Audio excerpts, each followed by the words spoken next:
أنا جعت. إيش تاكل؟ على هواك. يا ليت العيال كانوا معانا. تم. يلا على قطر.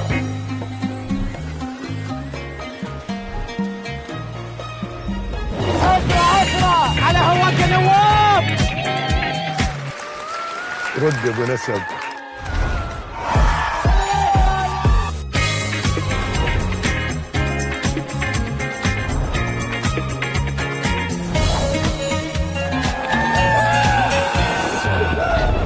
كيف صوت العيال؟ معانا. هنا اشرب عسل. ذي ولا ذي لأحمد؟ اسألي. اختار اللي على هواك. كيفي معاك؟ حبيبي سبرايز.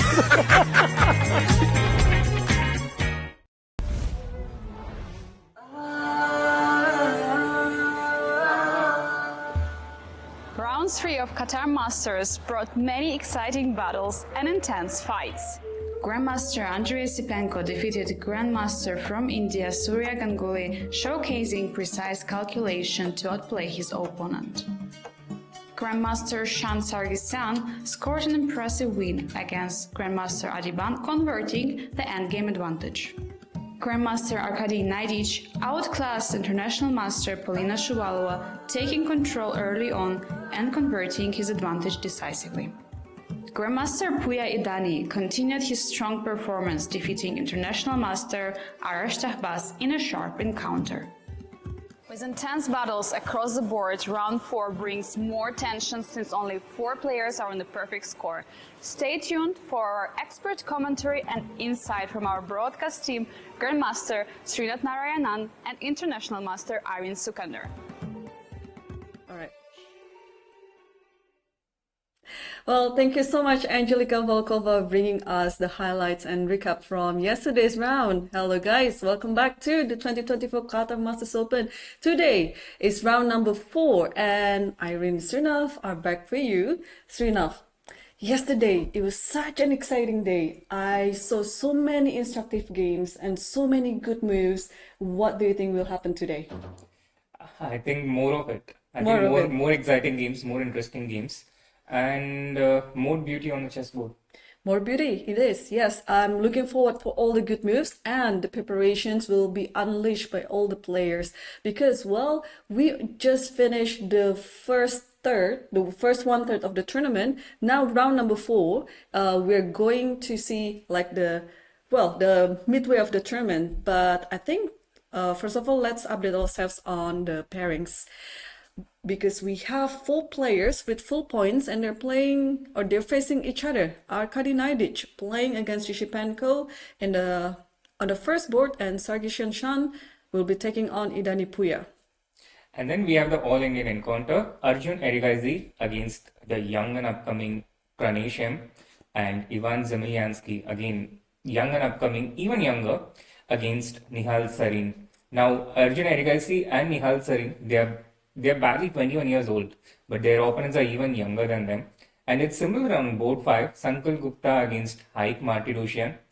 We have the all-Indian encounter on board 6, S.L. Narayanan against Ritvik Raja, who drew yesterday against Karthikeyan Murli. Karthikeyan Murli himself plays against Reza Madhavi, who has had an absolutely impressive tournament so far. Yep. A win against Abdusatro in the first round. Yesterday he drew against Daneshwar Bardia. So he's having a sublime tournament. Yes. Then Abdus Salimo against the star of yesterday, Salim Saleh, who unleashed spectacular preparation, had the shortest win of the game in just 1.5 hours. Yeah, and then on the 9th board, we'll see Daneshwar Bardia versus the experienced player, a veteran from Kazakhstan, Kashgalev Murtash, who got 2.5, and the half point itself was because of the draw with Arjun Erigaisi. So he's still in the contention to win the first prize here, just half a point behind the leaders. And also on the 10th board, we see Parham Maksudlu playing against the young Uzbek player Madamidov Mukidin. And that rounds up our first 10 boards. Let's have a look at the standings, where the game players stand at the end of the first 3 rounds. So, as mentioned earlier, we have 4 players with perfect scores, 3 out of 3, and we have a bunch of 2.5 pointers. Erigaisi Arjun, Pranesh, Damjansky Ivan, Nihal Sarin, Sankap Gupta, Martin Roshan, Narayanan SL, Raja Ritvik, Kartiken, Mahdavi, Abdi Salimov, Salim Saleh, Daneshvar, Bardia, Kashgaliev, and that's pretty much it. Yep. 14 players 14 trailing players. behind Yes, yeah. at 2.5. Yeah, and also yesterday, less upsets than the previous rounds actually. But in the lower boards, I noticed there are some half of upsets. The low-rated players managed successfully defending the positions, the games, and they could take on half a point from the stronger player. Like for example, because in this Qatar Masters Open, it's not only about the open prize money, but also there's best women's prize. And so many strong female players are taking part in this tournament. And I just noticed a few of phenomenal performance by, for example, Vantika. Vantika played 3 Grandmasters back to back to back, and she managed to defend half a point against each of them. It's fantastic. Yeah, absolutely. I mean, they were not just Grandmaster opponents, but they were all, I think, about 2650. Starting with Artemiev in the first round against Leon Mendonca yesterday. Everyone about 2600, top 100 Grandmasters in the world. And so many such results throughout the tournament. Exactly. And I also saw Nandita. She scores 2 out of 3, losing only to Adibanu in the first round. But yesterday, she scored an upset against an Indian Pranay Phupala, a grandmaster. Yep. Yeah, We also covered that game briefly in our broadcast yesterday. It was Raguzin with the black pieces. Yep. And she had these knights on e4 and g4. And Polina Shufalova is still in a contention to win the Best Women's Prize. She's still on 2 out of 3. Yesterday we saw her game against Arkady Naidic, where she lost it. But now she's playing with white pieces against low-rated opponents. So I think she's going to bounce back and then, still leading the female players. Yep. So I think the games are about to start, but if there's any delay, it is because of the security measures that's applied in this tournament. It is very strict. We have all these airport measures, yeah? We have all the X-rays, so that's why sometimes the players can be delayed coming to the venue because we want everything to be going as smooth as possible. And there you go, we have the view of the playing hall. There on the corner right, we see Laurent Freit, our chief arbiter in this Qatar Masters Open, about to announce the starting of the 4th round. Yeah, and all the players taking their seats gradually. We see most of the players have filled the seats and a few players still coming in. One or two players still waiting for their opponents. But the round set to kick off very soon. The 4th round of the Qatar Masters with the prize fund of $108,650 in total. Right. Well, you got that screen on. Otherwise, I would be surprised how you would be able to remember the exact number of the total prize fund. But yes, it's $108,650. It's a lot of money, Srinath. Yeah, and I mean that figure might not be so easy to remember, but I remember the first prize, the $25,000 first prize fund, which all the players are fighting for in the A group. Yeah. Well, I think it's not only about the money, but also the prestige of winning the Qatar Masters Open, because this tournament has a long traditions since back in 2014. I actually played the first edition of the Qatar Masters Open. Oh, okay. Yeah, and then I skipped the one in 2015, and then after that, whenever I took a part in Qatar Masters Open, it's when I become the commentator, so no longer a player. Yeah, so as you can see, this is, I think, one of the few tournaments where all the top players, including Magnus Carlsen himself, was taking a part. Last year we saw Magnus. Hikaru, Anish Giri, and a bunch of other elite top players. So that's why, having won the Qatar Masters Open and putting it in your resume, it means something for your future in chess, because if you already win a title in this tournament, you are already in the different level Absolutely, from other players. absolutely. It's one of the strongest opens in the history Yes. of chess, and in fact, it was probably undisputedly the strongest tournament in some of the editions. Yeah. When they had players like Magnus and Hikaru Yeah. playing, and it seems like they're keeping up with the tradition of at least having won 2800 in the tournament. Yeah. Now with Arjun being the first seed of this event. Yeah, totally. And speaking of Arjun, yeah, we also discussed yesterday that this Qatar Masters Open is so strong that it is included in the tournaments that's going to be counted for the FIDE circuit points. And well, I think now Arjun is neck to neck with Fabiano Caruana in order to get the first place of the FIDE circuit points. Absolutely. The 2024 FIDE circuit will be the first spot for the 8-player candidates tournament in 2026. And right now, it's a neck and neck fight between Fabiano, who's playing in St. Louis, and Arjun Erigaisi, who's playing in Doha, as well as Nodebek Abdusatoro, who is in the third place Yes. in the FIDE circuit. And this is one of the last tournaments to be counted for the FIDE circuit in 2024, because the last tournament, the cutoff time is at December 15, 2024, Yeah. with the exception of the World Rapid and Blitz in New York, which will be the last tournament. So a lot at stake, and who goes with the first place to New York will be determined in the next 1 week. Yeah, but of course, we still are on this tournament. So I think the point that you can get from this tournament is also very important. Yeah, because Yep. in the World Rapid and Blitz ladder, I mean, so many other players were also taking part, like Magnus, also Hikaru, so True. and Fabi himself too. So it's going to be very interesting. But judging from how it's going to be, it's even going to be more difficult. Oh yeah, absolutely, absolutely. It is not going to be.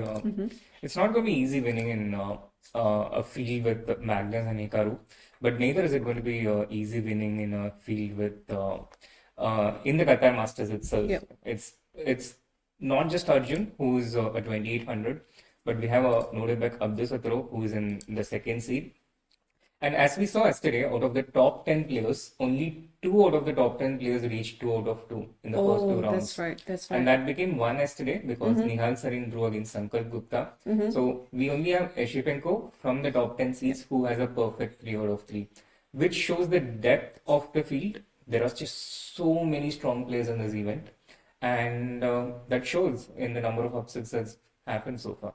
Yeah. Also, even if when they're playing against opponents who are similar to their ratings, we can see so many decisive games as well, not only like draws. Speaking of draws, we are enforcing the Soviet draw rule here that you shouldn't offer a draw before Black's 30th move. So it also means that the number of draws that we see in many open tournaments will be very significantly reduced in this tournament because of this 30 move mark.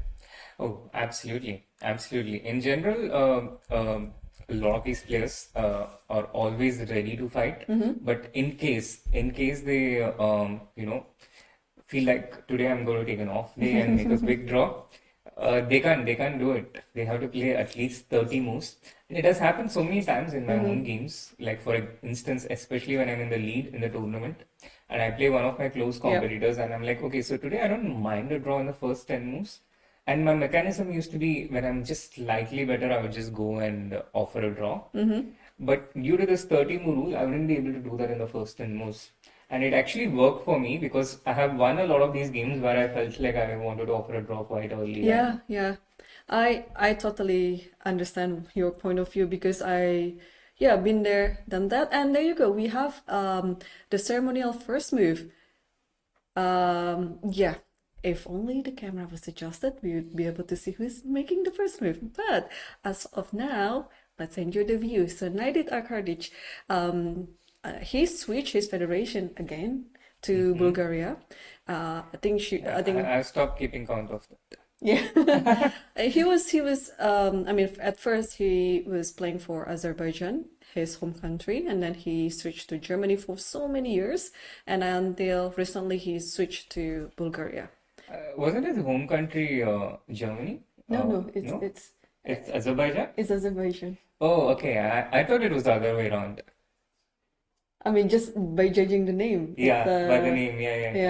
yeah. So it's totally not German name. And also because I remember him playing in the Dortmund very Yeah. early on. So I thought maybe because he was one of the home country entries. Ah, okay. Yeah, that's why I mean, when I like grew up in chess, he was already playing for Germany, and that's why for so many years, people thought that he was German, but it's not his home country. That's interesting. And yeah, we have the first few moves already. Yeah, we have the first few moves already, but I didn't look at the number of games in which there's one e4. Fischer would be very happy if he saw the first 10 games today, yeah?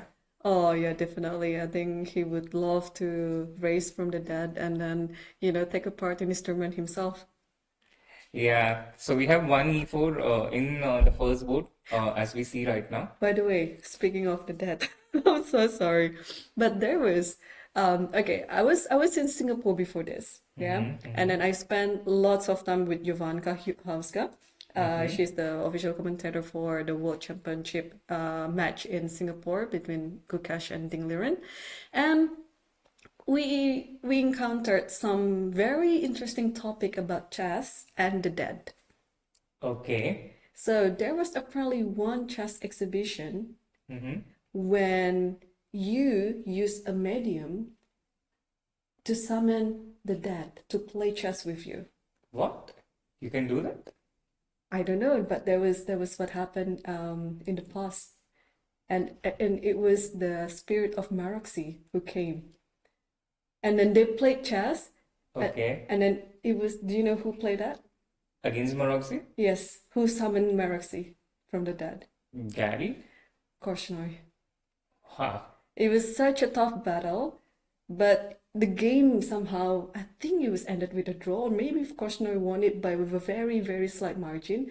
But it was very interesting that you can use a medium, summon them from the dead, and then play against who you summon. So I was thinking Crazy. about Fischer, we can do something like that about Fischer, but of course it's his other question. And probably it was just a story. It never, maybe it didn't happen, but it was interesting.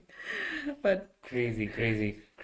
anyway, let's switch to chess, and then now yeah, we see Ru Lopez on the board between Naidic versus Yushipenko.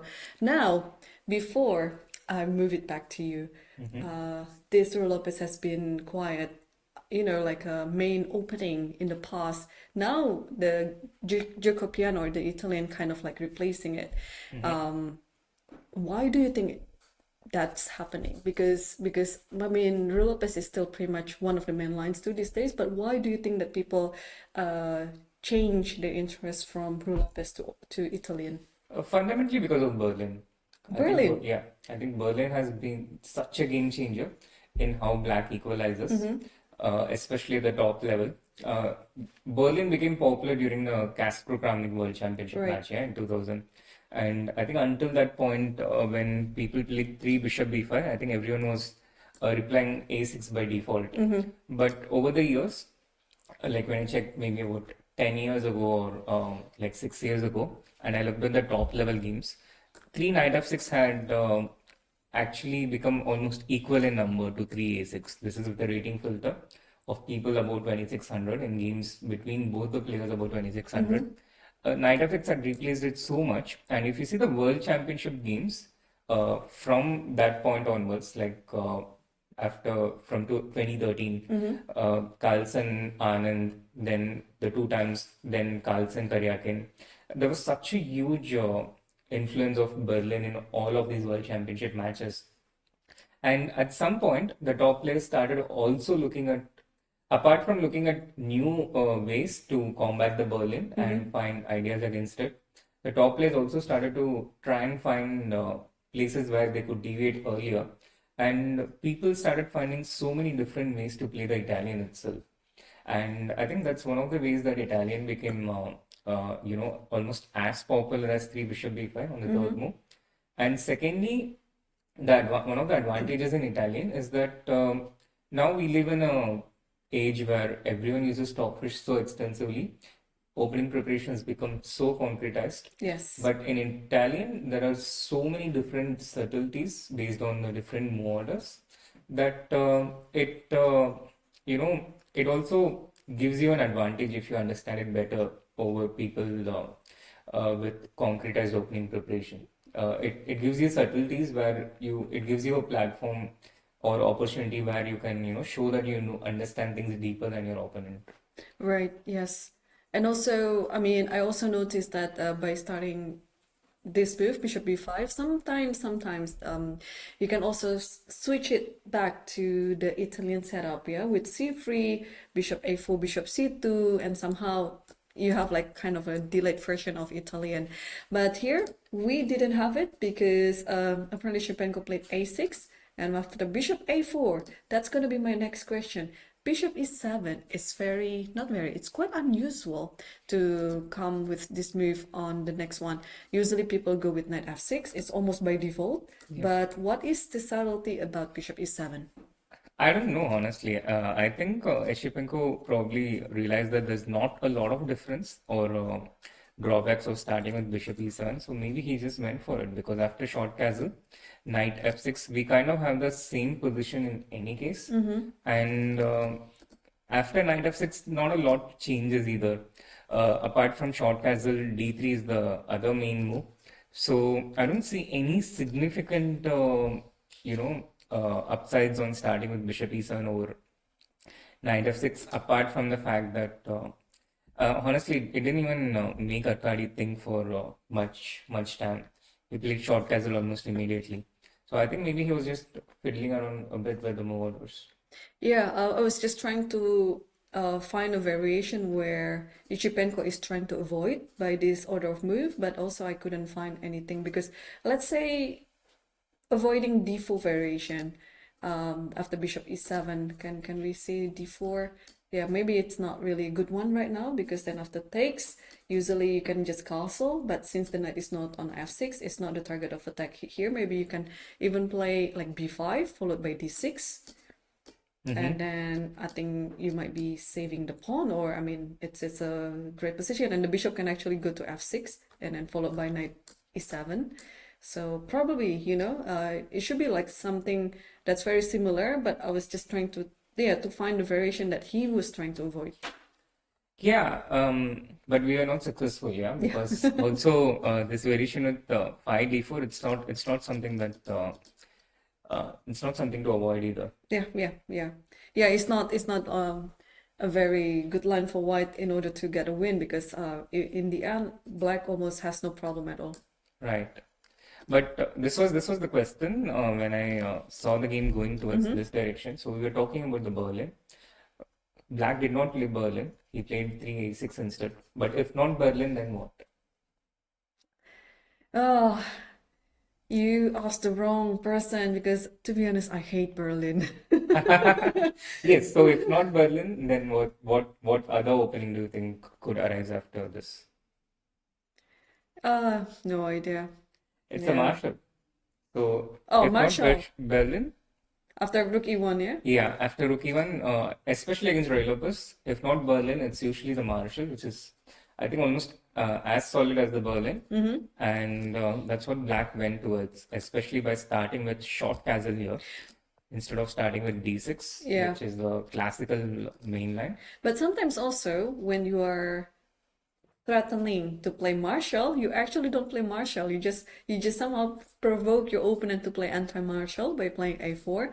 But whereas you can actually just castle, and in the end you actually play d6. That was your intention, but you're trying to scare your opponent off with the Marshall. Yeah. I've also done this quite a few times. Just play short castle. And if they play c3, then I would just go d6. And if not, then I would play something else.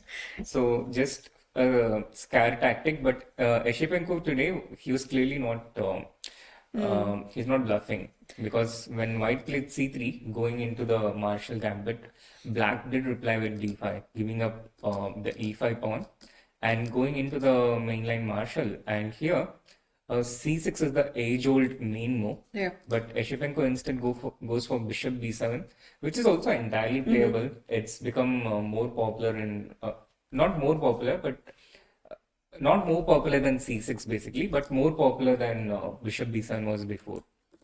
Right. More accepted as one of the alternatives. But okay, this choice of the opening, I think I like it for Shipenko, because you're playing against an experienced veteran player. Actually, I mean, Naidic is not that young anymore compared to Shipenko, and then you are testing your opponent in this line in this Marshall Gambit because it's been played for so many years, and the theory is sometimes always evolve. Although the outcome of the position is mostly it's just a draw. Yeah. If you can play it out until the end, of course. So I think it is a perfect opening choice by Shipenko because now we can also see that after bishop b7, the unorthodox approach on this position compared to c6, now Naidic Arkadic is starting to think. Yeah, absolutely. He's starting to think, and although he probably is aware of the move bishop b7, he's probably trying to recollect at this point Yeah. on exactly how this goes. But it's definitely not one of the mainstream lines. Although Magnus Carlsen did play this just a year ago. In which tournament? I don't know exactly at which tournament, but I see he's played against David Howard, and White responds with d4. So he didn't take such a long think.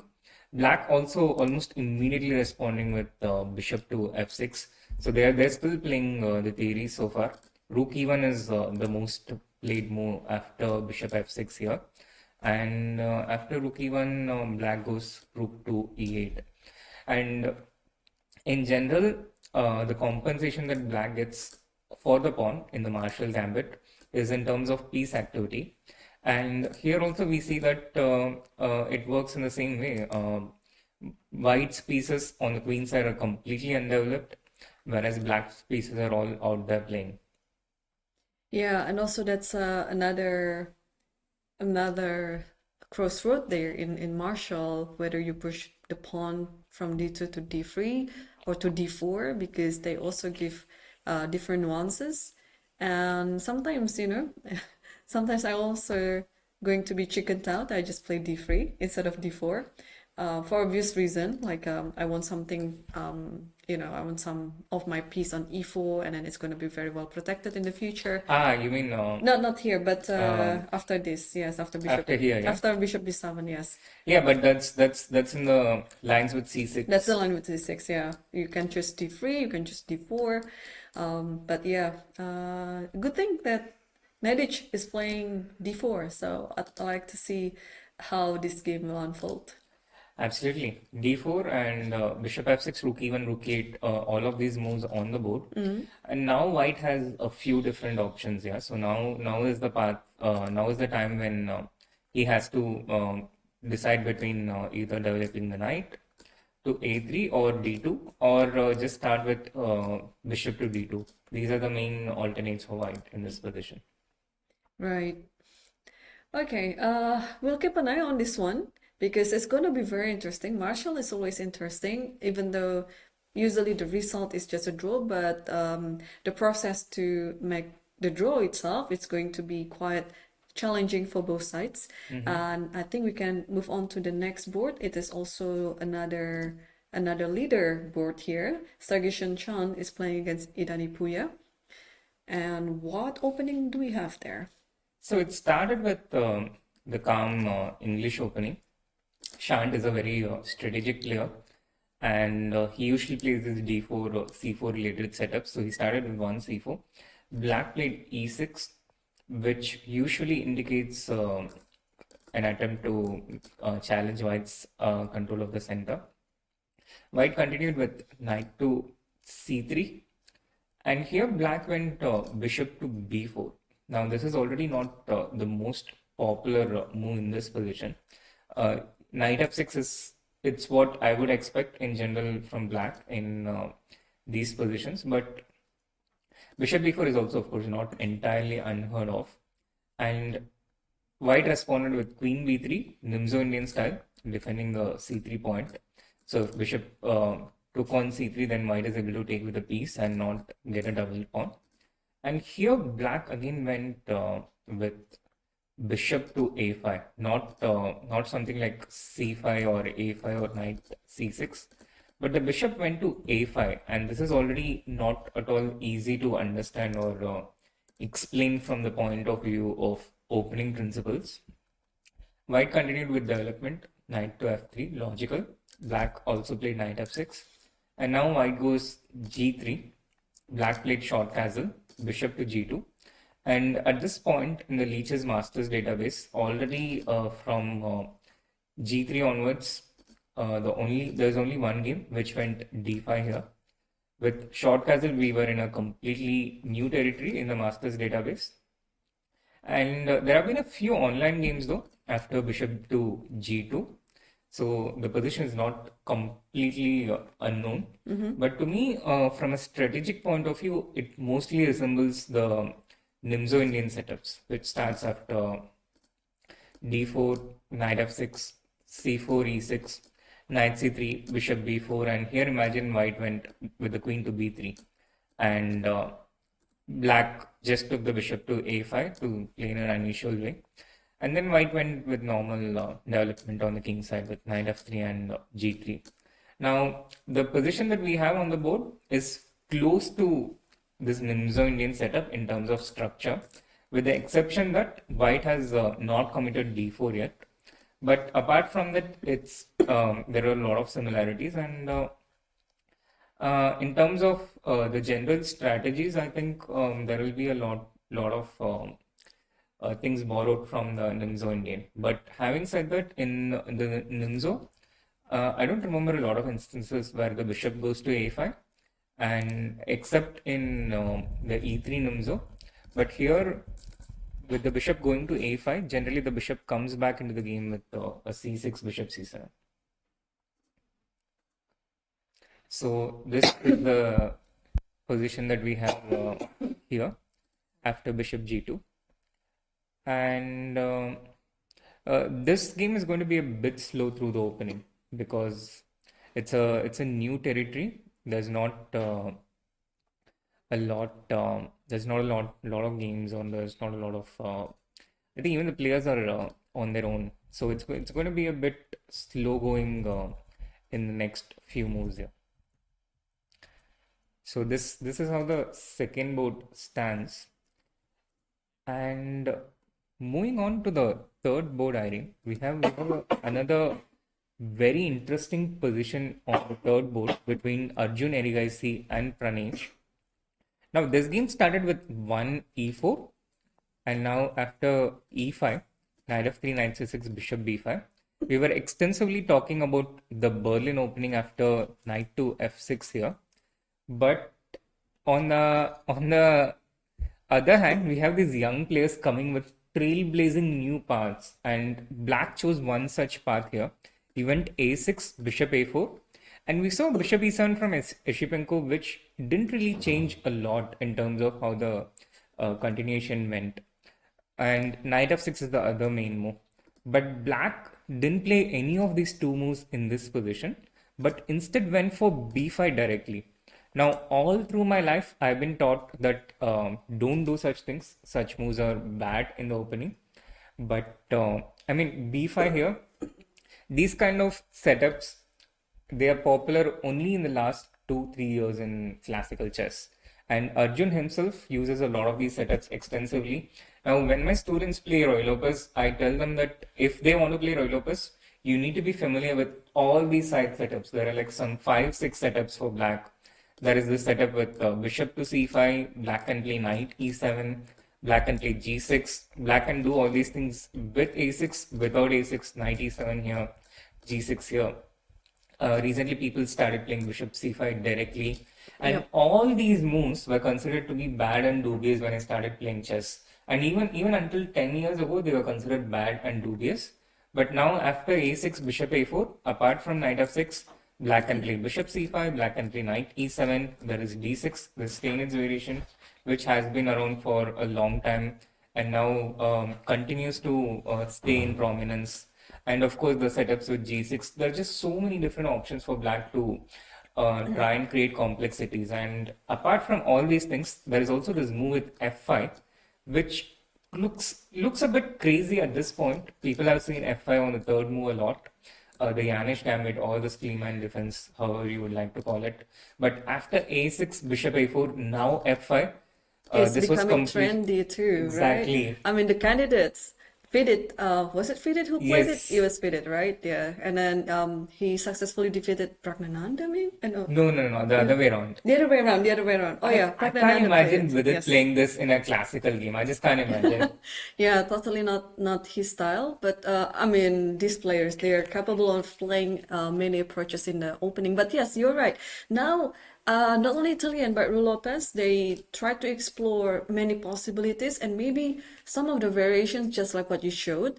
They are objectively not as good, but they can be quite a secret weapon to catch your opponent by surprise, and that is actually also another element in chess that that's very much needed. So sometimes objective evaluation, you can put it aside, but if as long as you know that what you're going to prepare against your opponent is going to surprise them, then this is actually the punching line of the variation. Yeah, I was not trying to make a pun, but that was but okay. I'll take it. But yeah, this preparation by Pranesh, I think I like it because knight f5, yeah, when I started playing chess and then when I started learning about this Ru Lopez, yeah, you shouldn't do b5 too early, and especially pair it up with knight f5, which happened on this game. Of course, such a move doesn't come without preparation. So But Irene, I would totally understand it if Arjun was black and he was doing this against an opponent who was lower rated than him. I would understand because he's trying to create messy complexities. He's trying to, beat his opponent. But Pranesh doing this against Arjun, who himself, does these things. This, actually, the exact words I'm looking for is a bit like taking the bull by its horns. Arjun is like a bull. He comes charging through with aggression.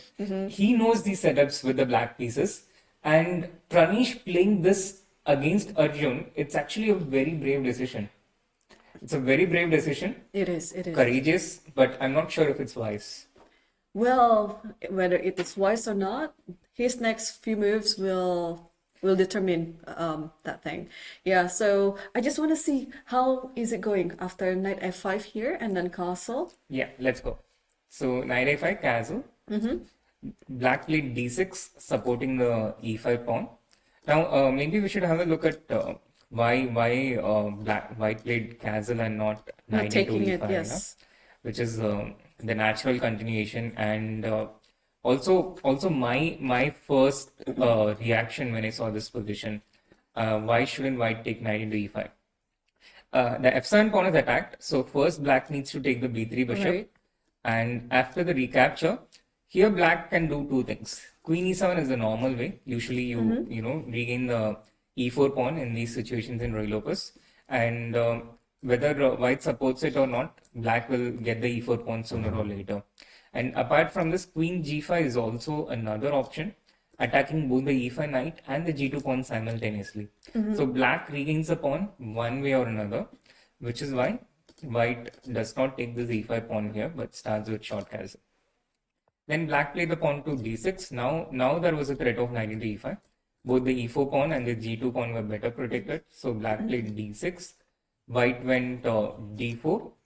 E takes d4. And now Arjun, instead of recapturing on d4, instead goes rook to e1. And this has more of a strategic reason, that when your opponent has not developed early in the opening, one of the ways to try and take advantage of it is to open the center. When you open the center, your pieces reach faster towards the opponent's king. So rook to e1, black played knight e7 trying to develop. And now white just went ahead with e5. This was the first move in which Arjun spent some time in the whole game. He spent around 9 minutes, and this was the first new move. And when he played e5, Stockfish immediately just disapproved it. The bar went down, and it was showing +1 until this point, but as soon as e5, it goes to -0.4. Right. So instead of e5, what would be the best move for white in this position? I was thinking, because there's also some typical idea in this type of position in rule of best, when you already exchange the pawn on d4, but you don't take it because of this c5 c4 idea, which can come anytime. So maybe we can actually show it on the board so that the bishop is trapped. I think with the knight or with the queen, it doesn't matter, that because after knight takes d4 c5, the knight on d4 has to move, and then c4 will come, and then the bishop will fall. So that's why I guess in many other lines you just play c3, and then you are gambiting your pawn, of course, but in exchange of a quick development for your knight, and then maybe next move you want to play knight d5, or maybe you want to play e5. So that's one pawn is for the activity compensation.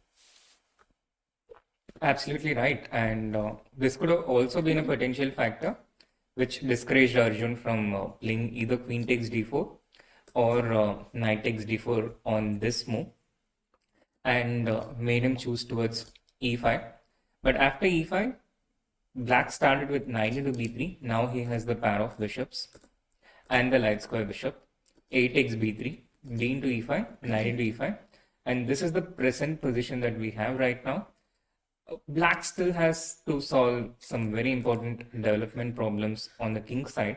But on the other hand, white has lost the important light square bishop, and white's queen side is also undeveloped.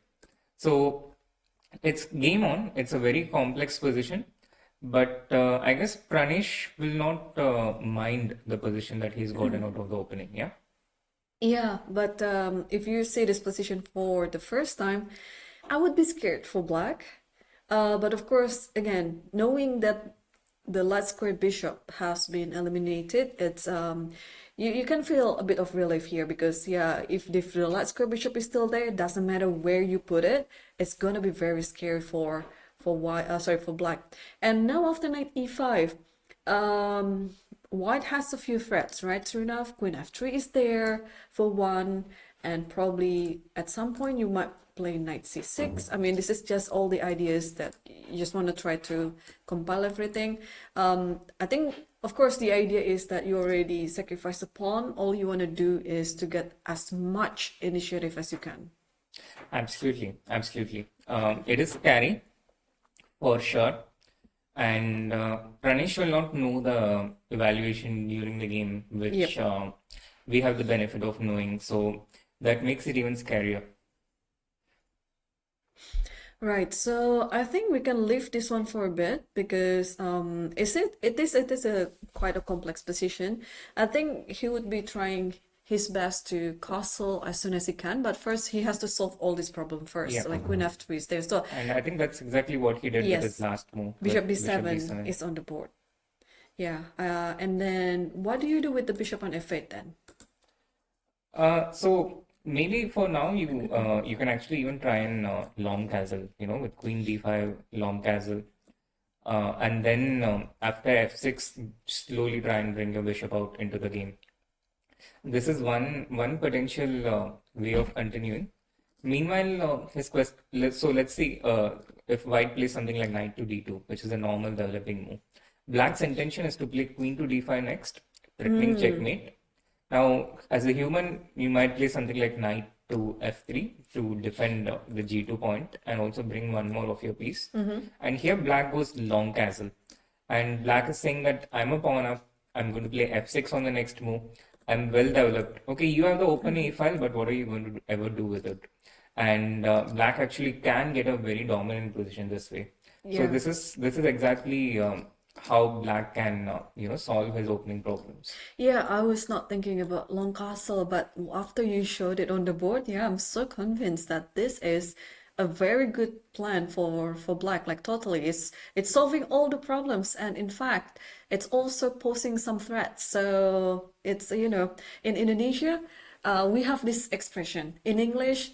I don't really like this expression that with one stone you kill two birds. It's so negative, but that's the English idioms. We use mangoes instead of birds for this one. Mangoes and Yeah, like one stone, two mangoes. one stone to mangoes. In Indonesian, in Bahasa Indonesia, we have similar idiom, but we use one row, we pass two or three islands.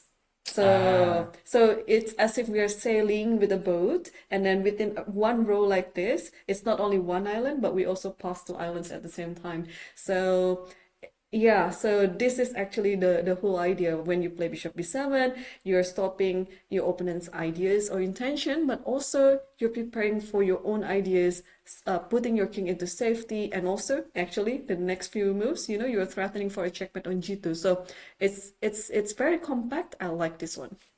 Yeah, I like this one as well, and it will be interesting to see how Arjun is able to set problems against Pranesh from this position. But out of the opening, whilst I questioned the wisdom of Pranesh's decision in going for this line, it seems to be justifying itself as of this moment. Right, so now let's put ourselves into Arjun's shoe, and then what do we do then? Because Queen d5 is coming, castle is coming afterwards, but I think we have to develop our pieces. So knight d2 is a natural move, but as you showed it earlier, after queen d5 and castle, black can be very happy then. Are we going to think about a move like c4? Is it even a move? Absolutely, absolutely. It's definitely valid. Trying to take the d5 square under control.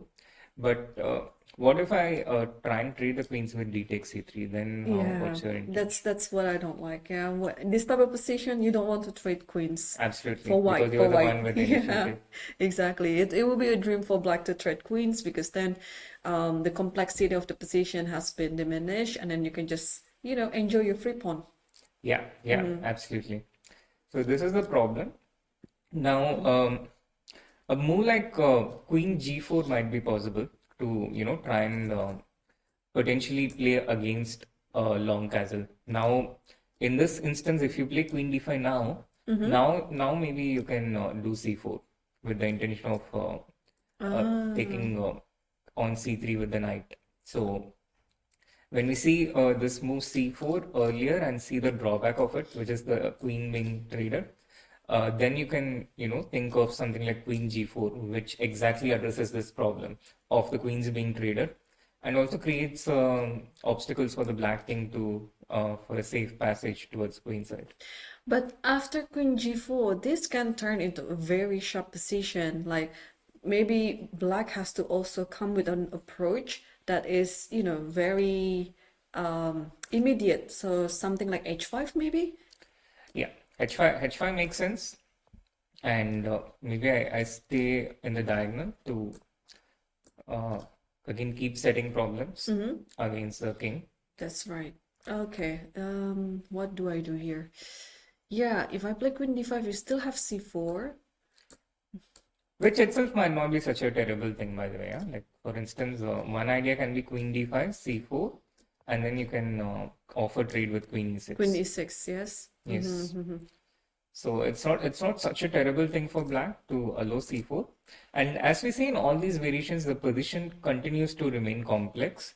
But long term, with the pair of bishops and the light square bishop, some of these endgames can be a bit easier to play as black than as white.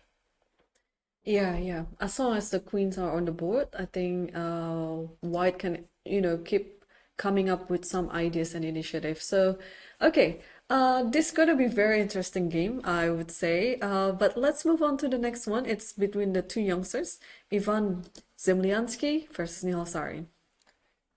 Another game which started with 1e4 here. And I guess Zemlyansky is getting two whites in a row. He's got two whites in a row. Yesterday he played against SL Narayanan with the white pieces and he started with e4.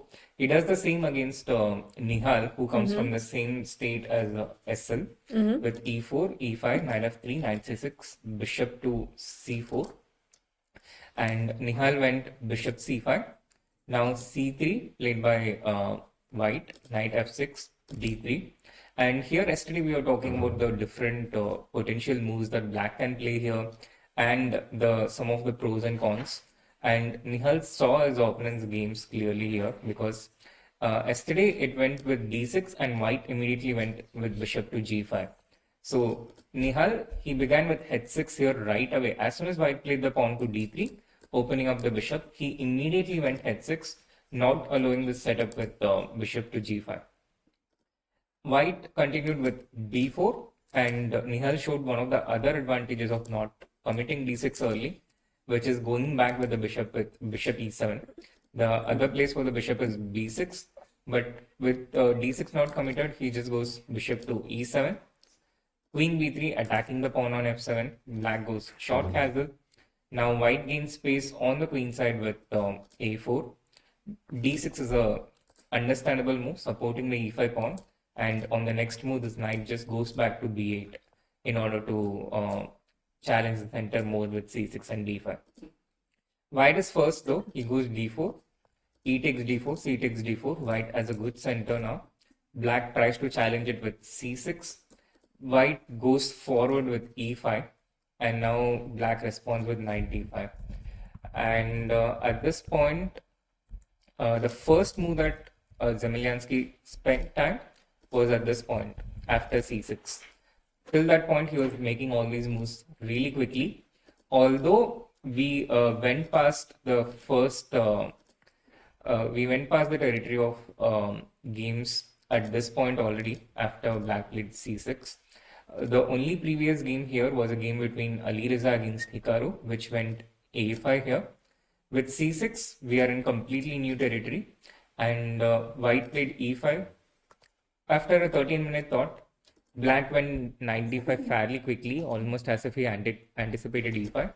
And white hasn't moved for the last 13 minutes. So Nihal has... we see a move just now. It hasn't yet updated on the screens, but apparently white has made some move. Yeah, that's right, because now Nihal is thinking. All right, so knight d5. This is such a tricky, well, I wouldn't say a trap, but it's a very tricky idea from Nihal, because it's looking like you are sacrificing a pawn, but since the king is still in the center, and then this bishop on c4 values more than the knight for the time being, so you wouldn't like to trade this off for sure. Yeah, and also you're not exactly winning the pawn also, because after takes, black can just take on e5 Take on e5 and b4 is hanging. Yeah. Yes. I mean, even without taking on e5, I think I would also be happy to play this position. Okay, let's say somehow the rook was on b1 and then b4 was not possible to be captured. I still be happy to play this position with. Let's say let's put it this way. This position is fine. It's one pawn, but with the potential initiative of this light square bishop on c8, the compensation is just a lot. Yeah, absolutely, completely agree with you, and Stockfish also agrees with you. So. There's no question at all. Right. So I think Ivan played castle.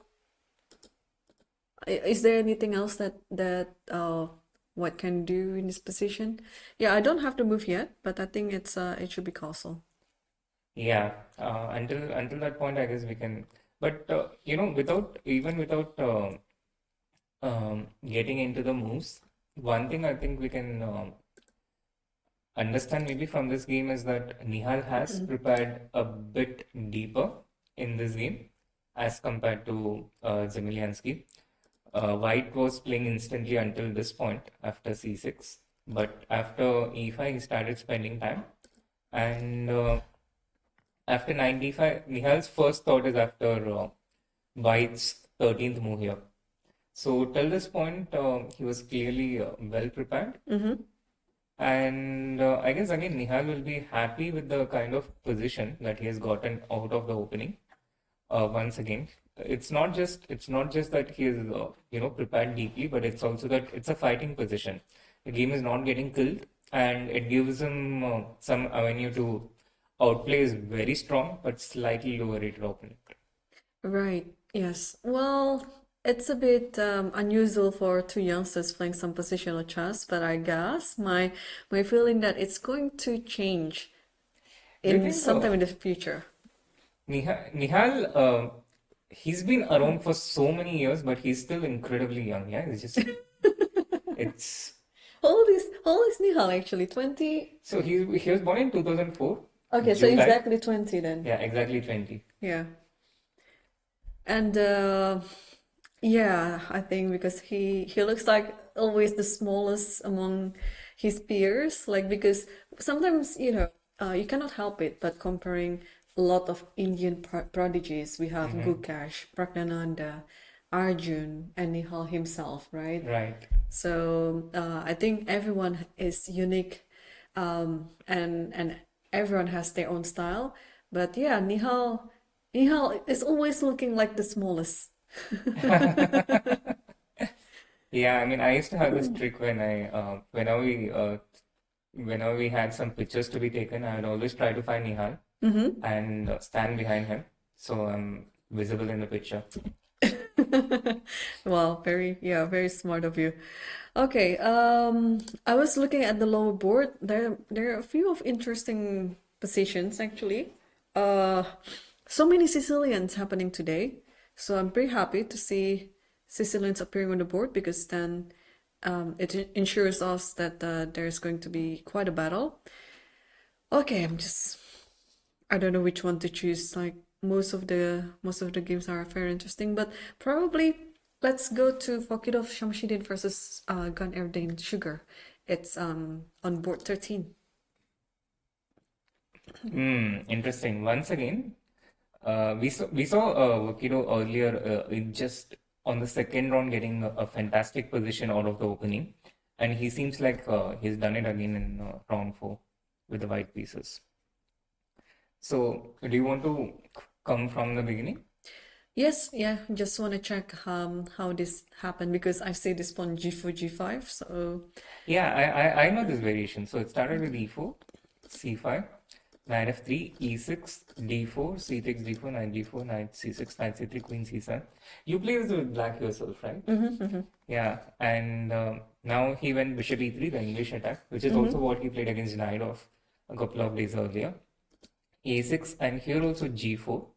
Now black went B5, and a common reaction for white in such setups when black plays B5 is to take on C6 almost immediately. So he took this, queen takes C6 with the threat of B4 attacking the E4 pawn. But white completely disregards this and goes queen D2, preferring fast development over material. oh, ooh. Okay, so what's going to happen after B4 then? So after B4, he just moved the knight away. He didn't do anything special, just moved the knight calmly. And if I just pretend that I don't know anything about this position and take the pawn on A4? That's exactly what black also asked. Again, the rook is attacked. White simply went rook G1. Again, just moving it away. Nothing immediate, nothing special, but white is like, okay, I'm going to threaten bishop G2 firstly. Next, I'm going to castle long and claim that I'm fully developed, while what are you doing with your pieces and making so many moves with your queen so early in the opening? So I have to move either my rook or my queen away because otherwise bishop G2 comes with a huge threat. So where do I do? Where does the queen go? Queen's The exact question that black also had in his mind. He answered it with queen to c4, temporarily moving the queen from this diagonal. And I believe that this is also the main move, theoretically. White continued with knight to g3, a discovered attack on the queen. And the queen went back all the way to c7. Now, if you see, it's just been 12 moves in the game, but 5 of those moves have been with the queen for black. How many moves? 5. 5. So queen d8 to c7 first, and then c6, and then e4, and c4, and c7 again. Yeah. All this for one pawn, and the queen goes back to c7. Now, this is of course not impossible to play like this. It's certainly possible, and it's all part of theory. But white does get some serious initiative. So he continued with long castle, completing his development.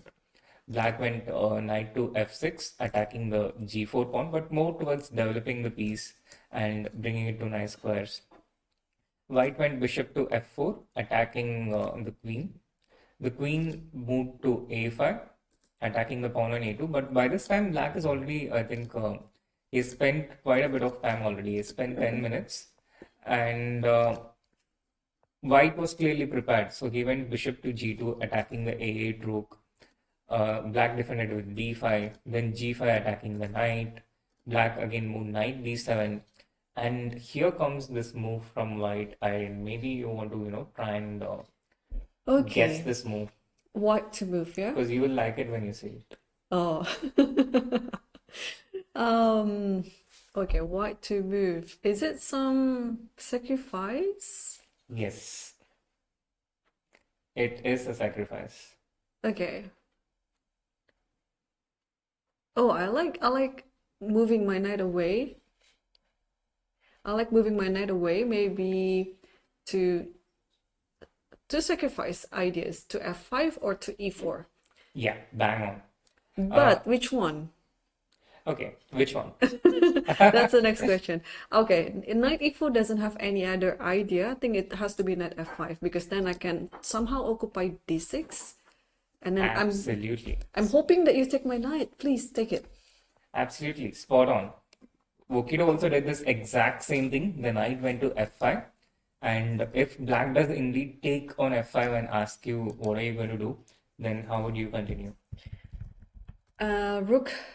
Bring the other rook. You know me.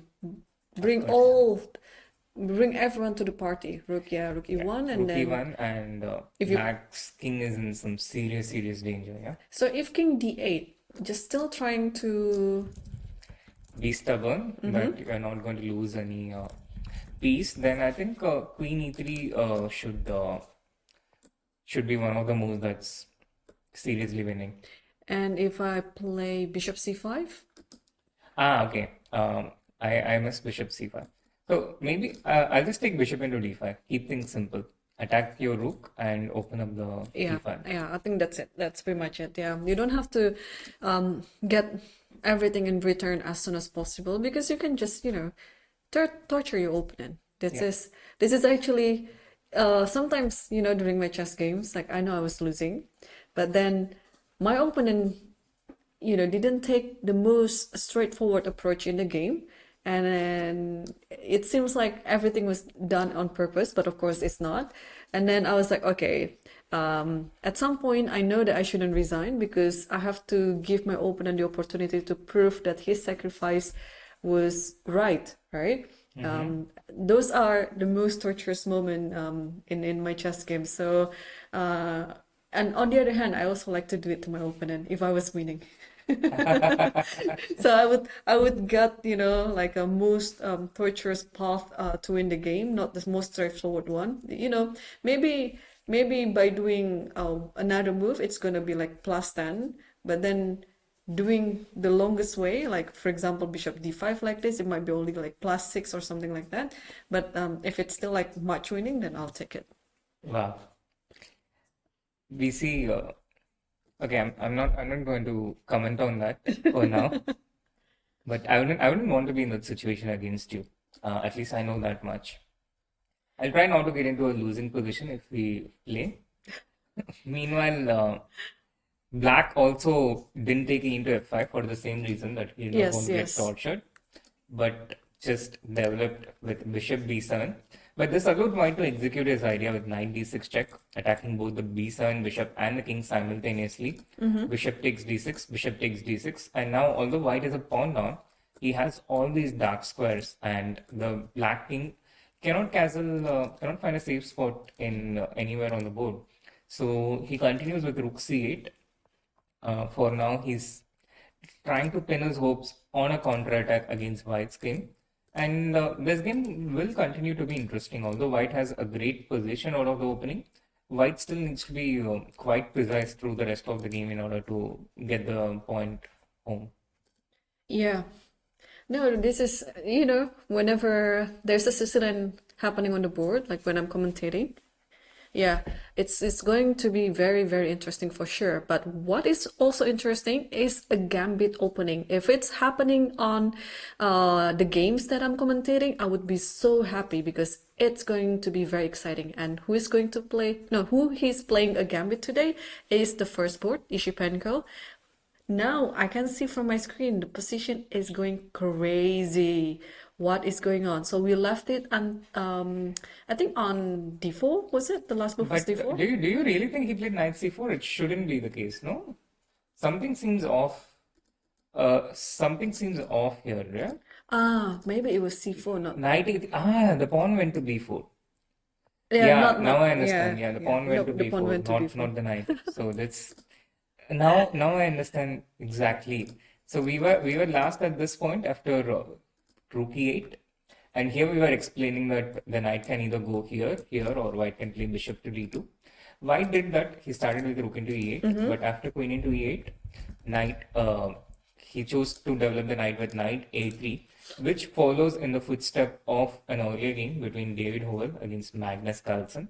Magnus also played b4 here, attacking the knight. And here David took c takes b4, whereas Arkady came up with a new move, knight to c4, and this is the present position that we have on the board right now. Okay, so let's pretend that I don't know anything about this position. What if I just take on c3? I gambited my pawn. I want to get it back.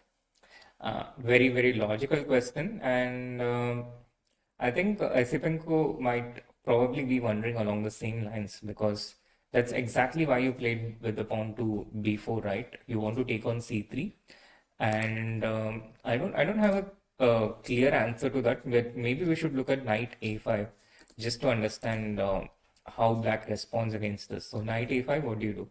Oh, okay. This is tough. This is tough. I can make okay, first of all, my backup plan would be to play c2, and if bishop takes c2, then I can move my bishop on b7 away to c8. I don't like the resulting position, but at least if I want to save my pieces, not losing anything, this is going to be one of the things that come to mind. But let me think of other possibilities if there's any. Maybe you can also think of other ways to exploit the back rank weakness like you did with c2. Yeah, totally. So what do I do? Should I actually sacrifice my bishop on b7? Okay, Maybe try the other bishop. yeah, like bishop. Hang on. I mean, it's not really a sacrifice, I guess, but it looks like one at first sight. This is the move that is attracting me. One thing is, okay, I have to calculate it a bit thorough, but something like c takes b2, bishop takes b2, knight e3.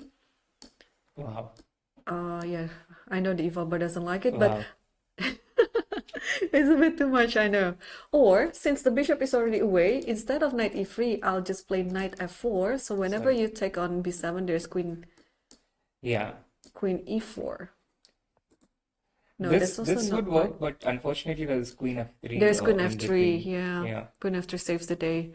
Okay, wow, this position is very interesting. Let me think again. Okay, so you tried sacrificing this bishop, you tried sacrificing this knight, but what about the other minor piece? Oh, my other bishop? Mm-hmm. Where do I sacrifice it to? Oh, to d4. That's right. Yeah, Bishop takes exactly. d4. You cannot take it because queen e1 checkmate.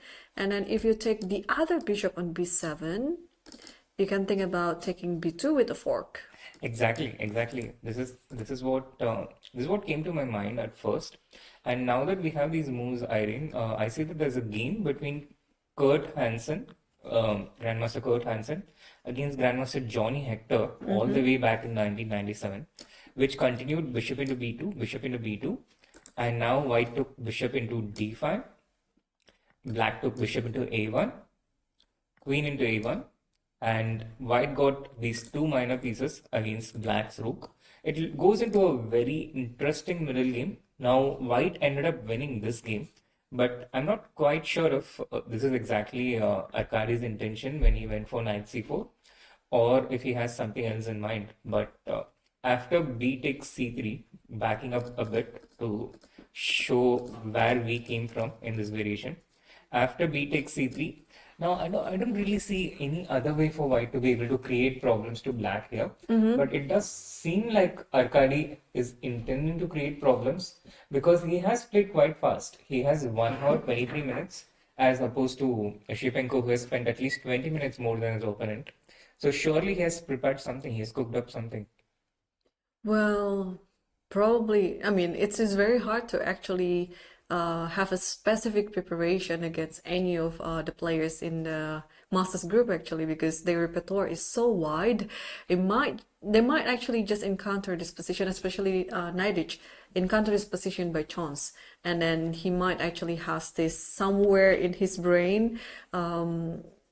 So I don't think it is worth of preparation. I think he was just also playing with intuition, and then just by process of elimination, playing the most logical moves, and But it seems a bit too fast, no, to play over the board because if he has to if he goes knight c4 over the board, firstly, I think c takes b4 is more natural here to save your pawn. But secondly, he needs to calculate this entire line which we showed, and also be able to be confident in its evaluation that he has chances.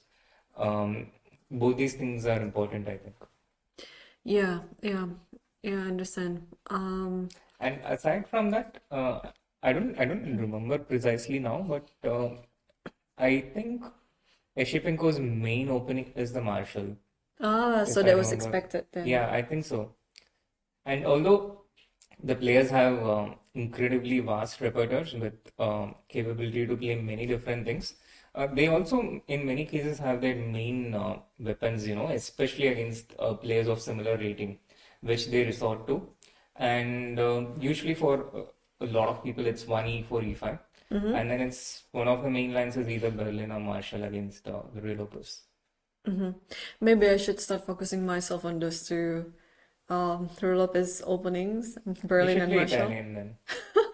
I play Italian. I play Italian and I play Rui Lopez just depending on my mood. So yeah. Uh, let's see the position of the b takes c3. I just wanna try to figure this out. What is the best way? So was knight a5 the best move then? I don't know if it's the best move, but from a human point of view, I don't see any other way to set serious problem for black here. What about knight e5? I mean, you can play knight e5, but how do you justify giving up this pawn? Yeah. Now it's actually white who is less a pawn, right? Yeah, Yeah, it's white plays the Marshall gambit. yeah, I don't like it so much. Yeah, let's see if actually this is still within the preparation. And actually, you know what? We can ask Naidic later after the game. Because this game, it doesn't look like it's gonna be very long. Because after the few moves, it's going to be like, encounter, trade off here and there, and then somehow the position is simplified. Yeah. I mean, absolutely. It can get simplified, but I'm not totally sure about the result of this position after knight a5, bishop into d4, which might not again be the only move, but it's certainly the most tempting. And going into this position again, this variation takes everything. And he goes He's for playing it. for it. Yeah. Yeah. Oh, see, this is interesting. Bishop d4 is on the board right now. And then I think you mentioned it, if it's not of Naidit's preparation, he wouldn't play this fast, right? So let's see if he's going to make his next move significantly quicker as well, because he's been spending only like what, 8 minutes on the clock in this type of complex opening. So Yeah. But again, even apart from the preparation, I think you're forced to take this bishop on b7, right? Like, what else do you do here? Once you faced bishop into d4, you have to take on b7, and I think this line is, yeah, sorry. Sorry, so sorry, this position happens, right? So did Ishipenko take on c3 or was the pawn still? I think it should be Yeah, like I mean, this. he had to It take had on to be c3, like yeah, this. Yeah, it's, because bishop into d4 here again wouldn't. yeah, it wouldn't Yeah. be the case. Yeah, right. So, okay, so bc3.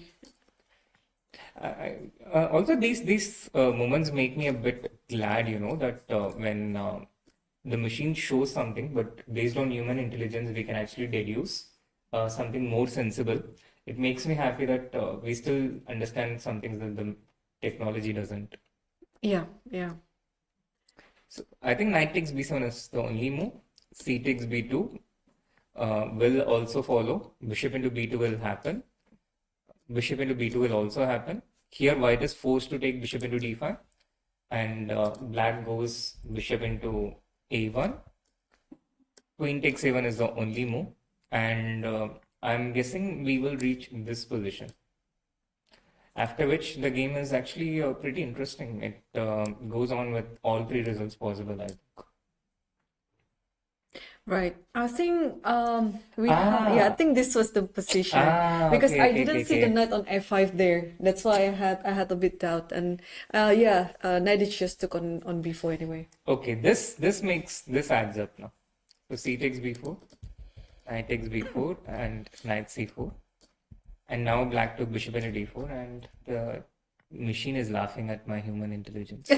No, it's okay. It's okay. But it was a great line though, Srinath. Had it happened on the board, it was a great line.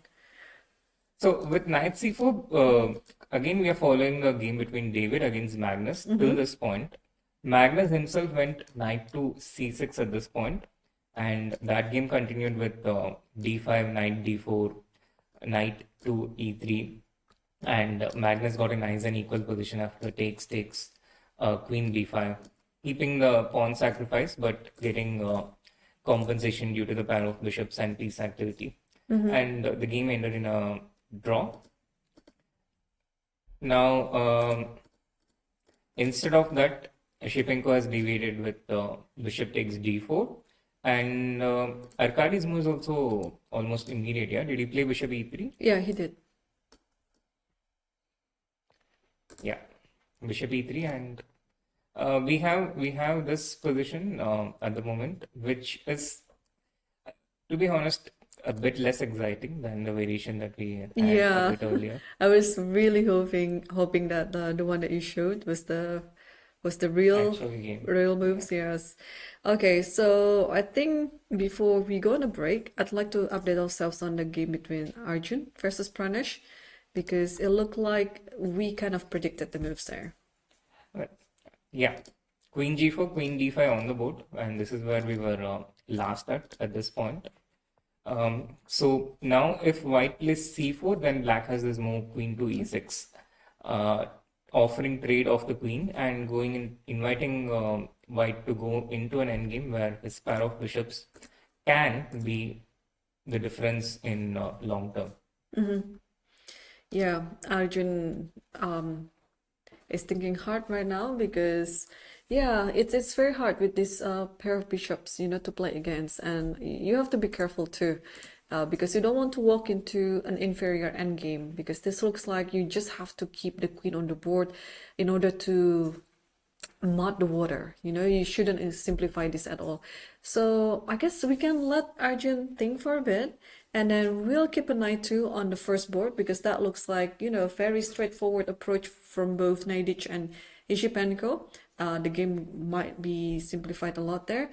And meanwhile, we are going to take our first break. So this is still a very early stage of round number 4. Don't go anywhere. Stay tuned. We will be back after the short break.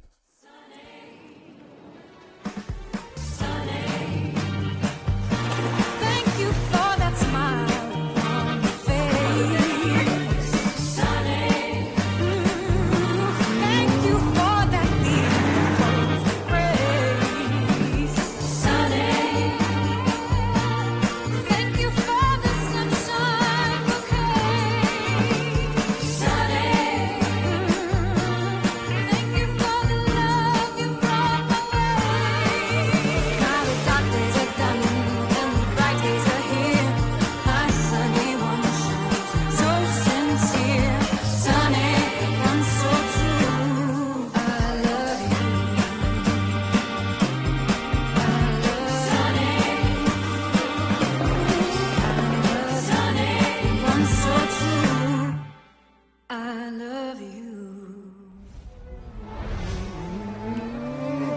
انا جعت.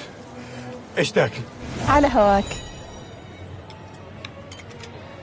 يا ليت العيال كانوا معانا.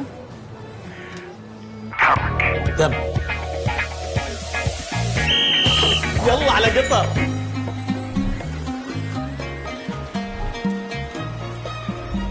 أسرع على هواك يا نواف.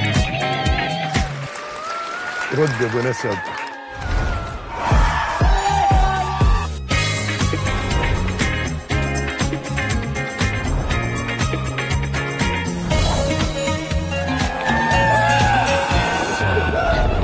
كيف صوت العيال؟ معانا. هنا اشرب عسل. ذي ولا ذي لأحمد؟ اسألي. اختار اللي على هواك. كيفي معاك؟ حبيبي سبرايز.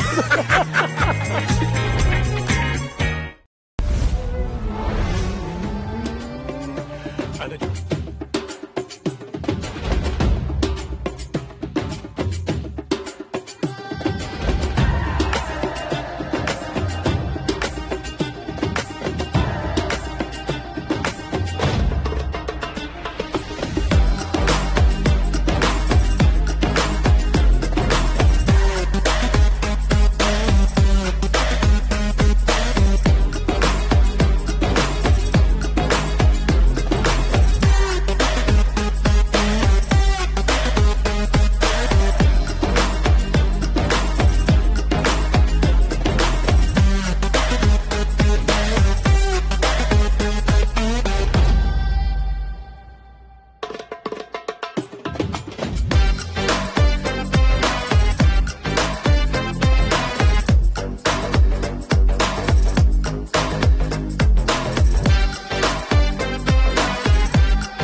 انا جعت. ايش تاكل؟ على هواك. يا ليت العيال كانوا معانا. تم. يلا على قطر.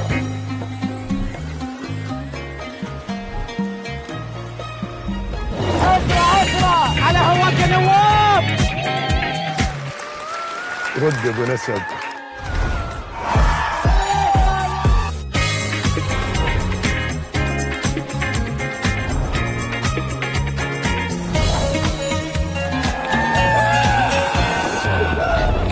كيف صوت العيال؟ معانا.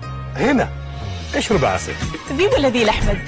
اسألي. اختار اللي على هواك. كيفي معاك؟ حبيبي سبرايز.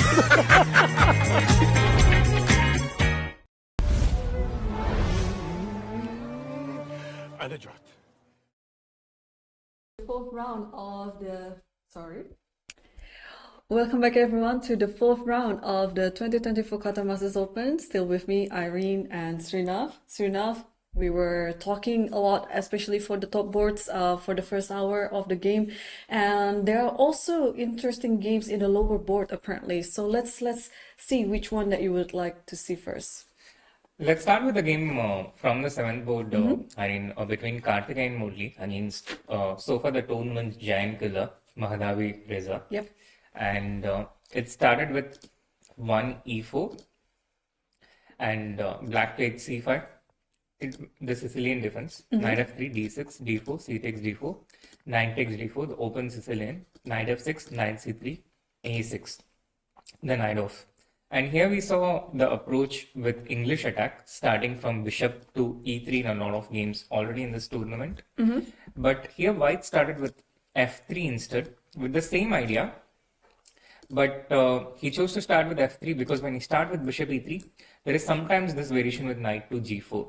So to avoid that, he began with f3, and after e5, knight b3, bishop e6, black standard moves in the knight off. Here white continued with bishop to e3, going into the English attack. Black developed the knight, white played queen d2, intending long castle. Black played the pawn to b5, and now after long castle, black played the knight to b6. Bishop e7 is the main line here, but knight b6 is also not an entirely unseen move.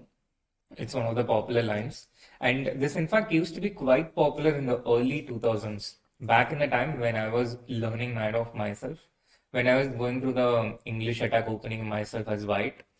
This variation was popular back all the way in those times, with many classic games by Vishy Anand. White continued with queen f2, which is the main move. Clearly, Karthikeyan was also familiar with some of these ideas in the games, because one of the ideas of playing queen f2 is to not just attack this b6 knight, but after rook b8, to go knight to c5, to use the spin on the d file, and that can only happen when the queen moves away from the d2 square. So queen f2, rook b8, knight to c5. Black responded with b4, and here white went knight b1 after a considerable thought. So white has spent quite a bit of time by this point, but I guess he will not mind because the position seems completely fine for white. And black, on the other hand, seems to be thinking in all different kinds of ways. First, I saw him lying down with eyes closed. Now he's sitting up with eyes closed. Now he's focused with rapt attention. In the last 5 minutes, he's shown at least 4 different types of thinking postures. Right. I mean, this position is always offering something new. That's why sometimes, even if it's still in the opening stage, even if it's still within the theory line, sometimes you also have to come up with your own. Like, for example, this one, it looks very original, although of course when it comes about this knight off with English attack, there are already like million of games in that line, and I mean, you can actually just learn about it. But yeah, after this knight b1, the fact that the bishop, the knight on c5 can capture the bishop, are you afraid of that, or should black do something about it? Ideally, if I could, I would as black, but I can't, so I shan't. Yeah, so black cannot really save this light square bishop, I think. To do it in a Fisher-esque way with bishop into a2, I think would be a bit too much. White would take knight takes a6 and then get the bishop to b5 and all these things. So black would ideally like to prefer the protect the bishop to not let it be captured with knight into e6. But I don't see an easy way for black to be able to do that. Another move which comes to my mind to be able to do that is to play the bishop to c4. But again, this doesn't solve the problem of white taking the pawn on a6. So right now, it's not just knight into e6, which is a threat, but also knight into a6, after which bishop b5 check comes in. Right. Yeah. Now another thinking pose like this. Yeah, I think this was very similar to the OG thinking pose at the beginning. And another typical characteristic when chess players are thinking on the board is when their legs are shaking, it's vibrating. Uh, oh, wait. I almost saw queen into h5 on Arjun's board for just 1 second, but it got corrected to queen h3, and I was like, what? He sacrificed his queen? Yeah, it can't be. Okay. Yeah. So this game is surely interesting. I was looking at other games if I can pull up any tactics on the board, but apparently most of the games, I mean, they're still into their second hour of the game, so nothing much is going on. Pretty much, they finished the opening stage and then now they're on to the middle game, and then they're just trying to outplay their opponents in the middle game stage.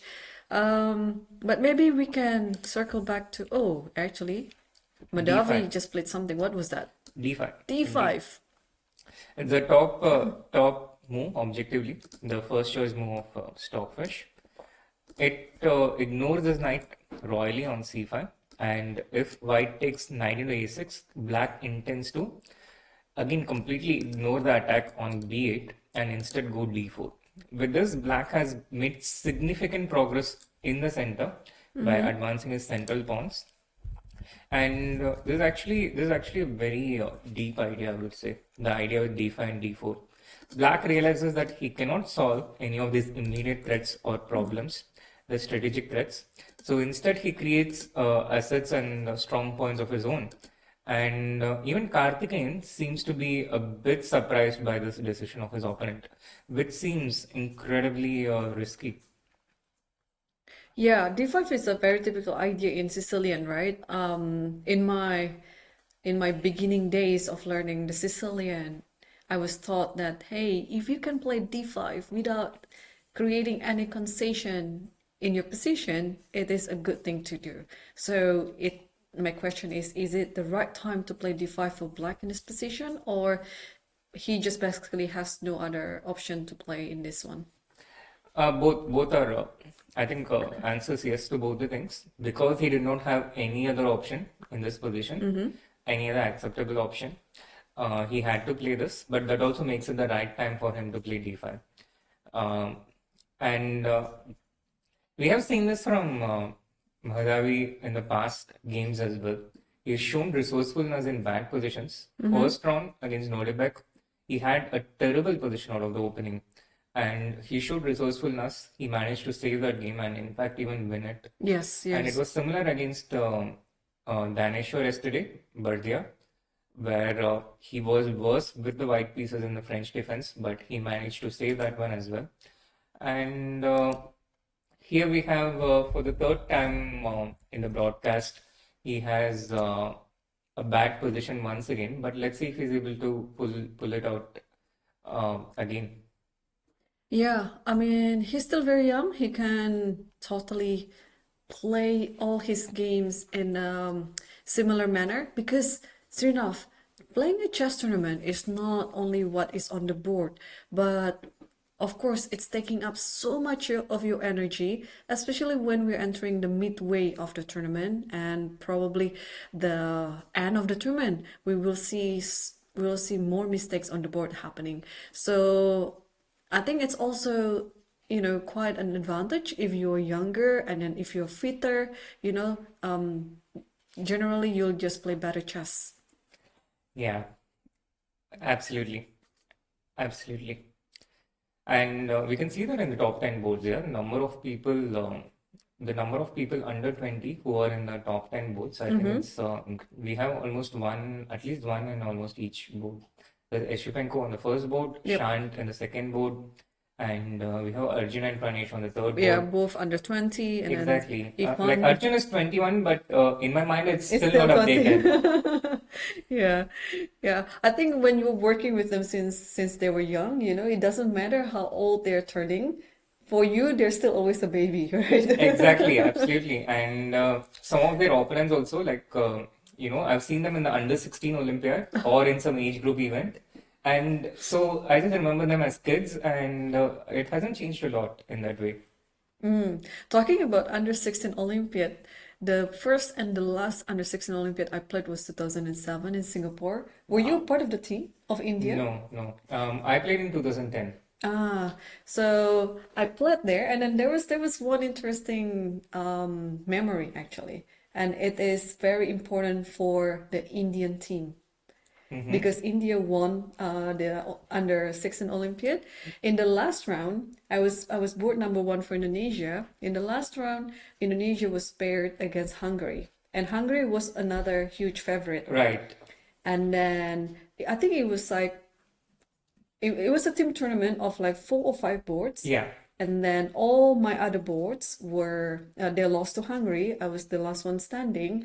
And then Indian last board, I think it was Nitin. He was just completely winning, but then he lost. So it means it comes to my board as the tiebreaker because both Hungary and India they have the same victory point. They have to come with the board points or the match point. So if I lost the game or even if I drew the game, Hungary would become the champion. So I managed to win my game against a player 200 points above mine. And then right after I finished, all the Indian team was just congratulating me.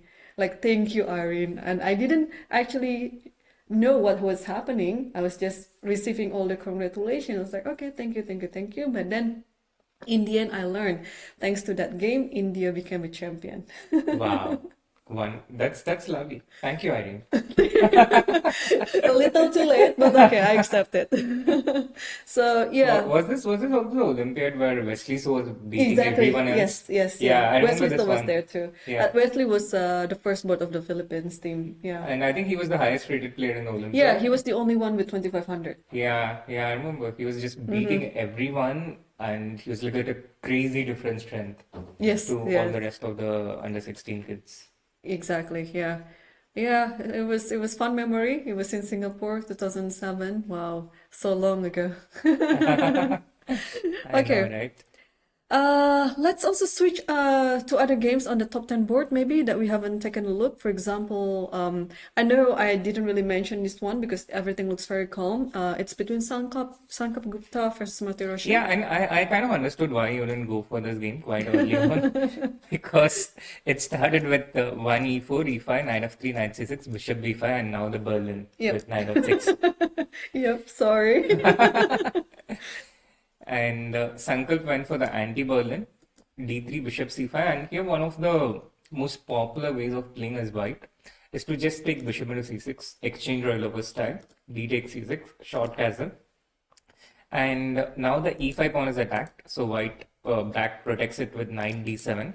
And there are many different ways to play again within this bishop into c6 systems. Like you can start with knight d2, you can start with short castle, h3, and there are a lot of nuances that I personally don't understand so well myself. And white went for short castle. Here black also has options. He can either play queen to e7 or knight to d7 to protect the e5 pawn. He chose to do it with the knight. White went for a direct approach in the center with c3, short castle, d4, challenging the center. Black defended it with bishop d6. Now white went bishop to g5, attacking the queen. Black blocked it. Bishop to h4, queen e8, the queen coming into the game through this avenue. Rook e1, protecting the e4 pawn and strengthening the center control. Knight b6, making way for the bishop. White went knight b d2, developing the last piece. And now a5, which is a useful space gaining move. Bishop to g3, a4, gaining more space. h3, the game goes in a very slow manner, each of them making slight improving moves. Black did that with queen e7, white played b3, undermining black's queen side pawns a bit.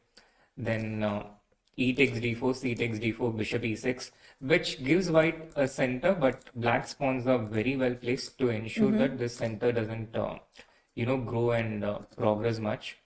And now white went queen c2, bringing in the present position. And I just took the bishop and g3.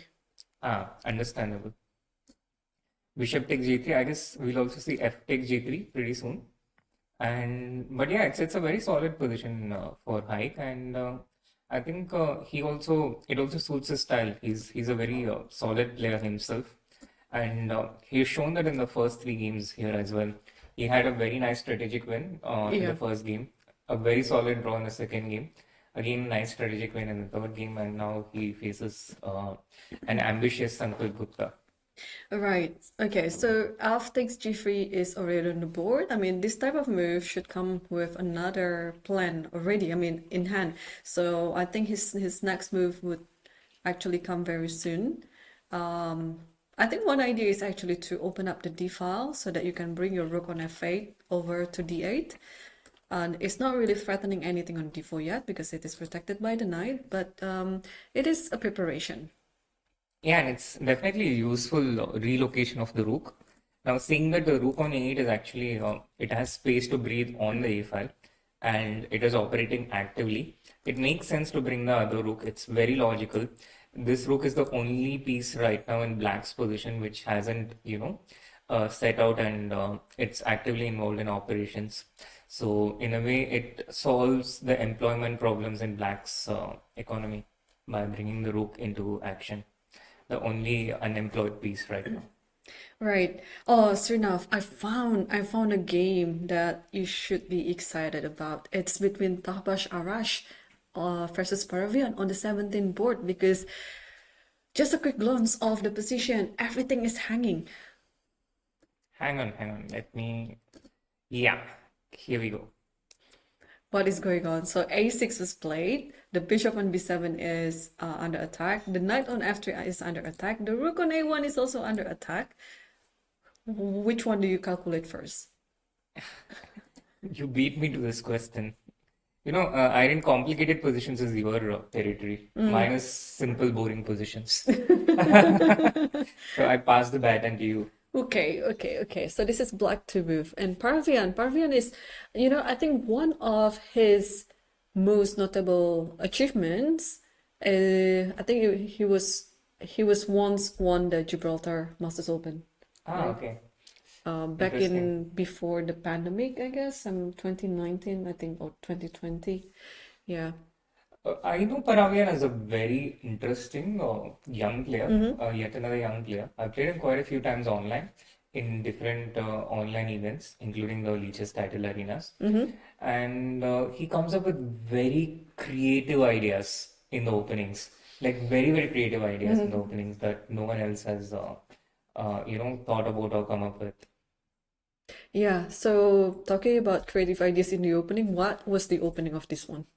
This one started with one knight f3, and black responded with d5, g3, g6, till now normal stuff. So white can go bishop g2, bishop g7, threatening e5, and if white goes short castle, black gets the center with e5, and this can also go into these symmetrical Grunfeld positions, which tend to be very slow in nature. But white went directly with c4. Now this kind of goes into the Sicilian types of positions after d takes c4, knight a3, bishop g7, knight c4, knight c6, d3, e5. Reverse Sicilian. Reverse Sicilian, yeah. Yeah. Reverse Sicilian dragons. And here white started operations on the queen side with bishop d2. Black goes knight e7, b4 with the idea of b5. And black responded with b5 himself. Clearly black was out of book here because he spent a lot of time. Wow, this is a very original move, b5. Yeah, and he already spent 24 minutes by this point for the first 8 moves. White meanwhile was playing quickly. He played knight to a5 also fast. Takes, bishop b7, bishop to g2. And already by this point, black already had this option of setting up a discard attack with e4, winning an exchange for the last few moves. But he didn't do so because usually taking exchange at the cost of this dark square bishop, it's very perilous to black's king with all these weak dark squares, which has been exposed by putting your pawn on the line squares. So for this reason, black kept postponing it. But after bishop b7, bishop g2, he decided that enough is enough. I'm finally going for e4. Not necessarily to take the a1 rook, but at least I can, recapture after d takes e4, bishop and e4. White says, I'm not going to let you do that.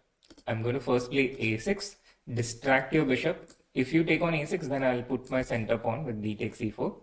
And if you don't, then I'll wait for white to show his intentions. So if black doesn't try to change the position, keep as it is, like play bishop c6, for example, what is your next approach then? Exactly. This would be a very natural reaction. And I think at this point, white would either have to take d takes e4, in which case he's like, a6 was a useful move. I inserted it, and I'm going to take on e4. Black will recapture with bishop e4. And white can ignore bishop into a1 and play short castle. So this is one potential way the game can continue. Or the other way is to, explore options where white can move this knight to g5. Now this is a problem, potential problem, because, initially I thought e3 was the problem, but bishop into c6 comes with a check. So that's clever. this is probably not an issue. So that a6 was actually very clever, yeah? Because in this position, without a6, and if you just play knight g5, e3 is a move too. Well, not necessarily, because the bishop on b7 was hanging previously, whereas after a6, the bishop can either go to c6 or even to d5. I think now that we see bishop c6, potential problem is it comes with a check. We can consider bishop to d5, kind of forcing white to take d takes e4, because if you move the knight away, then the problem is e3 and e into d2 comes with a check. And white can still move this knight away to h4, for instance, but then what is the knight doing? It just feels wrong from a strategic perspective. Yes. So after spending some time in this position, I feel bishop d5 is the best move. Yeah. Yeah. That's interesting, yeah, because when we first saw this position, it looked clueless. Everything was hanging. But when we, backtracked a bit, understood where it came from, and started looking at the moves, the position makes a lot more sense now. No, thanks for showing us the insights, Srinath, because otherwise it would take me some more time to understand what is going on in this position. So I think after a few moves, David Pervian hasn't played bishop d5, has it?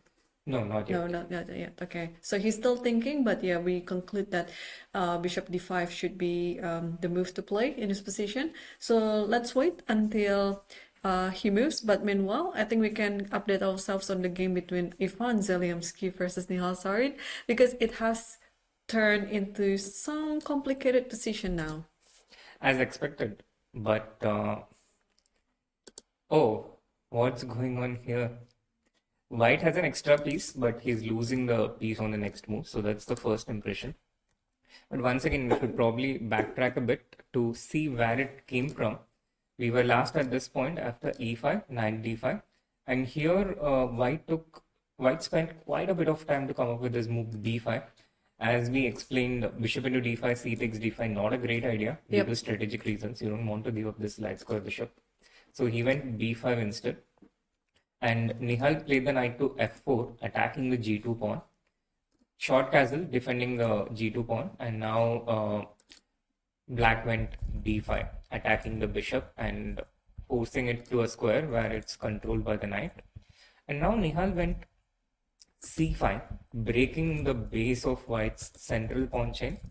The point being that after d takes c5, not to take bishop into c5 immediately, but to knight to d7, attacking the c5 pawn with the knight and intending to capture with the knight. White predicted the bishop, black gave a check and took the c5 pawn. The point being that, well, fundamentally, firstly, it seems like I'm not sure if the timestamps is exact here, but if it is so, then it seems like Nihal could still be in preparation, but I don't think the time adds up.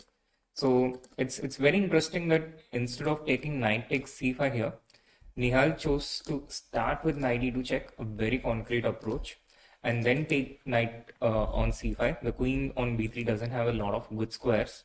Going to b2 or b1 would just be very sad for the queen and allow black to take over with d4 and d3. So he went to e3, attacking the e2 knight. Black just completely ignores it and goes d4, attacking the queen. Queen takes e2, and now d3, attacking the bishop and the queen together and getting back the piece. Now white can still emerge a pawn up with either queen d1, d into c2, bishop into c2, or bishop into d3. But in either of these cases, even though white will be a pawn up, black will have excellent strategic compensation due to the light square bishop. So far, I think it's been excellent play by Nihal from both the players, but particularly from Nihal, since he was the one reacting with black against the concrete problem set by white. But he has shown deep understanding, and the position that he has got after the first 20 moves is something that I think he would be quite pleased with. Well, yeah, I would also be pleased as black if I had this position. You know me, I like open position. I don't care if I'm down a pawn like that, as long as I have more initiatives in my position due to my pair of bishops. So yeah, I totally understand what Nihal is thinking in this one. But again, Zemlyansky is a very tough opponent as well. So he would try, he would try to use and prove that his extra pawn would mean something in the game, because otherwise, yeah, this is quite an imbalanced position. Of course, after a few moves when the bishop is taking on d3 or queen goes to d1, and I mean what I mean is until all the pieces are balanced again. But yeah, very interesting. If the timestamp is right, it means that also Nihal hasn't really spent so much time on the clock. Exactly, but I think the timestamp is definitely not right. It's probably 53 minutes for white and 1 hour for black. I think that's closer to the correct time situation. The game having gone for close to 100 minutes now, it can't be that one player has 1 hour 28 and the other has 1 hour 8 minutes. Yep. But Irene, another similarity between yesterday and today. Yesterday also, Zemlyansky was similarly pawn up. Oh yeah, against SL Narayanan. Not against me. Again, not against you. But do you have any relation to SL Narayanan? No, absolutely not. Just the same surnames, yeah? No. Actually, it's my surname, whereas it's actual name. So even that there's a difference. I see. Okay. So he's Narayanan and I'm Srinath. Yes, Narayanan is my surname. So that should actually clear a bit of confusion. But on when I search in database, both of you coming as Narayanan. Yeah, that's a bit of a that's I think one of the mistakes made by Mega and Twig quite early on, when they still didn't understand the Indian surnames and given names.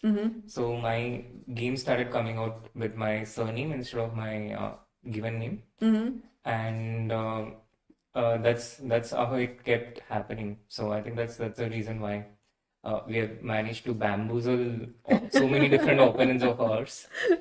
But now I've decided to make it easier by not playing so much. So Right. Okay. Interesting. Srinath, I have to take you to this game by Surya. He is playing on board 18. The current situation is, this is my favorite. There might be some sacrifice coming up soon. Some take, capture, whatever, attack on the king side. And there you go. G5 is on the board. If you move the knight, possibly the bishop on d3 will go capturing some pawn along the way. G6, I think, is the most obvious one.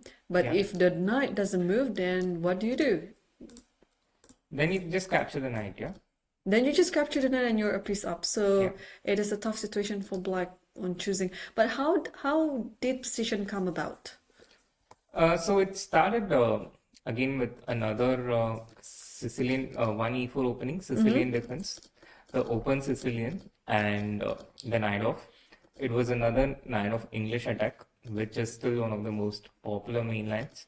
And here in Karthikeyan's game, Yeah. black went knight b d7, allowing white to go for this plan with g4, g5.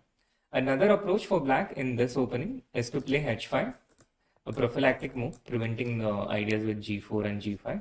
And against this, white went knight to d5, taking black's light square bishop and going long castle.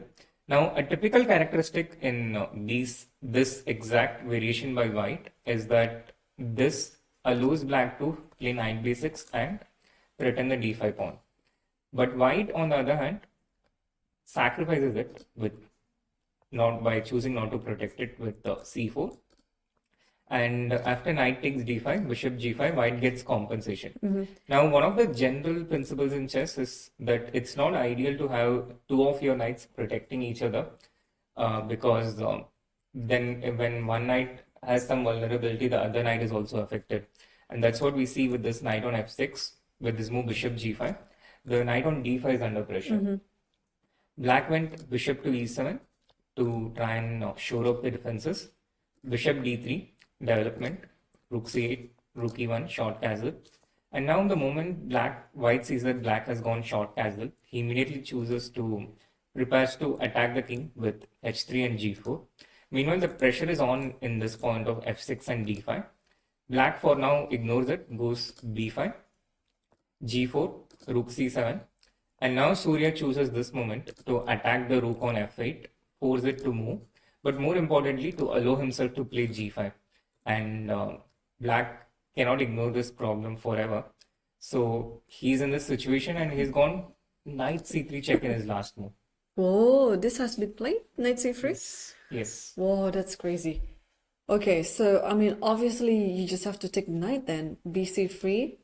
But okay, the other knight will come to d5, attacking c3. I think that's for this sure. has happened. These moves have been played, and black he just sacrificed the knight just like that for not even a single pawn.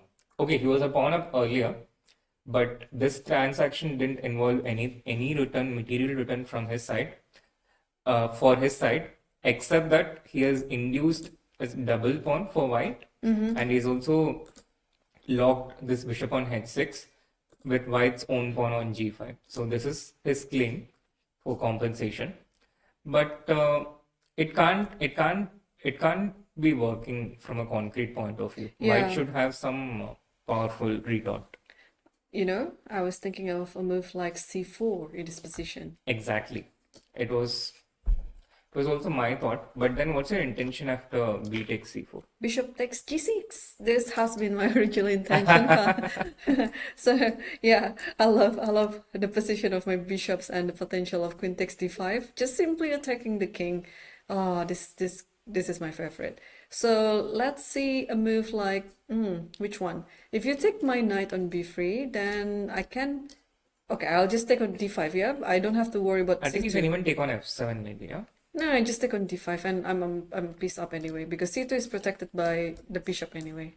Right. Makes sense. Or yeah, also taking on f7, king takes f7, queen takes d5. If king takes f7, yes, this Yeah, would then it's go gonna be into mate. yes.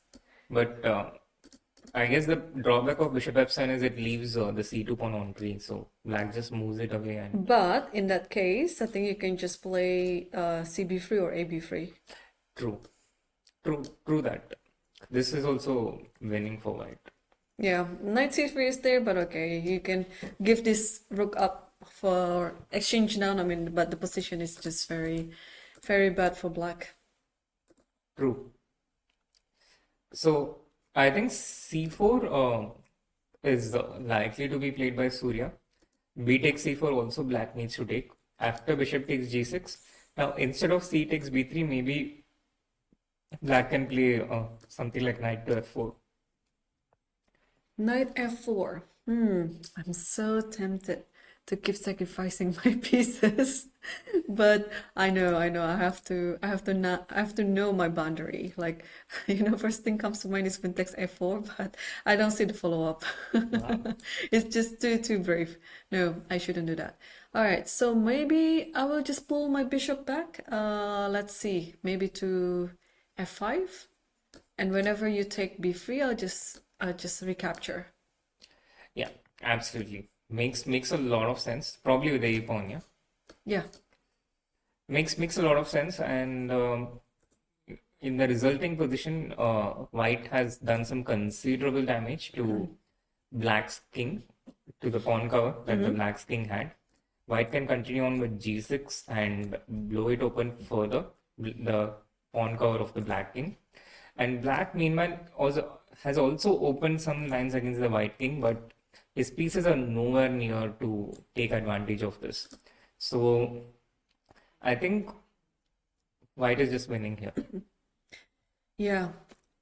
Looks like it. Well, if that is the case, then Surya is redeeming himself from his loss to Yushipenko yesterday, yeah? Yeah. And then he's gonna be back on the top boards.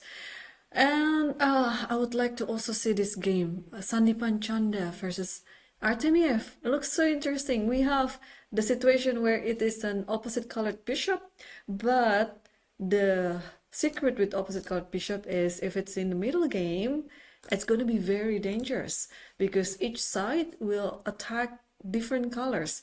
So I remember, many young players, or for those who are not being taught so much about the position understanding, they thought like, oh, let's go for the opposite colored bishop and then make a draw. But that is actually not the case. In this type of situation, this is actually the most dangerous possibility happening for both players because they'll just look at the position. Yeah, I was one such innocent young player myself once upon a time when I was completely lost, and I thought, oh, someone told me once that opposite color bishops has better drawing chances, so let's go for that. And it turned out to be a disastrous decision, and I ended up losing.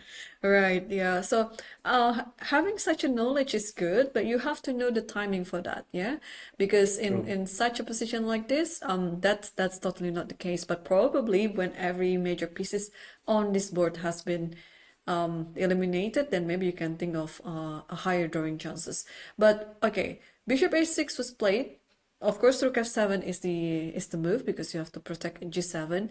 It looks like optically white is better because white is the one who is attacking g7. But on the other hand, white also has to keep an eye on the pawn on g2. But I see the e-file bar is just pretty much equal at the moment. But can you put more pressure on g7? I think for now the answer is no. I mean, you can do it with queen g4. It's the most logical response in this position, but black immediately has queen e4 or queen to c4, neutralizing this pressure. So it doesn't really allow white to realistically build up the pressure.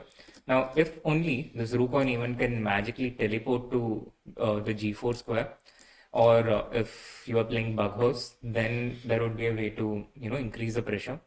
But in this position, within the realistic means, white has probably reached the best of their attack, and playing something like queen g4, queen e4, and going into this position, it would actually favor black a little more than white, because the thing with going for such an attack is your pawns are all poised towards an aggressive position, and then when it goes into the endgame, it's usually the defensive side which has some of the strategic things more in their favor.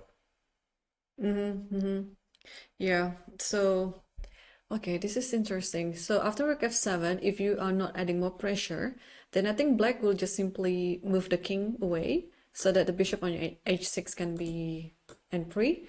But otherwise, if queen g4, let's say I play queen g4, what do you do? Yeah, queen g4, queen e4.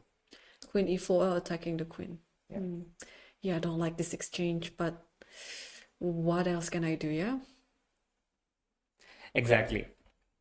So instead of a direct approach like queen g4, you probably need to come up with a more or less direct approach. Yeah, maybe I don't know. Maybe something like queen d2. But I don't like this so much either. Queen d2. Something like queen. I don't. To be honest, I prefer black's position here. Why? Why is that? Because black has everything under control. Black starts bringing their pieces. There's a very clear route for black to be able to do that. The rook coming to e8, the king going to h8 next. And if black is able to neutralize and stabilize, then I think white's pawns are a little weaker than Yeah. black's. Yeah, you're right. So for the pawn structure, yeah, I agree. That's why I was never really considering exchanging any of my pieces, because otherwise, if we keep exchanging and then in the end game later, even if it's like bishop versus bishop, I think black would be better. Absolutely. So it's not easy to I think keep White's initiative going in this position. Although I think he has played the queen to g4 here, in which case I do expect black to play queen e4, which I like it a little more than the alternate option with queen c4. And if the game goes into an end game, then I think black has not much to worry. But if white tries to keep it in the middle game with something like bishop f4, then black starts taking white's pawns with queen to c2, starting with that. Yeah, you're right. Okay, so that looks interesting. But yeah, unfortunately, I was hoping actually one of the players in this game was somehow better because of it looks like, one is attacking g7, one is attacking g2. But the one who is definitely better, we can come back to the game between Fokidov versus Gunnerden Sugar. I I don't know whether it is the right pronunciation. I don't think this is like really sugar, because Really? I think in Mongolian it should be pronouncing differently. Okay. Because I don't know. I have to ask my Mongolian friends on how to pronounce this. No, we so far we call him Sugar. He's part of the Mongolian national team, so Yeah. I think our team has played him a few times. And when I ask who are you playing against, we just say Sugar. Yeah, we have to ask how. Yeah, actually there are a few of the players here that I would like to educate myself on how to pronounce their names, because True. it's better to Be right. be right. Yeah. Exactly, yes. So how do we see? So this is quite an improvement to the position that we saw before with this game. I mean, earlier on we saw that Fokidov was having a very pleasant position. Yeah, I think this was the position that we This saw. was the position that we saw. And black played rook to c8. White went king b1. With king b1, I think white has more or less secured his position. And then he just took the pawn on b4. Black still can't castle as long as this bishop is on b4. And he didn't really find a way to solve this problem. So he went rook c4 attacking the bishop. White just easily defended it with a3. Then queen to c7. White went b3 attacking the rook. The rook moved away from the c file. Now rook g1 threatening bishop takes d5 using the pin against the king on the e file. Knight b6 defends the d5 point, strengthens it. White again makes a defensive move with h3, just one move. Finally, black decides that, okay, I'm not going to be able to castle anyhow. So let me try and find other ways to artificially castle and take my king to a safe point. Now the bishop on b4 has done its job because it no longer needs to prevent the king from castling on the king's side. So its duties are reassigned. Now it goes to bishop to a5. Creating a pin on this part, And like you pointed out, yes, white has made significant progress. Black's pieces are all over the place, literally. They're Yeah. completely uncoordinated. Yeah. So this pin is very dangerous. If you don't do anything about it, white will play queen e3 and then you have no way to save the knight on b6. So here black has to come up with some preparation, either stepping away from the pin or maybe make use of your rook h8 going to b8, and then whenever queen e3 happens, then you can just move your bishop, and that way you're protecting the b6 knight. But on the other hand, I feel a bit sad of the rook on h4 as well, because it looks very loose, like what you said, it's a bit of all over the place. It's very disconnected with other pieces on the board. So yeah, I think Fakidov is going to win this very, very smoothly. Yeah, although he had a winning position earlier in this tournament in the second round, I think it's completely different from this one. That was a technically pawn up position which was winning, but Yeah. this one is a lot more winning in terms of the degree of how much winning it is. Yeah, yeah, you're right. Wow. Okay, so looks like things are good for Kidif in this position. Let's come back to the top 10 board. Okay, this is pretty calm position, but compared to Fakidov's game. But let's check ourselves on the game between Maksudlu versus Madaminov. Right. For the first time today, we are having a look at this game, but we haven't missed much because they have made only 13 moves despite the game having gone on for close to 2 hours. And yeah, both the players have been spending considerable thought. It started with the English opening, 1 c4, symmetrical English with c5. Now g3, g6, bishop g2, bishop g7, knight c3, knight c6 with d3, knight f6, a3, d6. Very symmetrical way of developing for both the players. Now white created a break on the queen side with rook b1 and b4. Black took the pawn and played a6 in order to prevent b5 and also prepare his own b5 break for the future.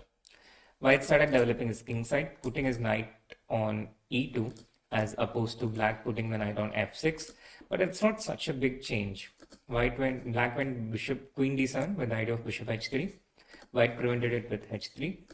Takes. White has the pair of bishops, but black got the pawn to b5, taking away one of the pawns on the diagonal of white's white's light square bishop on the long diagonal. White played short castle and black now defended the b5 pawn with rook a b8. So this is the live position that we have right now, and it seems pretty balanced, but maybe just a little bit of slight edge for white due to the pair of bishops. It's something to work with for white at the very least, for Parham to work with. It's not totally dead yet, and there is something in the position, but not a whole lot. Yeah, but here in this position, the direct threat is on the pawn on b4.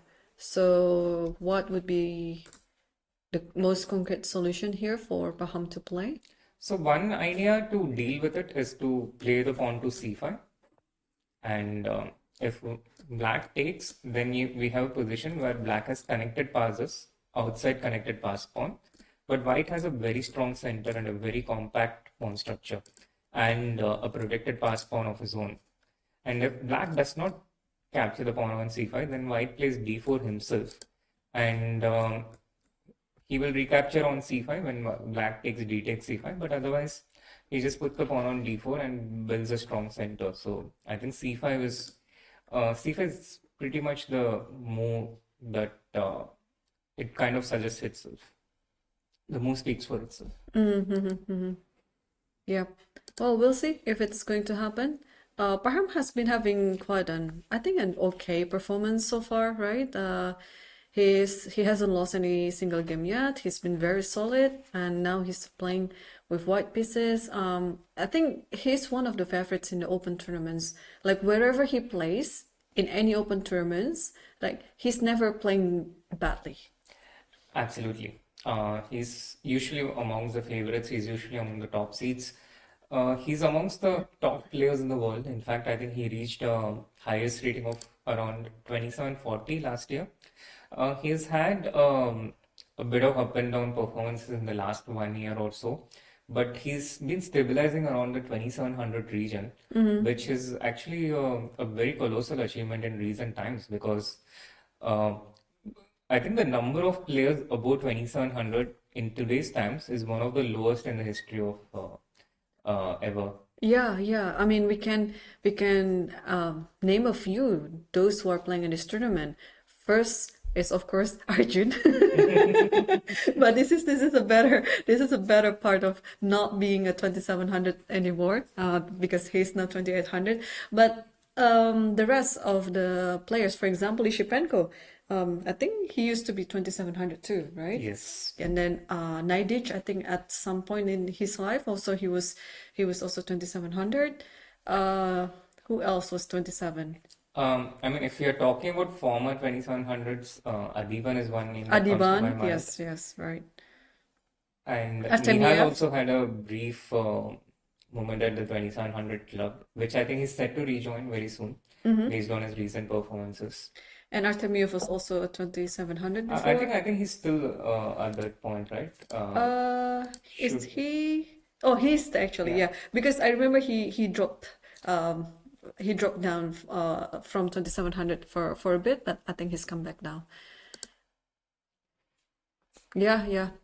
Okay, there's still so many things going on right now. But we haven't really taken a look at Sound Saleh game because he Is was he the star of creating another yesterday's game. magic today? No, unfortunately, it's been very calm. Very, very calm. Calm, but the position is not without its imbalances. Yeah. I'm guessing it's a Sicilian opening. Let's see if you're right. Yes, it is. Yeah, a Sicilian opening, and it went with 3 bishop b5 check. Salem played knight to d7, and white went with its direct approach towards the center with c3. Black played knight f6, attacking the pawn. We need to defend it. Black just went a6, b5, and bishop d7, completing his queenside development. White got a center with d4, but black now develops his kingside with e6. Short castle, bishop e7, rook e1, short castle.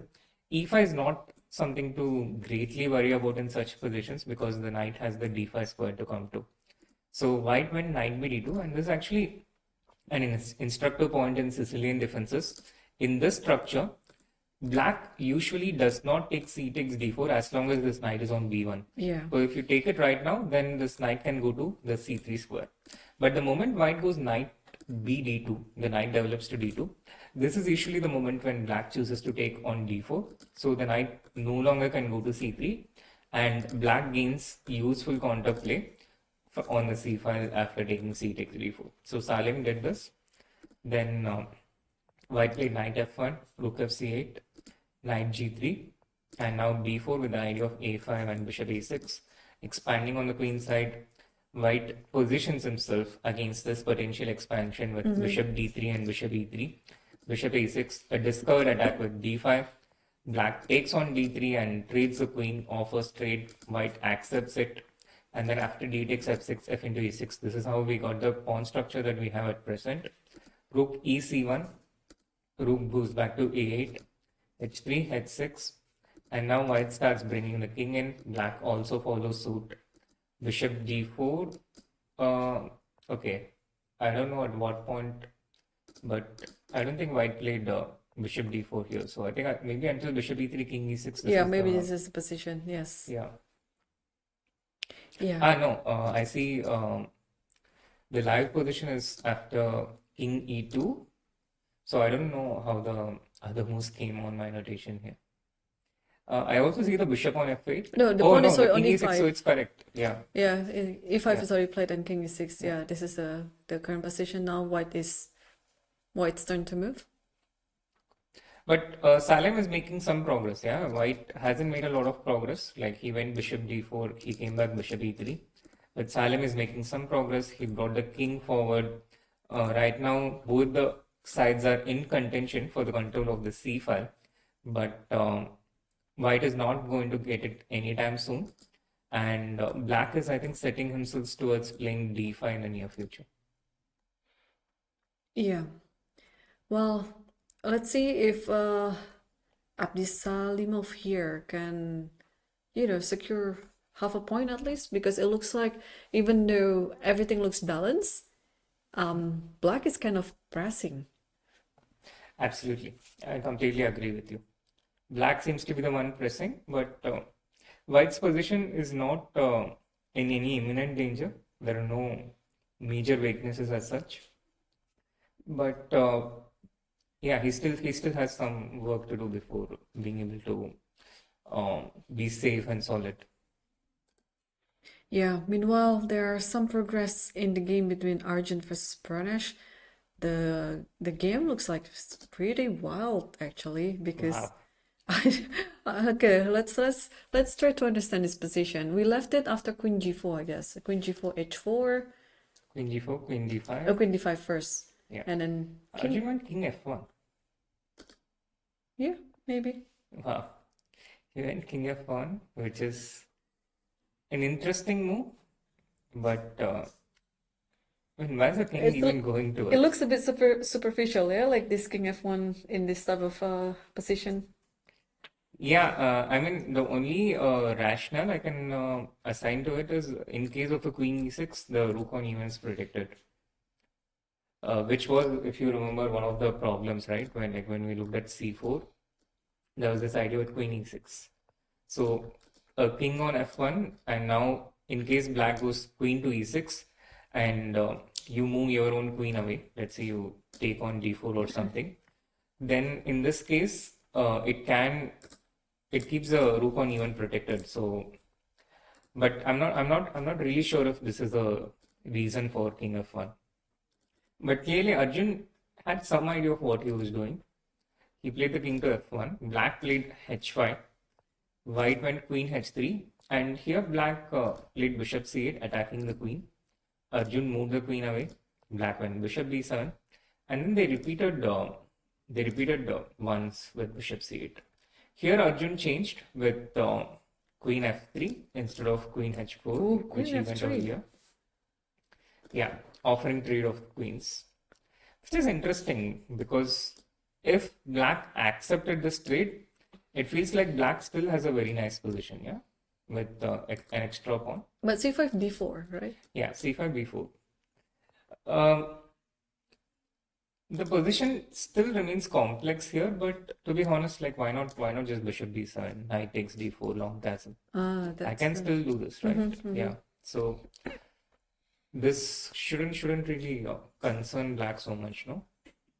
yeah. Maybe Knight into D4 wouldn't be Arjun's move. Maybe he'll do Knight G5 or something to prevent the development and claim that although the queens have been traded, your king is still in the center and I'm still going to pose problems against it. But Pranesh went Bishop to B7 instead of taking on F3, which the computer is not too happy with. White continued with Knight D2 and now Rook H6, bringing the rook into action. Knight E4, Rook D6. So at least he has solved the problem of the development of one of his pieces. The only undeveloped piece remains the bishop on F8 because the rook on 8 will likely come into action after long castle. And with rook coming to the 6th rank, this also supports this F6 advance for Black, which is usually required to be able to send this knight away and move the E7 knight and get this bishop into action.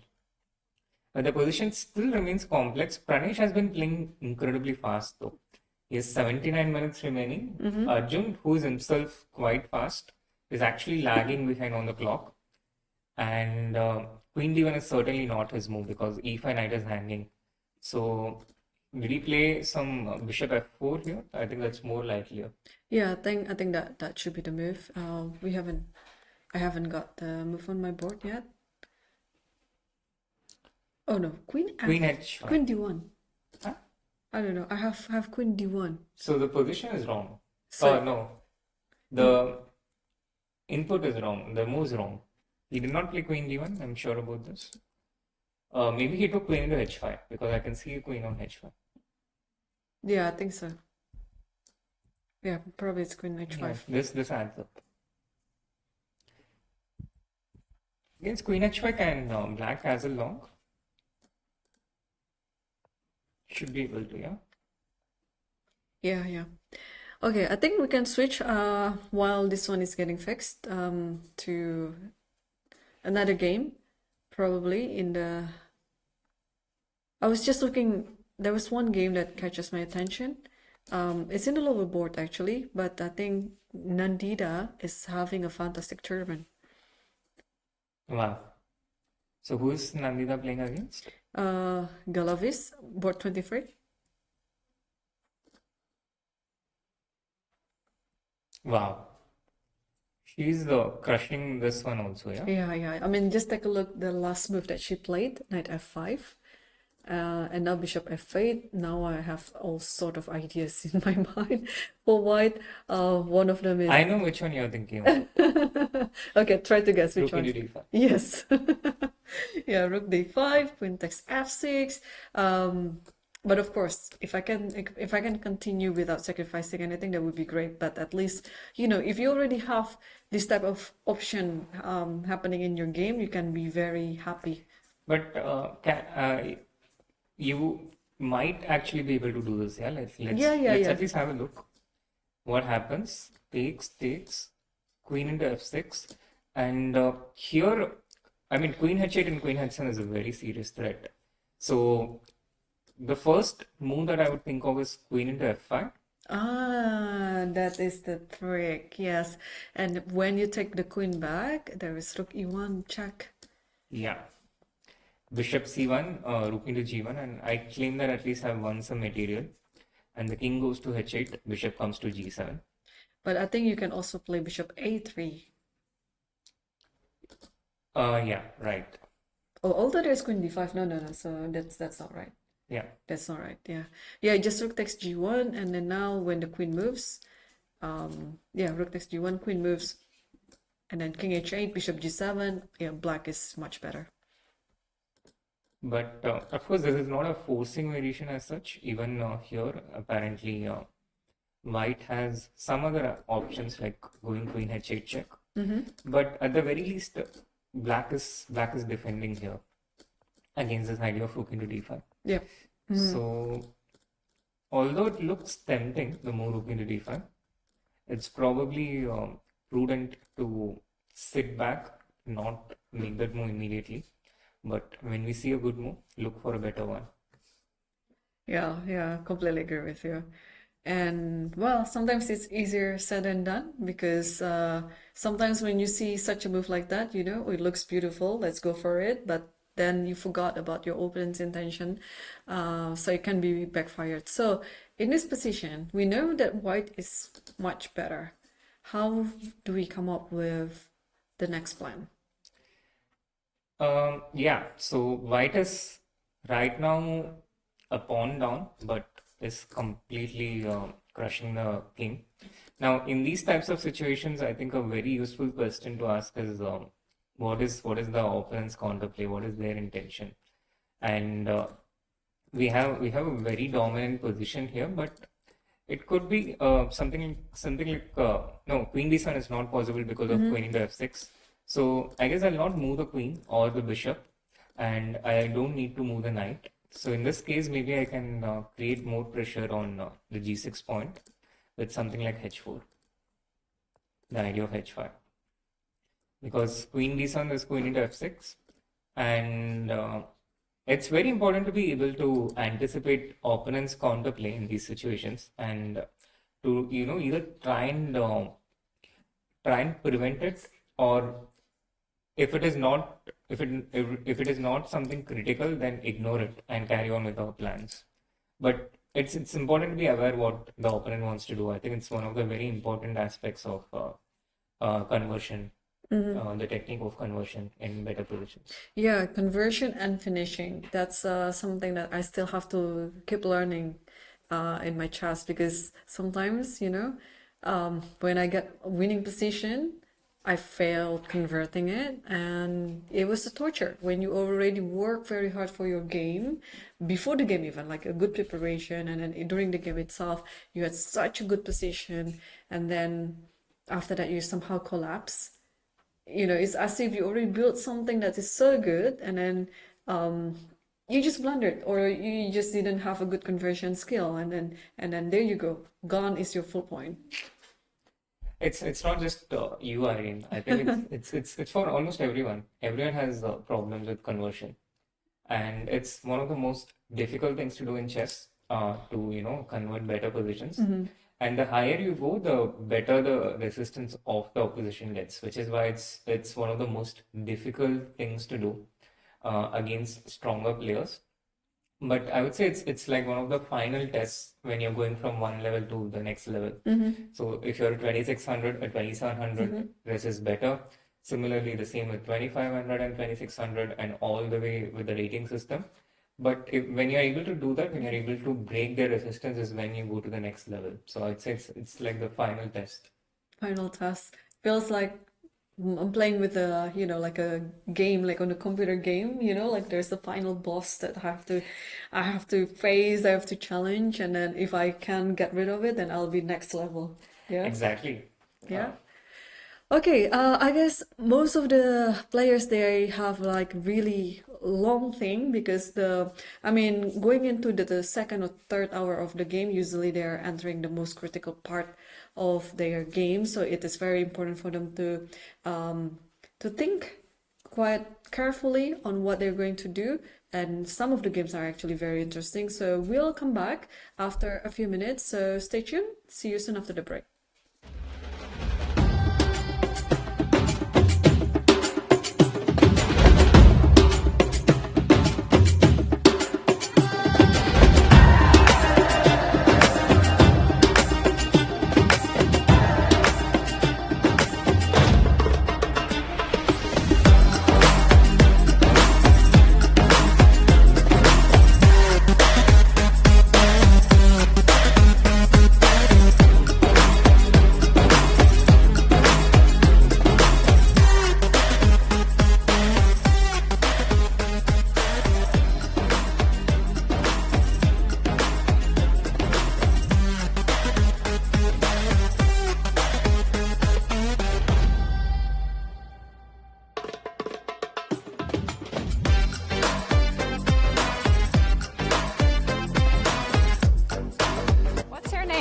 My name is Rashid. How old are you? I'm 10 years old. What's your favorite chess piece? My favorite chess piece is the queen. Queen? Why? Because it have so many moves. What's your name, first of all? Mohammed. Mohammed. Wow, nice name. How old are you? 10. 10. 10 years old. And for how long are you playing chess? I've been playing chess for 2 years now. 2 years? Yeah. Are you playing at school, or are you also playing at home? Both. Both? Against whom are you playing at home? My brother. There is my brother. Oh, so you play together. That's very nice. What's your favorite chess piece? Chess piece? The queen, because who doesn't use the queen in battle? It's the most important. After the king is the most important. The king is the most important.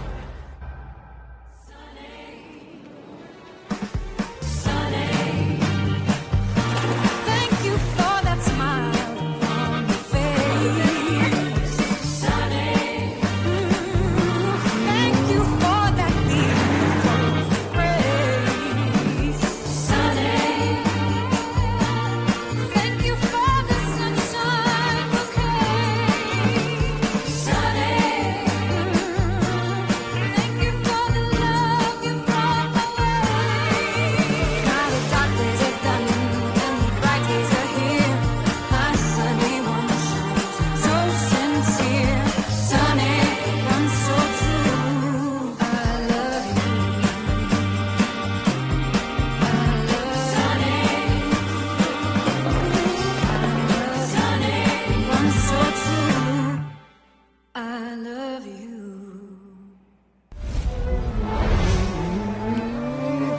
أنا جعت.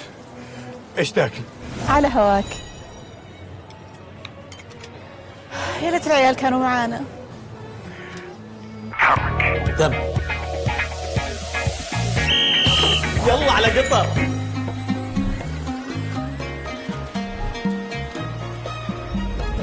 عشرة على هواك يا نواف. رد يا ابو نسب.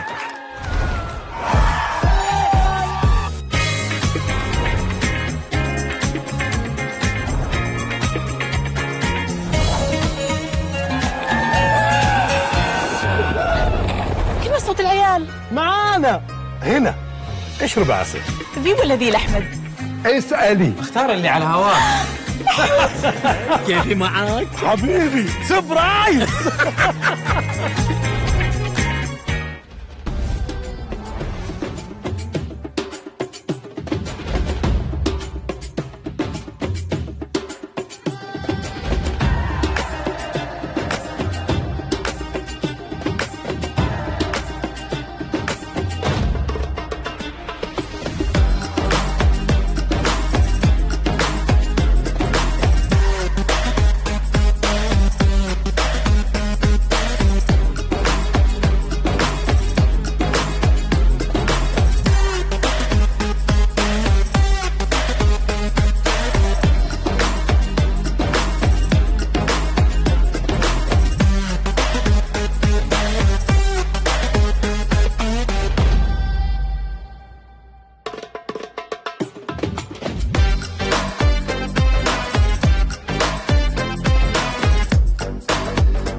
انا جعت.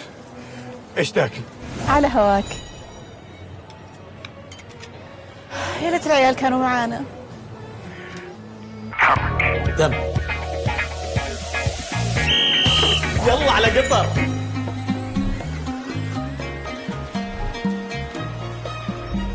أسرع على هواك يا نواف. رد يا ابو نسب.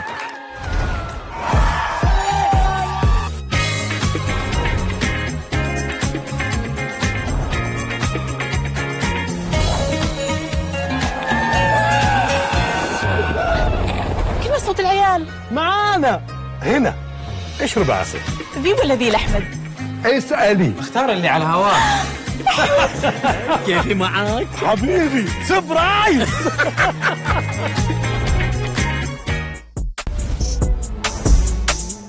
Who's your favorite chess player? Magnus Carlsen. And who do you root for the World Championship match, Ding or Gukash? Well, I don't really follow up on chess, so I don't really know though. Do you play chess? I play, but I'm not master or I'm not good. But I know how to move the chess. That's okay. So guys, do you play chess? I do play chess. You play chess too? No, I don't. Do you play chess online or over the board? On the board. I prefer on the board. And have you competed chess tournament recently? It's been a few years back, not very recent. How often do you play chess? Well, it depends. In the summer, I play with my friends quite a lot though. What do you like the most about the chess when you play? About smartness. Smartness, no? Is there right now we're at the Formula One? Is there any connections in your mind between Formula One and the chess? Something similar? Fast thinking. Hey, who's your favorite chess player? Actually, I don't know regarding who's the player, but I don't know who's the good one and who's the master now. But I know how to play. Yes. Who do you want to see in Qatar Masters? One of the top 10 guys, let's say, in the world of chess. Definitely people like Magnus Carlsen, like championship winners.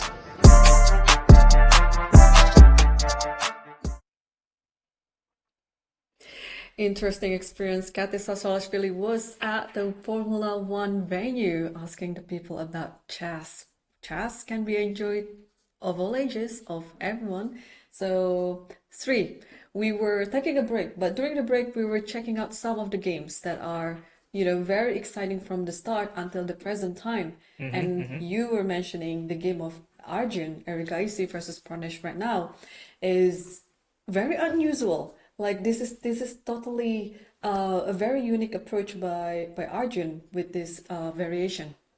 Absolutely, Irene. This is at least one of the interesting games, and we were last at this point. Arjun had just played his knight to e4 here. Black went rook b6, and Arjun took the pawn on h5. And here we thought black would go long castle, which is exactly what he did. Now white went queen h3 check. The king moved.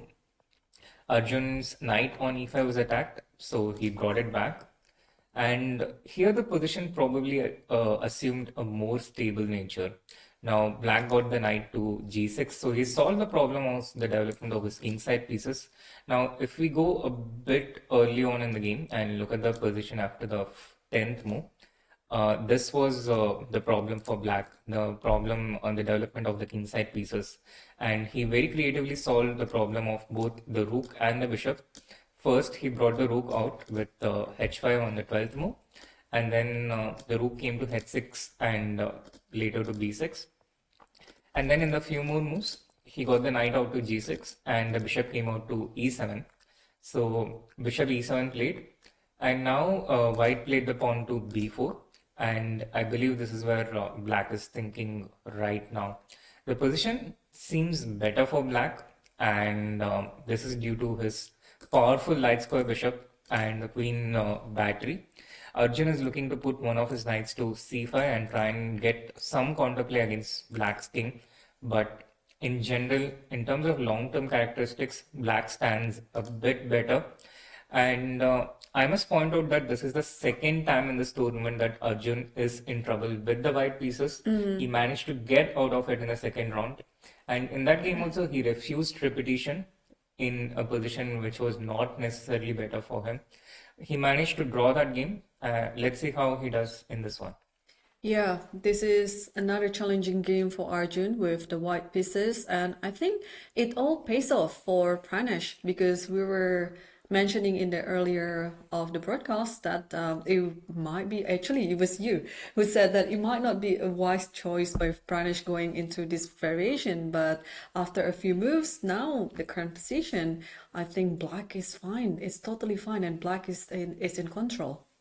Yeah, I just saw Pranesh do a little Aronian-like move there, stretching his neck, which I've seen Levon do it whenever he feels confident about the position. And Pranesh has actually defeated Arjun before in at least one of the online rapid tournaments. I remember this one. Let's see if he's able to. But has he repeated again? Did he play Rook H8, Queen G3? It seems like he played the Rook to H8, attacking the Queen. White went Queen G3. Until this point is logical. And this is probably the position in which he is thinking right now as black. Is he going to play some F5 here, Irene? F5 and Bishop D6? This is your type of position as black, right? Yeah, yeah. Can I sacrifice something? No. Okay, so No, I think here it's better to sacrifice your opponent's pieces. yeah. Okay, so if only the other rook on b6 could jump over g6. I hear you. Yeah. Do you want to play Knight H4? I think so. Yeah, I think that is a good move. Yeah, Knight H4 is strong, and I'm very worried for white here. To be honest, if black plays Knight to H4, I don't see a good defense for white here. Yeah. And he did it. Knight H4 is already on the board. So the question that remains will be answered by Arjun soon because for me it is a very difficult, yeah, it's a difficult position. How to anticipate Rook G6, which coming up soon, and Pranesh just got off the chair. Yeah, he's looking very confident in this one. Absolutely. Pranesh is looking very confident. He's beaten Arjun before. He knows that he can potentially do it again. And Arjun, on the other hand, he managed to pull it off once, getting out of a bad position. But here, I honestly feel that the chances of him pulling another one seems a bit less. The reason being that this position, it feels even more dangerous. The black's king is very safe. White's king is under fire. But most importantly, I just don't see any direct defense against this move of Rook G6. Oof, that's tough. If I put my knight to f4, let's say, right now. Yeah, Knight f4 would be the most logical move. But Queen to c4, coming with a check. And then king has to move, maybe, yeah. King has to move, absolutely. And then at least the knight is still guarding the g6 square. True. This is probably what Arjun has to do here. He has to probably go into this situation. And here there are moves like f5 or g5, which looks very threatening and dangerous. On the other hand, can I do that? Can I play g5? Yeah, you can totally do that. But just out of principle, I would like to bring my rook over. So let me play rook h6, also with the idea of knight f5 coming up soon. I mean, after knight f4, queen c4, king g1, then rook h6. Yeah, absolutely. Rook h6 also very powerful. And in fact, it's the best move in this position. Yay! Yeah. So it's just out of principle because it looks like any moves, yeah. Even if you play knight f5 right away, I think the position still looks good for black. Even if you play g5 too, or even a pawn to f5, I think, I mean, just look at the pieces activity. I like having my pieces activated like what Pranesh is having right now. None of the pieces are sleeping. Like they're all playing. Absolutely. It's a model of how to keep your pieces active. And Arjun is under very serious, very intense pressure. And although we don't have exact timings, I also have a feeling that Arjun is probably the one who has lower time today because just based on, him being the one to be the first one to think early in the opening and subsequently the one who has, in general had to solve more difficult problems overall. Yeah, yeah. And also from the video, we can see that Arjun has been spending lots of time on the board compared to Pranesh. Yeah, it looks like things are going south for Arjun, but let's see if he can pull off his magical twist of turn in this game because he's been saving lots of games in the past as well. But yeah, it's gonna be very, very challenging.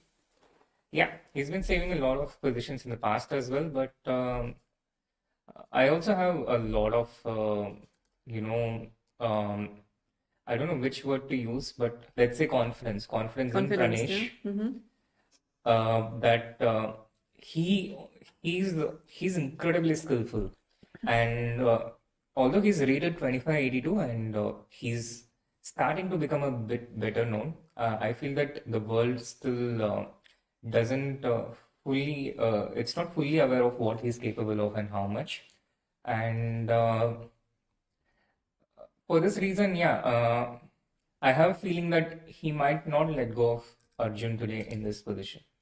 Yeah, yeah. And also, the other thing is usually if you could pull a position like this against much stronger opponent, there's always some risk in your position. But in this one, I don't see any risk to Black's position at all. All I can see is just Black is in total domination and about to almost, kick away the king there. So what just happened is knight f4 is on the board and I possibly. think knight f4 is on the board. I'm Oh, we just don't have the move yet? deducing based on the direction of the move he made in the video. It's a bit of detective work,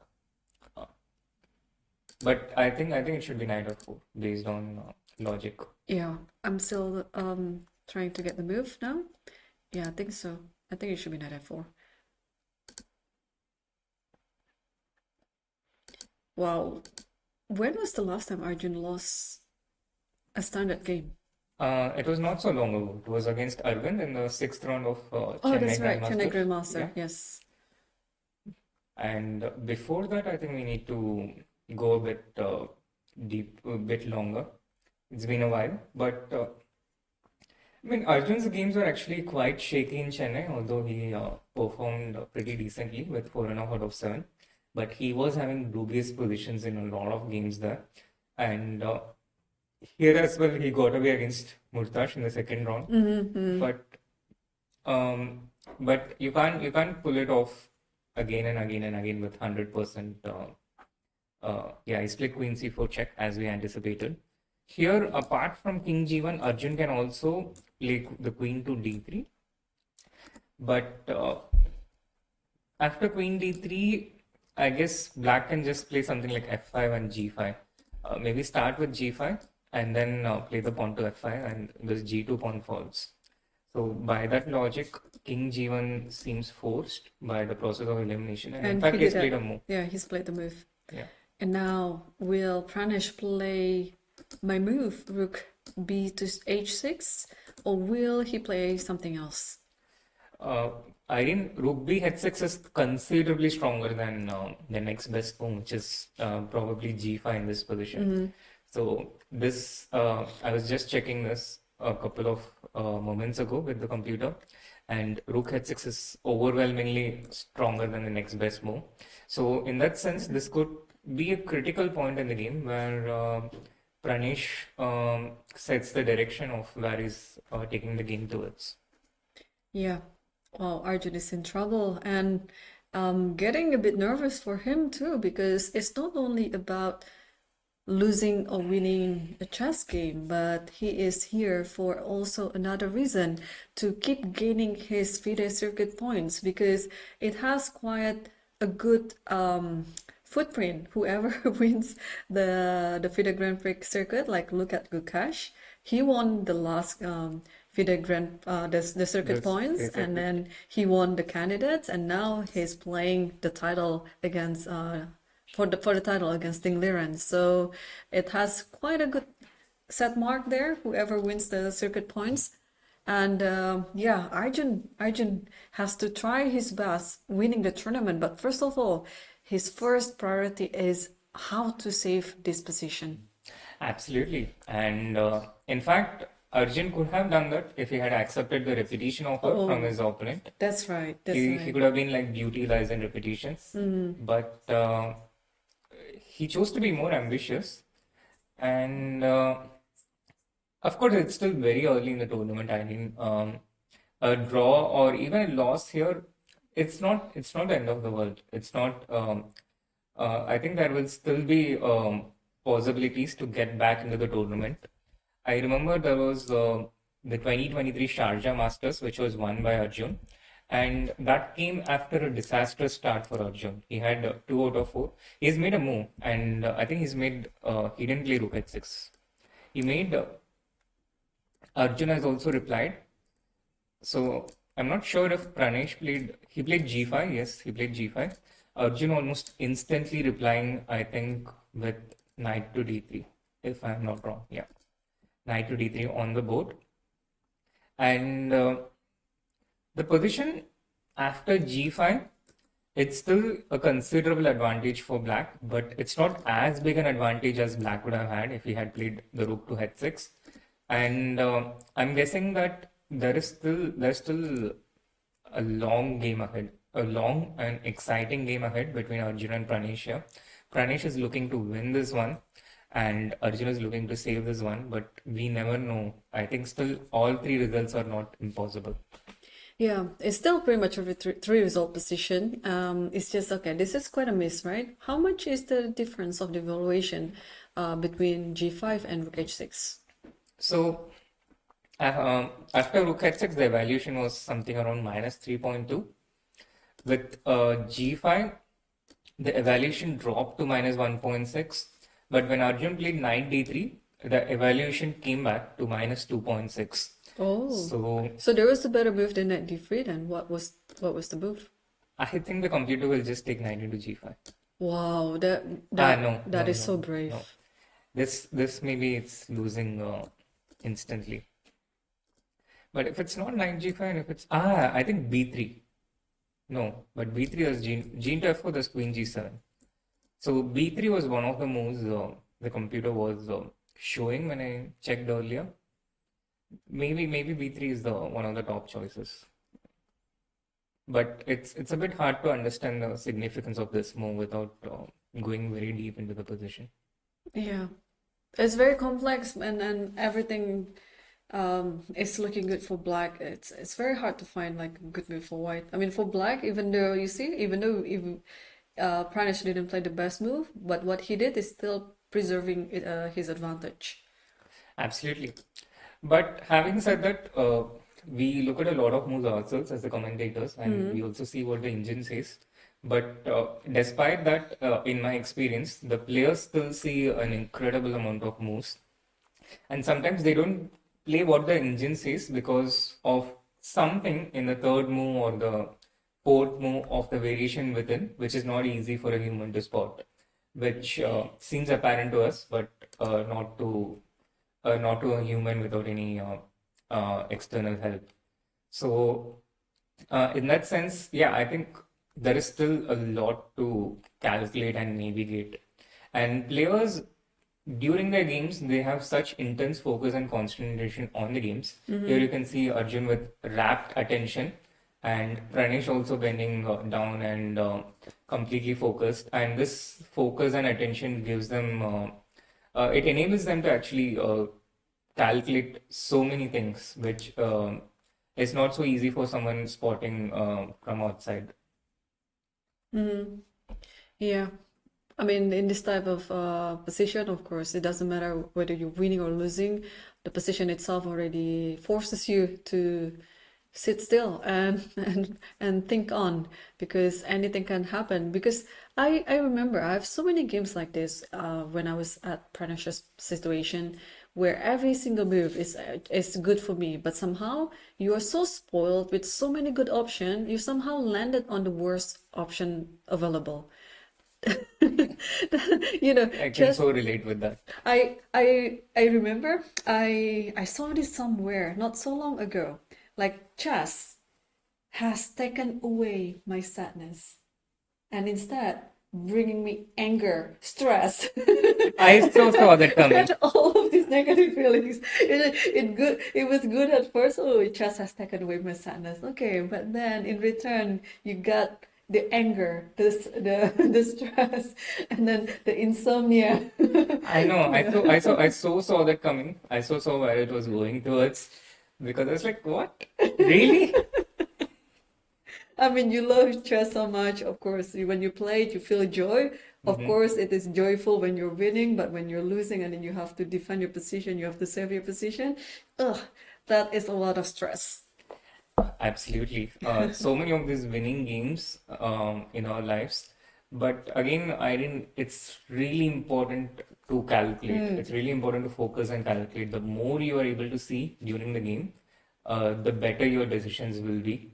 And in these situations, if you make these quick moves out of intuition without calculating, missing some key resource of the opponent, this is the moment when things start going wrong.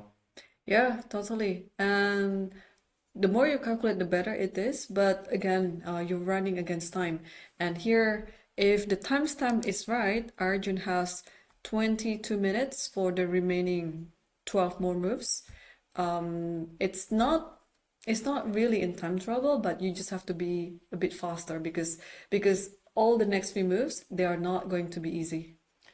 Absolutely. Again, very similar situation for Arjun as he had in the second round. He was low on time, his position was under fire, his king was in danger, and somehow he found a way to keep his king alive and threaten something against the opposition king. And again, this position looks really nice for black, and it is indeed nice for black. But black still needs considerable precision, and it's a long way to go. Yeah, indeed. It's a long way to go. And now Pranesh is thinking so deep right now. What could he be thinking? I'm excited for Pranesh's chances though, being the underdog and also the brave opening choice, Irene. The attitude of this generation. They're fearless, totally fearless, yeah? When I played similar situations where I faced someone 200 points above me, the thought was to just make a draw with black and try with white. Berlin then. Your preparation, your everything was towards equalizing, neutralizing as black. It would not even be possible to imagine such an approach, playing such an opening against a 2800, the world number 4, and trying to create chances against him. Yeah. I think this is a very good approach by Pranesh, I would say, because he's treating this game as a training game. Because I'm sure in his mindset, it doesn't matter what will be the result on this game. I will learn something. So let's play brave. Let's have everything out on the board, and then if I have to lose, I lose. But I will learn something from it. Even if I win, that's great. That's a bonus. But also, I will learn something from it. So, I think the one of the secrets, I guess, in the rise of Indian chess prodigies is because of their mindset. This is what I noticed. You can have all good trainers. I mean, in any part of the world, right? You also have all the access to the internet to play online games, also to access all this material, all the resources, but Confidence. but at the end of the day, even if you have all these resources around you, what you have in mind is more important than anything else. Absolutely. It's a level of confidence and self-belief. I think it's not just restricted to chess, but the next generation in general. In a lot of fields, I've noticed, particularly what I notice in India, is a level of self-confidence and self-belief that the previous generations simply couldn't even imagine. Yeah, totally. and I think it has been fruitful. The approach has been very energetic. I like it. I like how what I see with Pranesh here, and yeah, I think it's just a matter of time for him to cross 2600. Is he already 2600? No, it's He's very close, yeah. 2582. Yeah, he's very close to 26, and yeah, it's just also another matter of time to get to the 2650 mark, and maybe later on 27, and maybe just like Arjun 2800.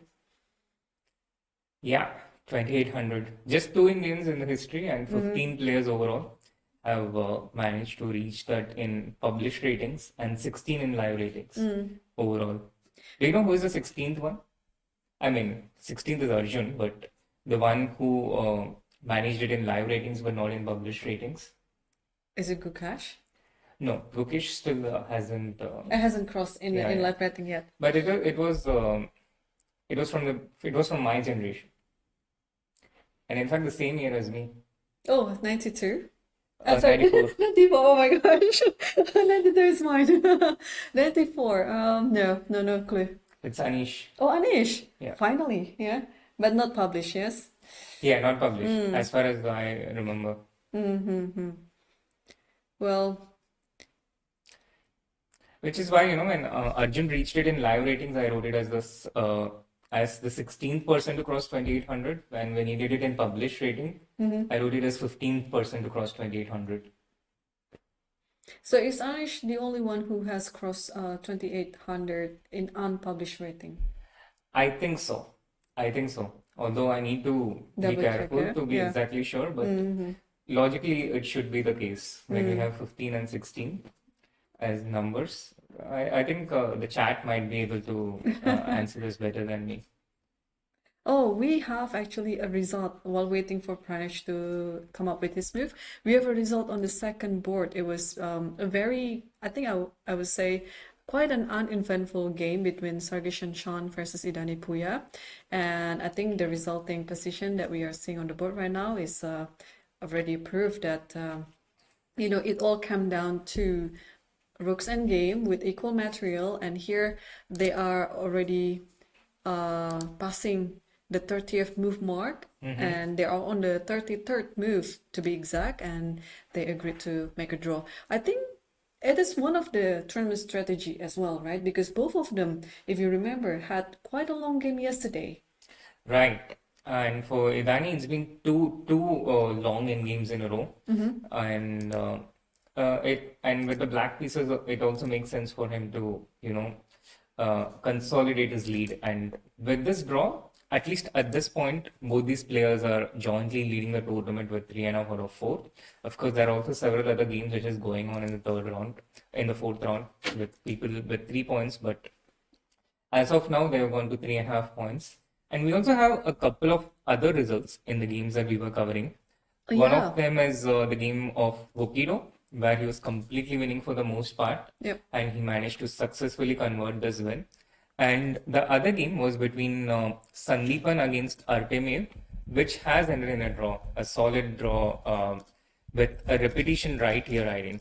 Queen g4, the queen came to g4, the black queen came to e4. Ooh. And then they just repeated moves right here. No, this didn't happen, but they repeated moves right here. So a couple of results there, even before the first time control. Yeah. And also another quick update, one of the tournament favorites, Nodebek Abdusaturo, the second seeded player, he managed to get his second win in a row, this time against the super talented Olivia Kiolbasa, and he moves to 2.5 out of 4. After a difficult start, he's coming back into this tournament. Yeah, he's back. And of course, it is also very important for Abdusattorov to be back in the tournament contention because, well, he's also trying to gain as many points as he can for the FIDE circuit. Absolutely. And although he had maybe one of the worst possible starts, he lost the first game, he drew the second one. In an open tournament like this, you always have chances. And one of the key things is to win the last round, and you just need to put yourself in a position where you have chances until the very last round. Now, in a tournament like Qatar Masters, there are so many strong players, there are so many contenders. that no one person is going to just run away with the tournament. So even if you go behind a bit, you can hit back, you can get back, and if you can finish strong, that's the player who will be the champion. Right. And I think I would like to switch back to Nihal's game because there are so many things have been traded off in this game, and just what am I seeing? It looks like black is pleasant, but am I wrong? Or is it just equal? It seems double-edged, no? Yeah. Black has initiative against the White's king. He has these two rooks on the 7th rank. Mm-hmm. On the other hand, White has one extra pawn on the queen side and can create a potential outside passed pawn or even a connected outside passed pawn. So what is Black's threat here? Okay, black might be, oh, you know, I like putting my rook on a2 just to control the a4. I like to grab any possible material. Okay, and if I start with knight c6 myself, attacking the Yeah, a7 pawn. then we're probably a6 first. Hmm. Or maybe, I don't know, that No, a6 position. maybe the problem is knight b4, yeah? Ah, there's knight b4. Okay. Yeah. Yeah. Oh, okay, so But you probably. can maybe do rook a2, which you intended earlier, or something else. And I think he's done it. Knight c6 is on the board. So the question is, what dangerous threat does black have here? So for white, it's pretty straightforward. I'm attacking the a7 pawn, and I'll try to move these pawns forward. But black, on the other hand, he has these pieces which are dangerous on the king side.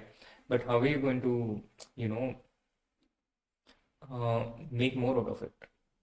Yeah, I was trying to calculate all possible ways, including to move my king. If somehow it can help, you know, I don't know, somehow the king is on h4, but there's no way to do it.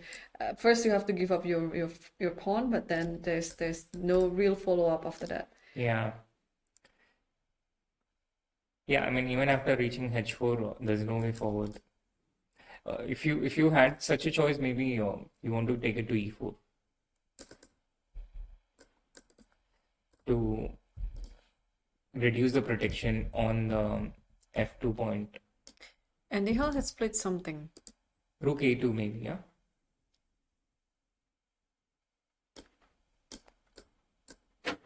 Yeah, probably. Not sure. Rook a2 and the boy who never sits goes The for boy a who walk. never sits.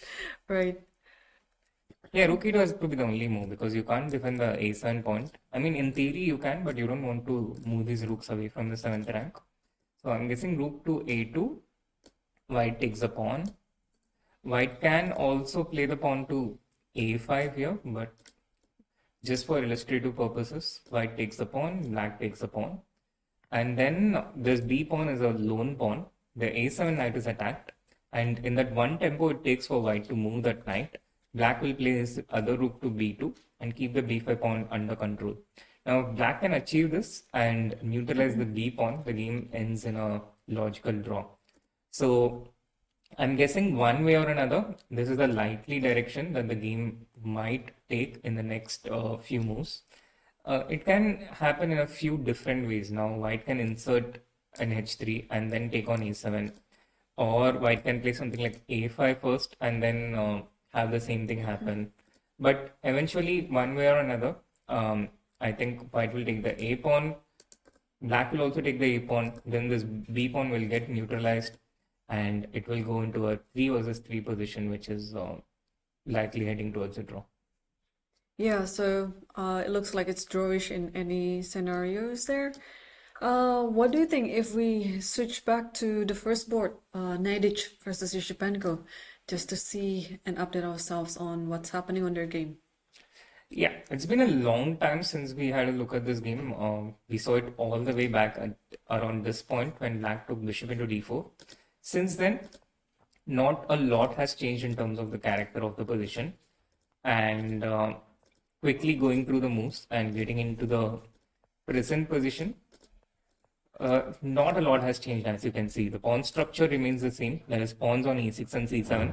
They just repeated once, and then after repeating once, after knight c4, bishop d5, knight d3, bishop d7, white chose to refuse the repetition with h3, and the game is going on for the moment. White has a slight structural advantage. Black has superior piece activity, and this keeps the game in balance. But white doesn't really have a lot to work with. So it was white who refused to repeat, yeah?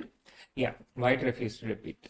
Okay. No, I'm just trying to understand this position if white can actually play or win, because it looks like black's pieces are more active. Everything is in place. So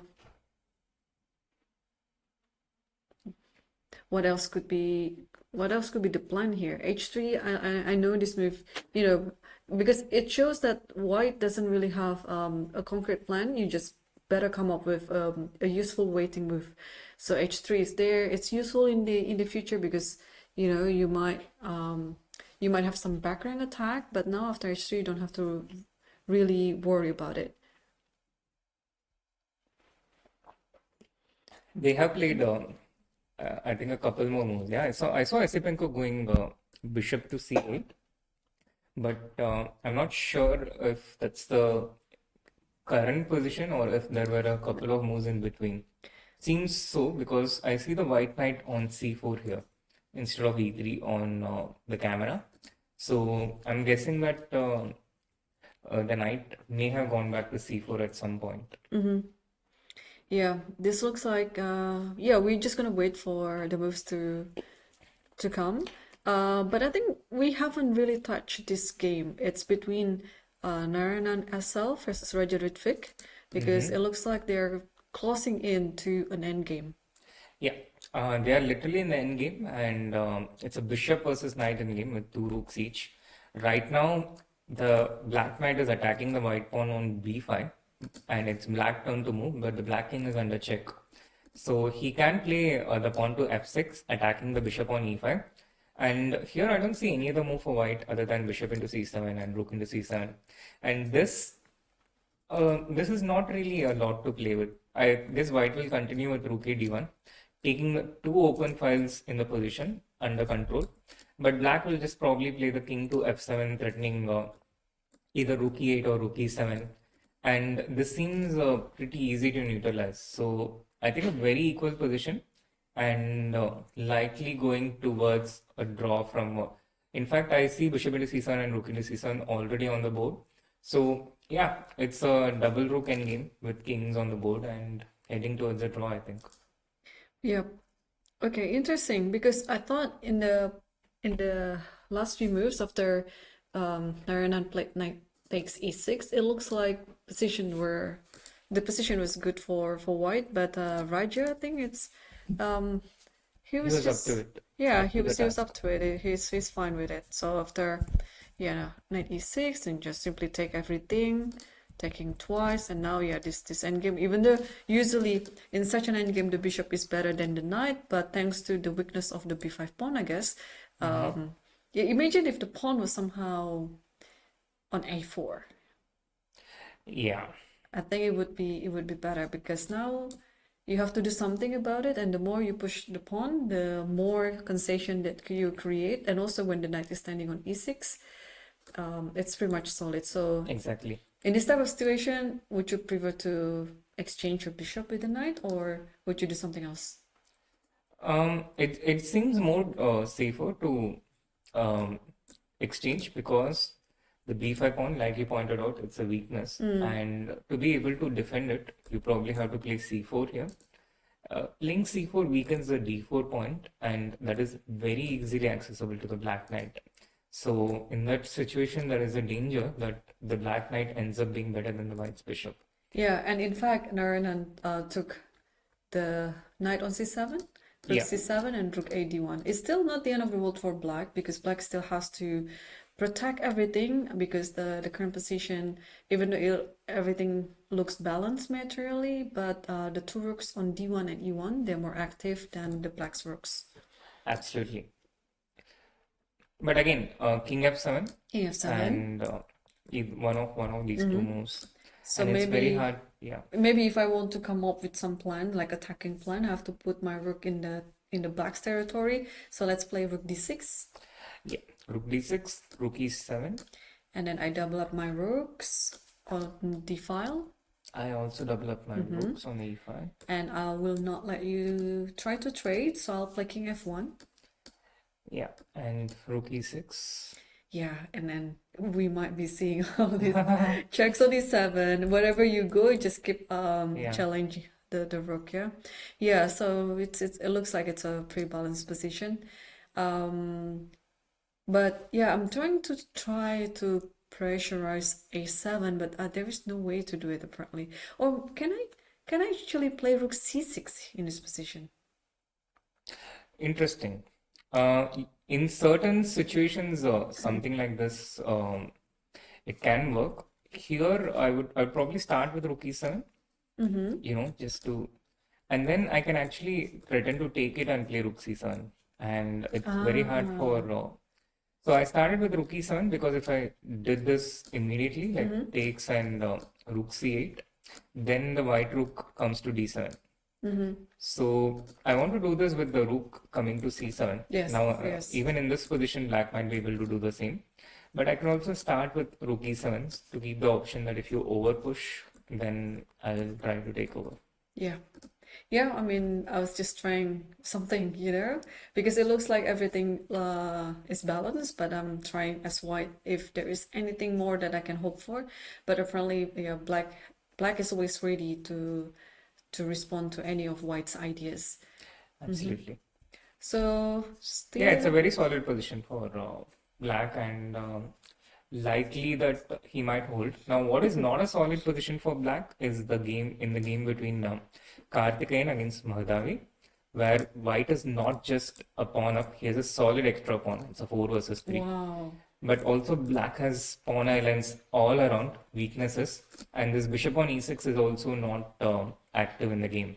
So Karthikeyan, he had a nice position out of the opening. We covered it out of the opening, and so far he's been keeping that advantage, and he has a massive advantage in the end game, and he's also about to complete the 48th move in the next move. Yeah, so Karthikeyan is in good hands right now. Like, yeah, he's a pawn up. He has no problem with the clock for the time being, and it's looking like he's on to his third victory, I guess, or second. I think it's his third. He had 2 wins and a draw against Sankal Gupta. Oh yeah. His opponent plays the pawn to h4 to try and trade one more of the pawns. It's a good defensive attempt, and black will still keep holding on. But after g takes h4, rook h8, although white might not be able to hold on to this h pawn for a lot longer, white can keep rolling his b pawn forward. So it doesn't really take a lot out of his current advantage. It doesn't really take anything from his current advantage. But in this type of position after h4, what if I try to win the pawn instead of exchanging the pawn? Like, for example, if I play g4, Yeah. and then somehow I get all my pieces to attack the h4 pawn, so I win 2 pawns up in the end.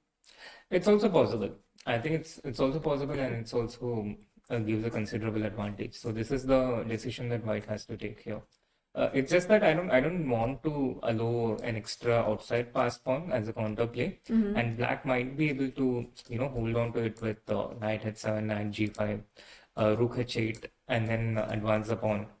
And I just didn't want to deal with this and calculate. So potential counterplay options. But having said that, this also should be winning for white. Yeah.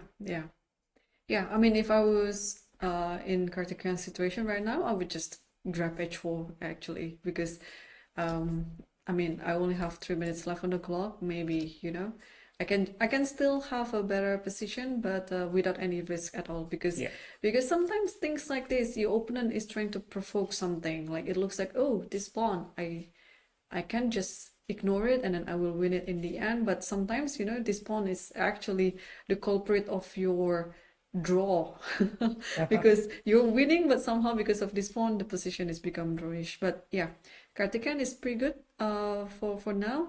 And I would like to switch to the game between Daneshvar Bardiev versus Kashgaliev because it's a very interesting game. Queen and bishop versus queen and bishop of different colors.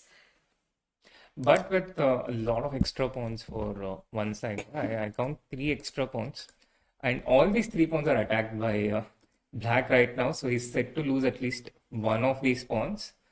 But on the other hand, it's white's turn to move. So he can try and create some threat against black's king here. Or just come back with queen d3.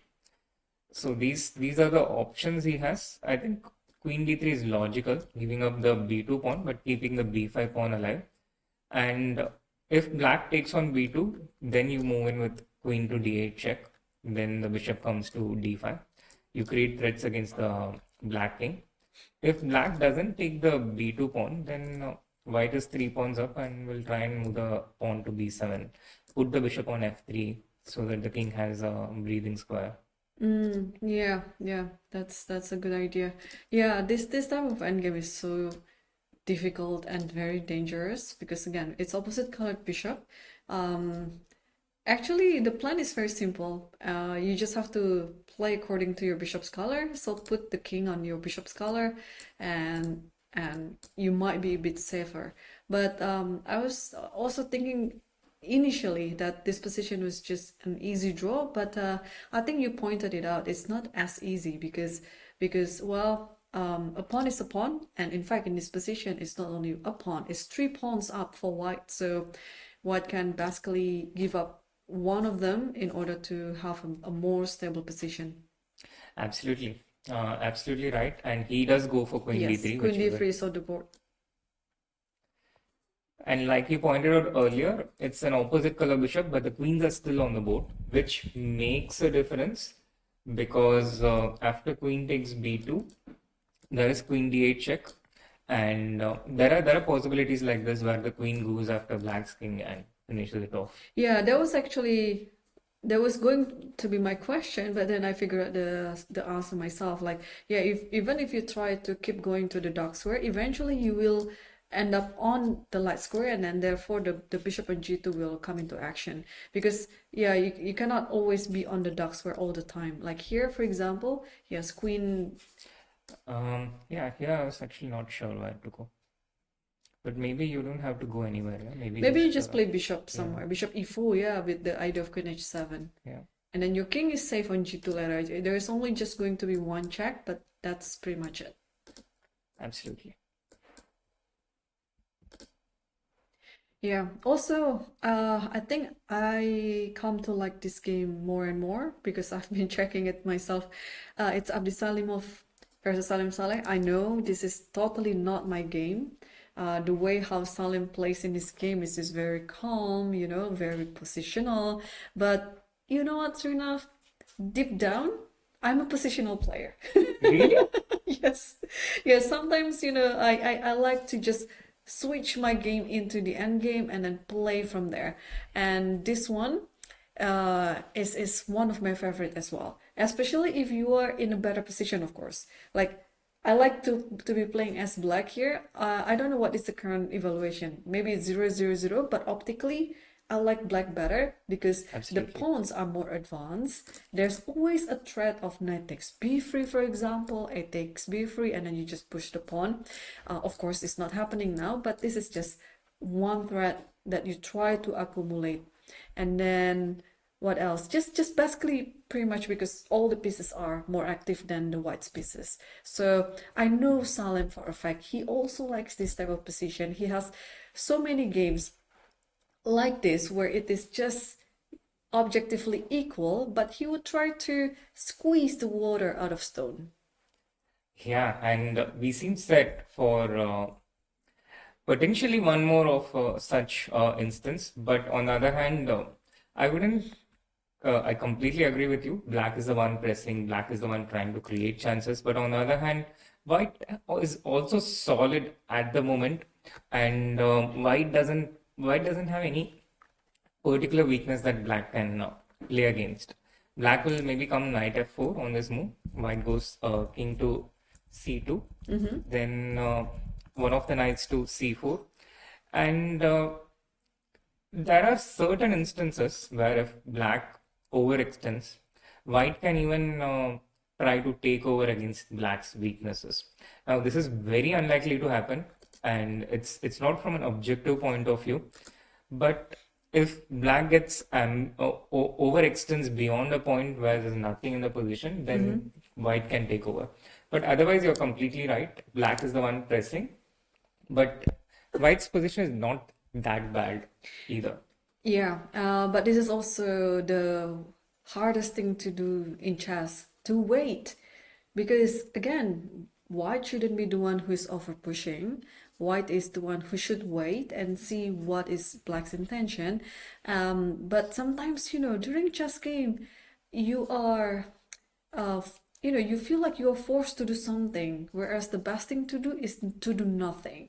This is happening in many of my games as well, where I just overreacted to the position where I shouldn't have reacted at all. Absolutely.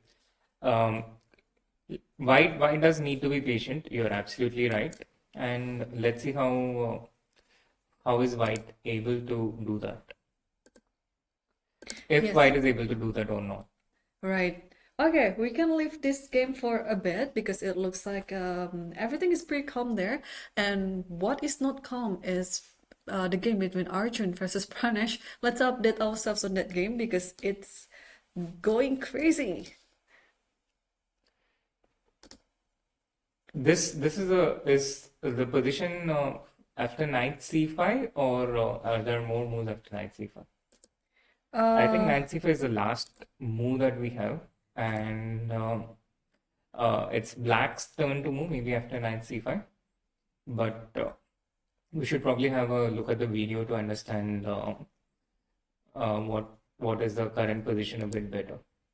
Yeah, probably after knight c5, there's already not queen c4. Yeah, knight c5 is the last move. Yeah, yeah. This is black to move, and Pranesh just played something.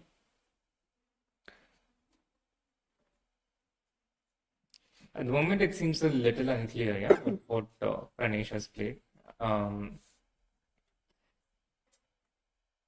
But based on the position we have after knight c5, again, Pranesh seems to be on track. He seems to be having the better position, and he has carried it well so far.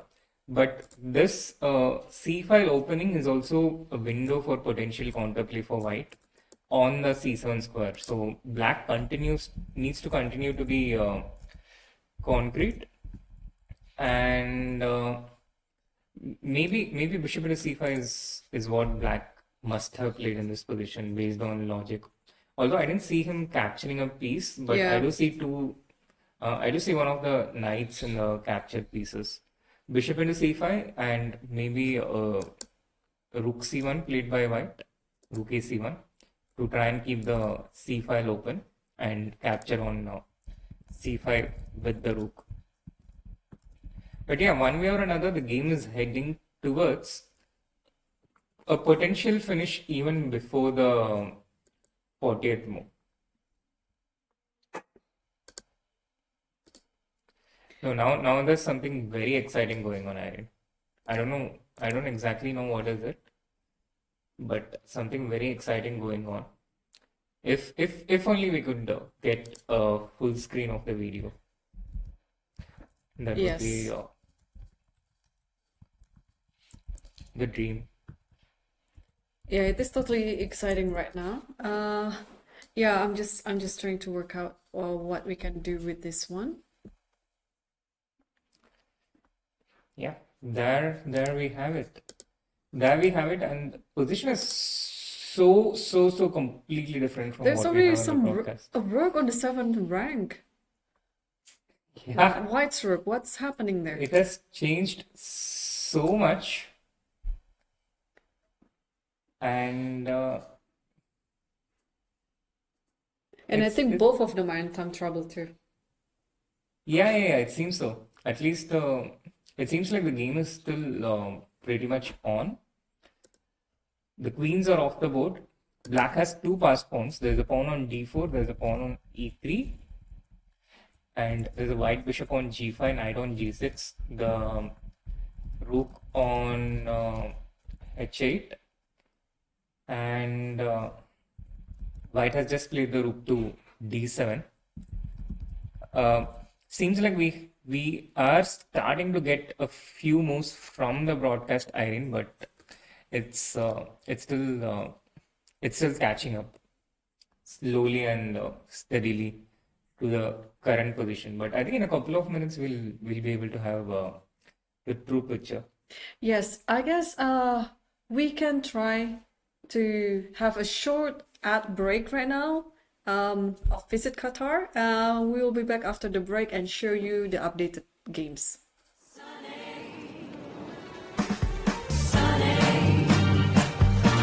Thank you for that smile on your face, Sunny. Thank you for that beautiful grace, Sunny. Thank you for the sunshine bouquet, Sunny. Thank you for the love you brought my way. Now the dark days are done and the bright days are here. My sunny one shines so sincere. Sunny, I'm so true. I love you. I love Sunny.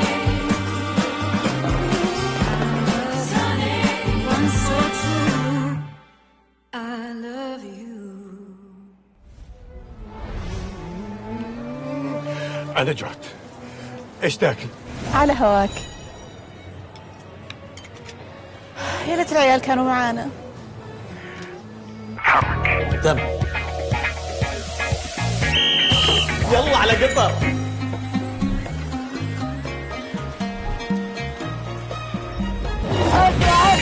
على هواك يا نواف.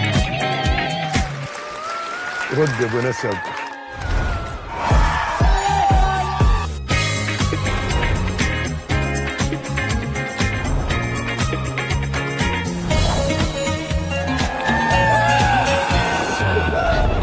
كيف صوت العيال؟ معانا هنا. اشرب عسل. ذي ولا ذي لأحمد؟ اسألي. اختار اللي على هواك. كيفي معاك؟ حبيبي سبرايز.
Hello everyone, welcome back to the fourth round of the 2024 Qatar Masters Open. We have updated most of the games now, and let's take a look at one of the most important games on this round. It's between Arjun Erigaisi versus Pranesh, because Arjun was in trouble all along, but let's see what's happening after the Queen C4 where we left it off. Yeah, Irene, the game has been driving us crazy, and I can also imagine that the game has been driving all the spectators crazy because it's been a crazy game today. And after Queen C4 check, King G1, G5, we were around this point. Arjun moved the knight. Black played the rook to E6. It was all about trying to get this knight out from this diagonal to reach the G2 point. White didn't let that happen. First, he attacked the queen with B3 to try and open up the C file so that he can also get counterplay against the C7 pawn. Black politely declined that offering. The queen went back to C6. White defended the E4 knight with F3.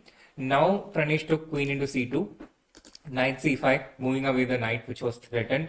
Bishop takes C5. Arjun played rook a C1. We were actually deducing the position around this point during the broadcast. Here Pranesh went bishop to D6, which actually turns out to be a very big mistake according to the computer. Now this was an important point in the game when Black was absolutely dominating, and he could have continued that domination by just moving his queen away. And if White took rook into C5, which would be logical, then here the key move for Black is rook into E4, ignoring the C7 pawn, ignoring the queen which is attacking it, and just taking the knight in a cold-blooded way. The knight which was supporting the D2 bishop, and this would have allowed Black to have a big advantage, but this is of course crazy complexities. The line goes on, and it's not at all straightforward for a human to evaluate this as winning for Black, but the computer just did that. And this is the reason why, although this position was minus 2.7, it was far from clear for the two humans that were playing this game, and Pranesh, in a human way, went with the bishop to D6. This happened. Arjun now saw the opportunity to exchange the queens. He took the queen, Black took the queen, White took the bishop, equal pawns, equal pieces. Bishop into E4 was taken. Black is actually a pawn up at this point, but White got it back after F into E4, knight G6, and bishop into G5. Now Pranesh went F5. This is the point when they were both in a bit of a mutual time scramble.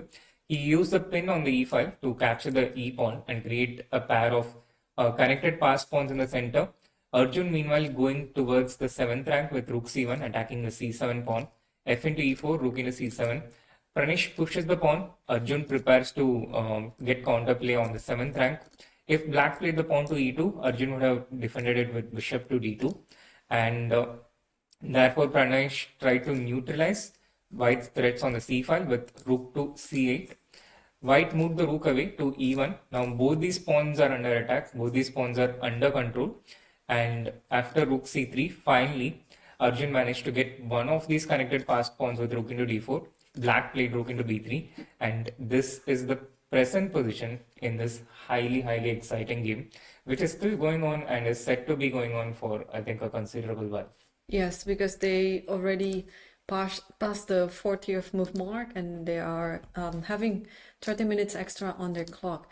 Actually, this is one of the reasons why I love my job. I was just listening to you all the time while also, taking note on myself. Oh, this is what you should be doing in this position. This is what you should not be doing. It was like, wow, okay, that was, you almost made me want to come back playing chess I know, right? competitively It's again. not me actually, it's Arjun and Pranesh. I'm just basically just narrating what's going on, but they're creating that excitement. Yes. And imagine being in Arjun's shoes, right? Yeah. How much excitement he might be feeling from the danger. Exactly. Yeah. And it looks like he might be able to save this. I mean, compared to the position like about 20 moves ago, right? Compare that position to present position. You would be very happy to have this one. Absolutely. You'd be very happy to have this one, be safe after the 40th move. But also, it's a bit of a mystery for me still, what goes on, how do they become so fearless? I mean, they're not fearless. They also go through emotions like Yes. all others, but they're able to overcome it and they are able to overpower it. Yep. And it's a very special quality. There's a reason why Arjun has been able to achieve what very few people in the history have been able to achieve, and he's barely 21 years old. His career almost just beginning in a certain way at the absolute elite level. Yeah, exactly. It's as if the switch click on their brain is very fast, like from one moment to another. For me, I would have taken some more time to actually process what was going on and then to accept that I was losing. And then in the moment when I was losing, then I have to approach the game differently. And this is actually one of the hardest part in chess as well, because psychologically, you are in the state where you were before, and then you just carried on like that until the end of the game. And what I see from the young chess players these days, they are so mature in a very young age in chess, because from one step to another they accept it very quickly, and then they take like a different approach completely according to the objectivity of the position. So Arjun, I'm sure at some point of his game he realized that he was worse, and he accepted that, and he was like, okay, this is what you should be doing when you're worse. You're trying to make some counter ideas. Like for example, we saw that he was being attacked on the king side. He's trying his best to somehow open up the queen side, and he actually succeeded. And after he got that, somehow the position has balanced out by itself. So he was successful in that manner, but also I think I must applaud him in his time management, because it was not easy to come up with all those moves with only a few minutes left on the clock, where in almost every move Pranesh was quicker than him, and then also the position was easier for Pranesh. So I mean, we're not talking about the result. Absolutely, Irene, I completely agree with you, and I mean, I couldn't agree less with you on the whole thing. But yeah, kudos to both the players, Yes. Arjun and Pranesh, for creating this spectacle, this excitement. And what do you predict now of the game from the current position? Okay, I think the game has been calmed down, and it looks like, okay, objectively it looks pretty drawish, but I just prefer to have bishop over knight. So I think I would be pretty confident in my game if this was my game, to somehow outplay my opponent and play for a win. I mean, I'm not going to play for a win like completely. I know objectively this is balance, but I would keep this idea in my mind that I will, at some point maybe it is important to over push a little bit without any risk. So I think that's what Arjun is going to do. Absolutely. Makes sense. And I can imagine myself also, having more confidence in this position if I was playing a lower rated player than me and I survived a worse position. But let's see how this game unfolds in the next couple of hours. Right. But it's going to be I think it's going to take a while, and it's going to take a bit long. Meanwhile, I see that we have a bit of excitement on the first board as well, Yes. which has just got past the 40th move. And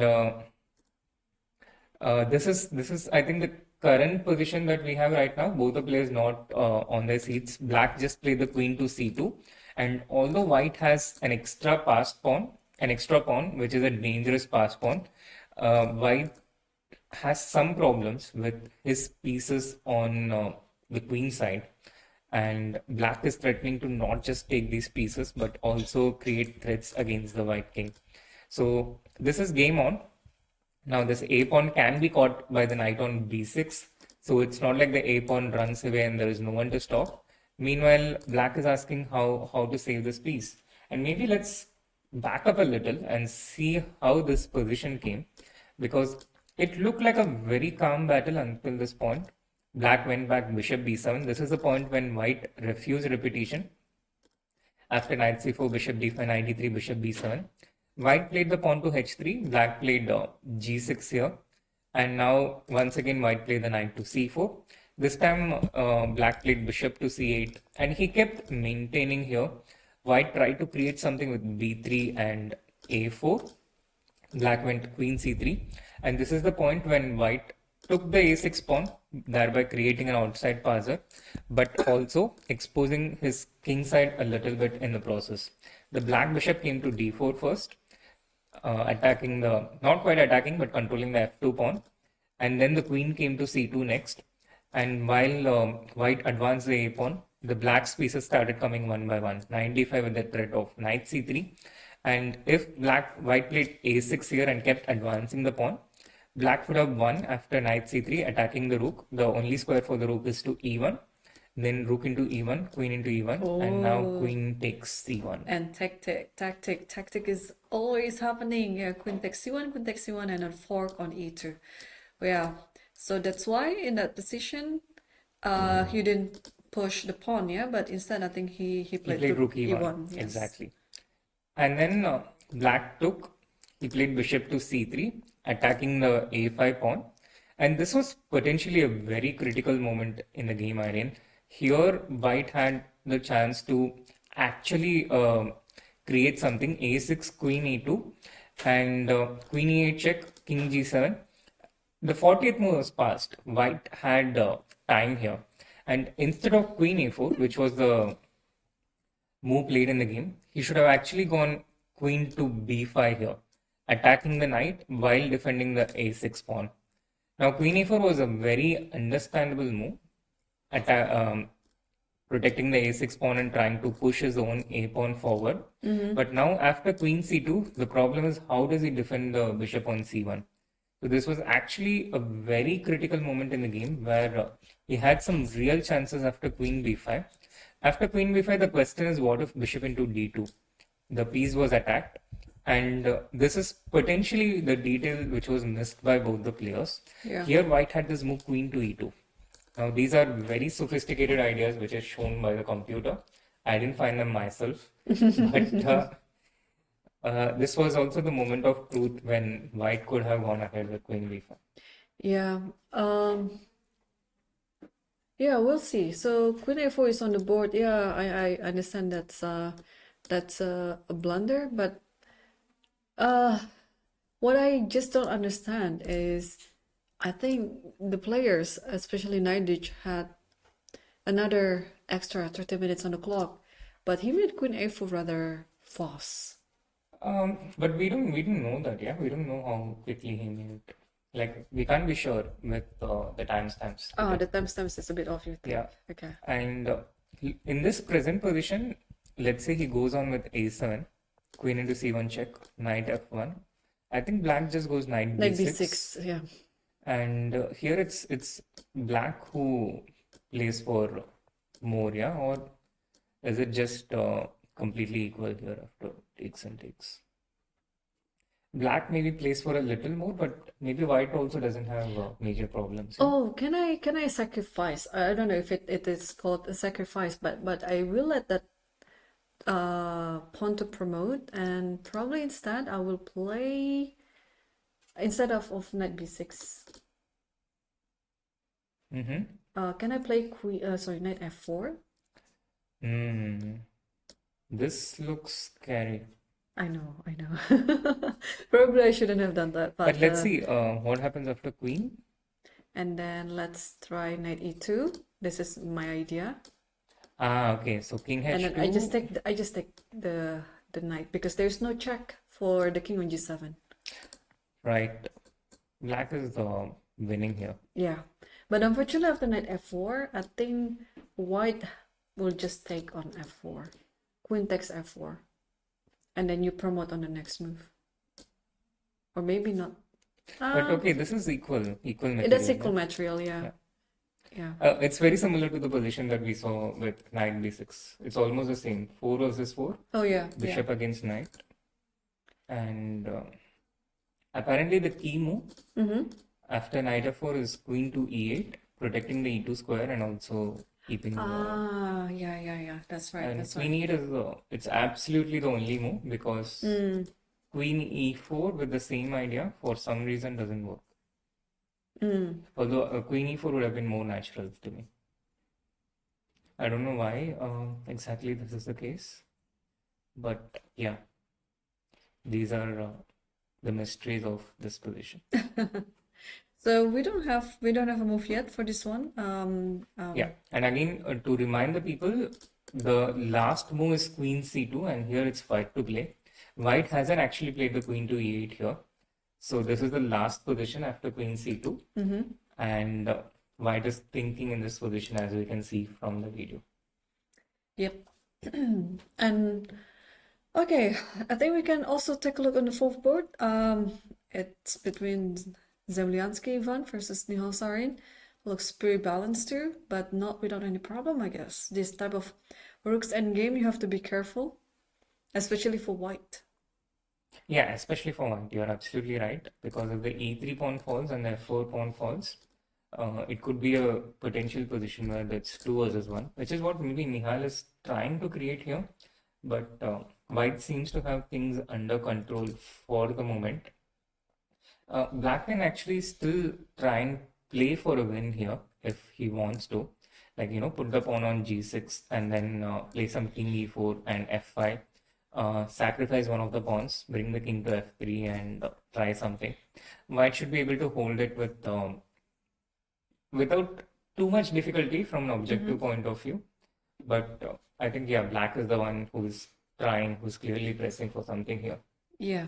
Well, do we have a result in the SL Narayanan Ritwik game? No, it's still playing. But Because I've seen this position on for a really long time, and maybe there is a so there is some update. The game is still going on. There's some updates, but it seems like a 4 versus 4. Yeah. Which is just again going towards a draw, I think. But yeah, curious that they're still playing on because the position looks completely equal. Completely drawn, yeah. Yeah. Yeah. So why not save some energy? Go and have an early dinner. If you can make the game longer, why make it shorter, right? So you can have an early dinner. Yeah, but anyway, I think there's only one pawn on the queen side, so black will try to attack the c pawn, I guess, or No, so there's a white pawn on B3, black pawn on C5, white rook on C3, I think king on E2, black king on F7. So based on this position, like I can put a version of it just for people to have clarity. So this is basically I see. This type of position, yes. Yeah, and then the king has come to E2. So it's this position with black to play. Okay, let me just triangulate. Yeah, it's this position with black to play. I didn't really triangulate. Yeah, this is the position we have from what I can see. No, there's a pawn also on H4. But okay, It's good enough. reality. Yeah, it's good enough. Yeah. Yeah, okay. So we can conclude that this game is gonna be drawn anyway. We also have, I think, the end of Nihal's game. Is it? Yeah, it's going to be a rook versus rook, and I think they're going to play till the bear kings.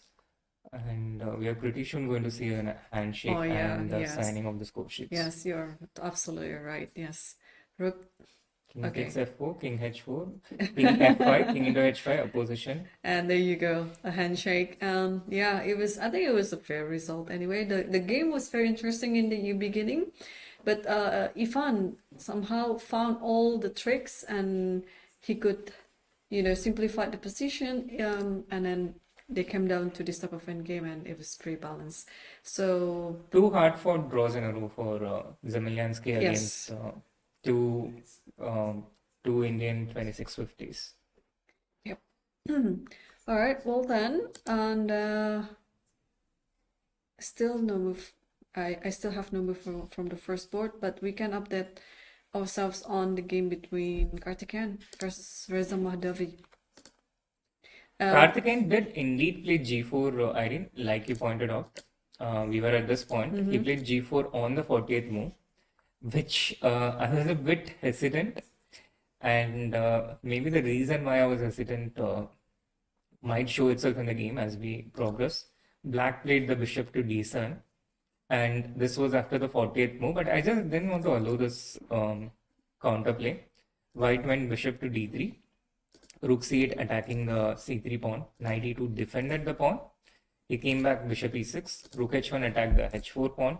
Black defended with rook h8. The knight came back to d4. Black went knight to d7 to potentially create some chances. Bishop to f5. But of course, black is never going to allow this trade and lose the h4 pawn. Instead, he would prefer to take with f8 if the trade happens. So he played knight to c5. Now white went rook e1, and here black chose this concrete moment to take on f5. Knight into f5 check, king e5, rook e1 check, and this is the current position that we have right now. I'm guessing king f4 is it's suggesting itself, yeah? Yeah, I think so too. I think it has to be king f4 because you also would like to create more counterplay on the board. Yeah, this is exactly what I said about the pawn g4 and h4, right? Right. I had a feeling like g4 is also a good move, but not without any risk. And I'm really worried that the pawn on h4 could be like a very good counterplay, and it has proven in this game, unfortunately for Karthikeyan. So there's always this, you know, when you're playing and then you're not sure with your own calculation due to the time situation, and then you just have to play with your intuition. Sometimes it betrays you. Absolutely. He went king f6 though. Oh, king f6 is on the board, yes. Yeah, he went king f6, which is probably a bit of relief for white here. King f4 looked definitely more dangerous. Yeah, I would play king f4. Totally. Always move forward. Yeah. Always move forward. Do you think he was worried about some potential rook d1, rook into d5 mating net? Probably. Like, you know, for instance, after h3, rook d5, h2, and now knight g3, and it's a mating net. I think after rook d1, probably I would play rook. Oh, what's the pawn there? Yeah, sorry, it's here. Yeah, so in this position, what do I do? Probably rook a8. Rook 8, I can go rook d4 check, yeah? Oh, there's a check first. Yeah, no, I don't like it. I mean, yeah, I guess this is what repelled him, but here maybe you can take this pawn.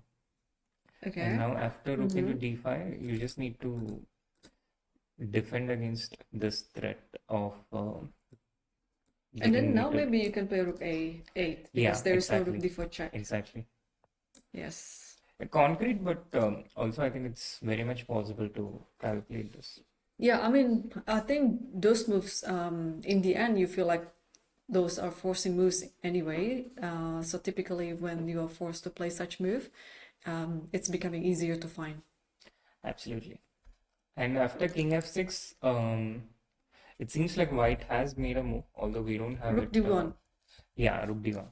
Rook d1 had to be the move because knight into b3 and knight d3 check for the dual threats.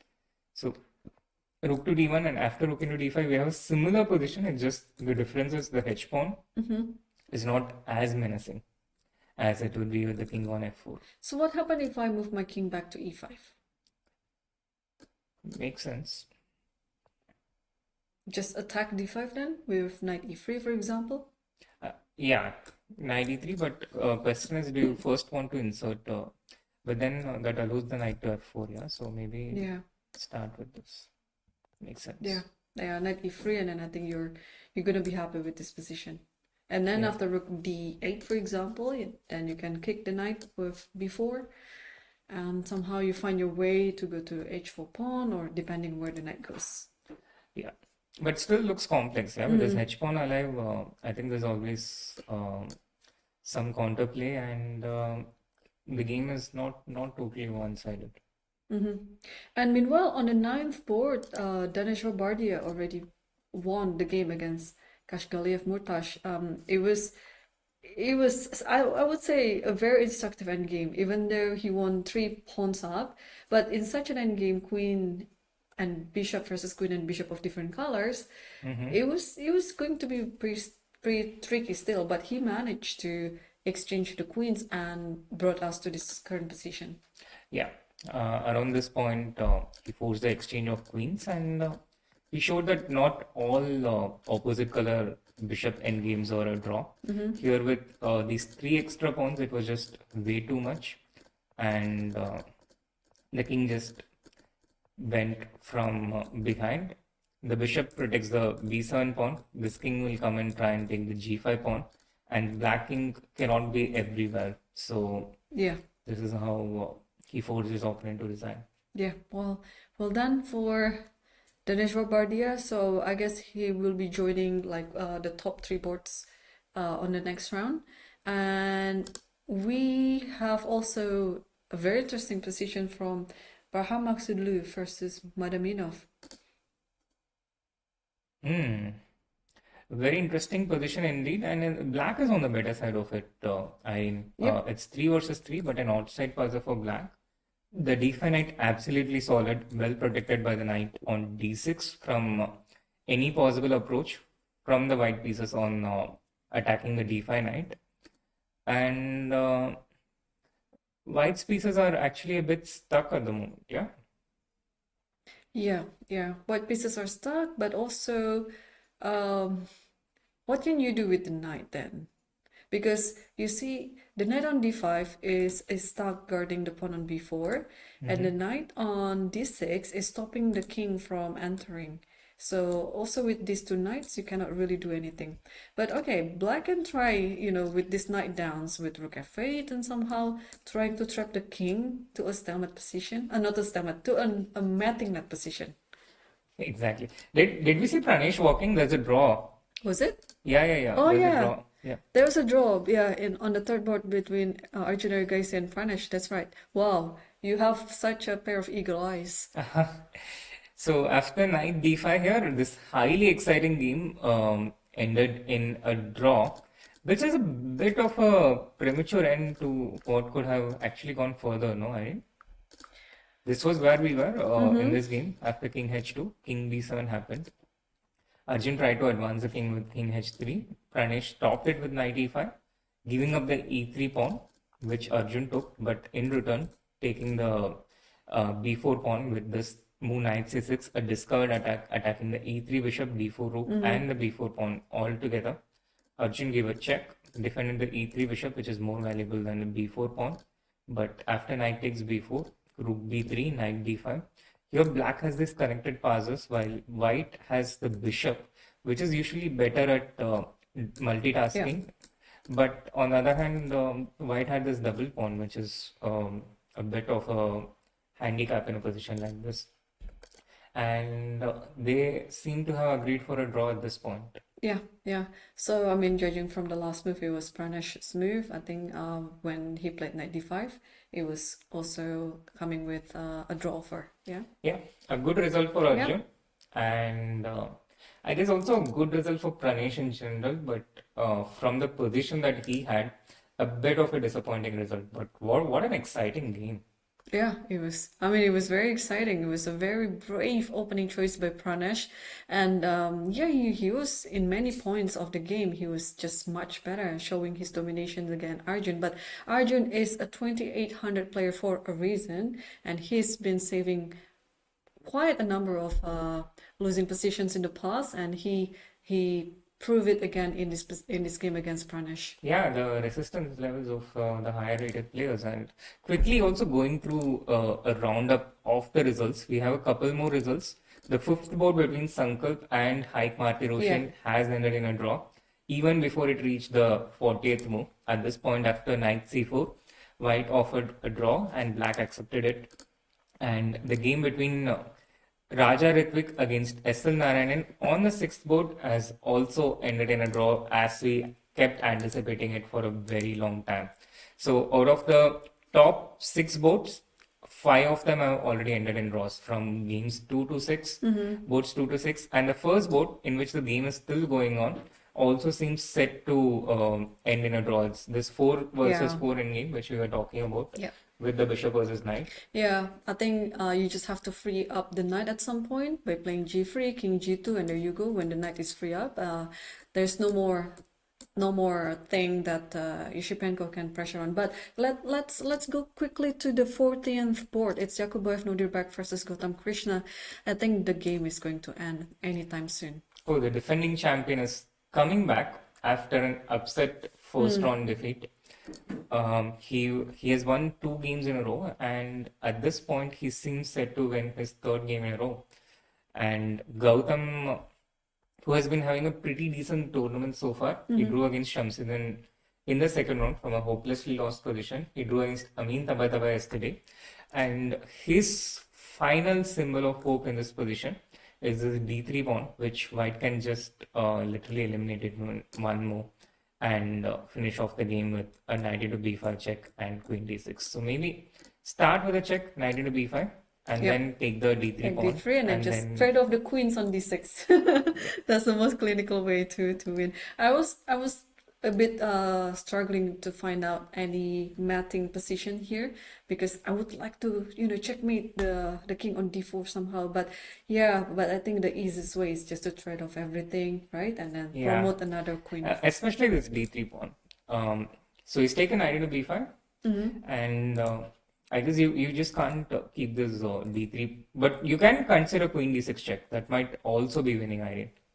Yep. In fact, it's the most fastest way to win, I think. Oh yeah, because you promote with a check. That's important. Yeah, you promote with a check, and it's a skewer.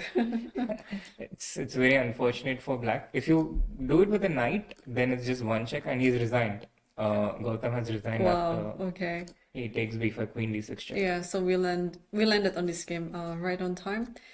Nandita, by the way, has already won her game as well. A very, very good performance by Nandita. And also Surya won his game. That was completely dominating. Paravian also won his game. Paravian, We were briefly there today earlier. So Anibal... Ivanchuk has his first win of the tournament. Ivanchuk. Yes, I think so. Yeah. Yeah, this rook's endgame with the pawns. Yeah. Even a legend like Ivanchuk had to wait till the 4th round for his first win in Qatar Masters 2024. Just goes on to show how incredibly strong the tour field is here. Yeah, totally. Wow. Yeah. And the game between Salim against Abdi Salimu has also ended with a draw, yeah? Yeah. So today there's been a lot of peaceful results in the top 10 boards. But most of those draws, they are very tricky. I mean, they're very exciting. It's not like a very peaceful draws. Like for example, Arjun's draw was come on, it was a very exciting battle. And then also Narayanan and Raja has already made a draw as well. And that was also not without any tricks on the board. Absolutely. None of the games were easy. None of the games were calm, actually. And every one of those games were fighting. But it also goes on to show that the opposition in general, for a lot of these players, it was a very even matchup in a lot of these games. And that's the reason why we have so many draws today. Going back to one of the live boards between Karthikeyan and Mahadavi, it seems like Karthikeyan is going to potentially achieve what no one else has done so far in this tournament, that is to beat Mahadavi Reza. Oh, Mahadavi Reza has been undefeated so far up to round number 3. But yes, I agree with you. It looks like after Karthikeyan's last move, Rook h5, he'd be winning the pawn on h2, and therefore he'll be 2 pawns up in this game. But even in such a position, you still have to work a little bit hard not to somehow find yourself in the drawish position. Absolutely, Irene. There are so many tricks. There are so many tricks in these endgames. Firstly, the question. So for black, the question is whether he takes the rook or not.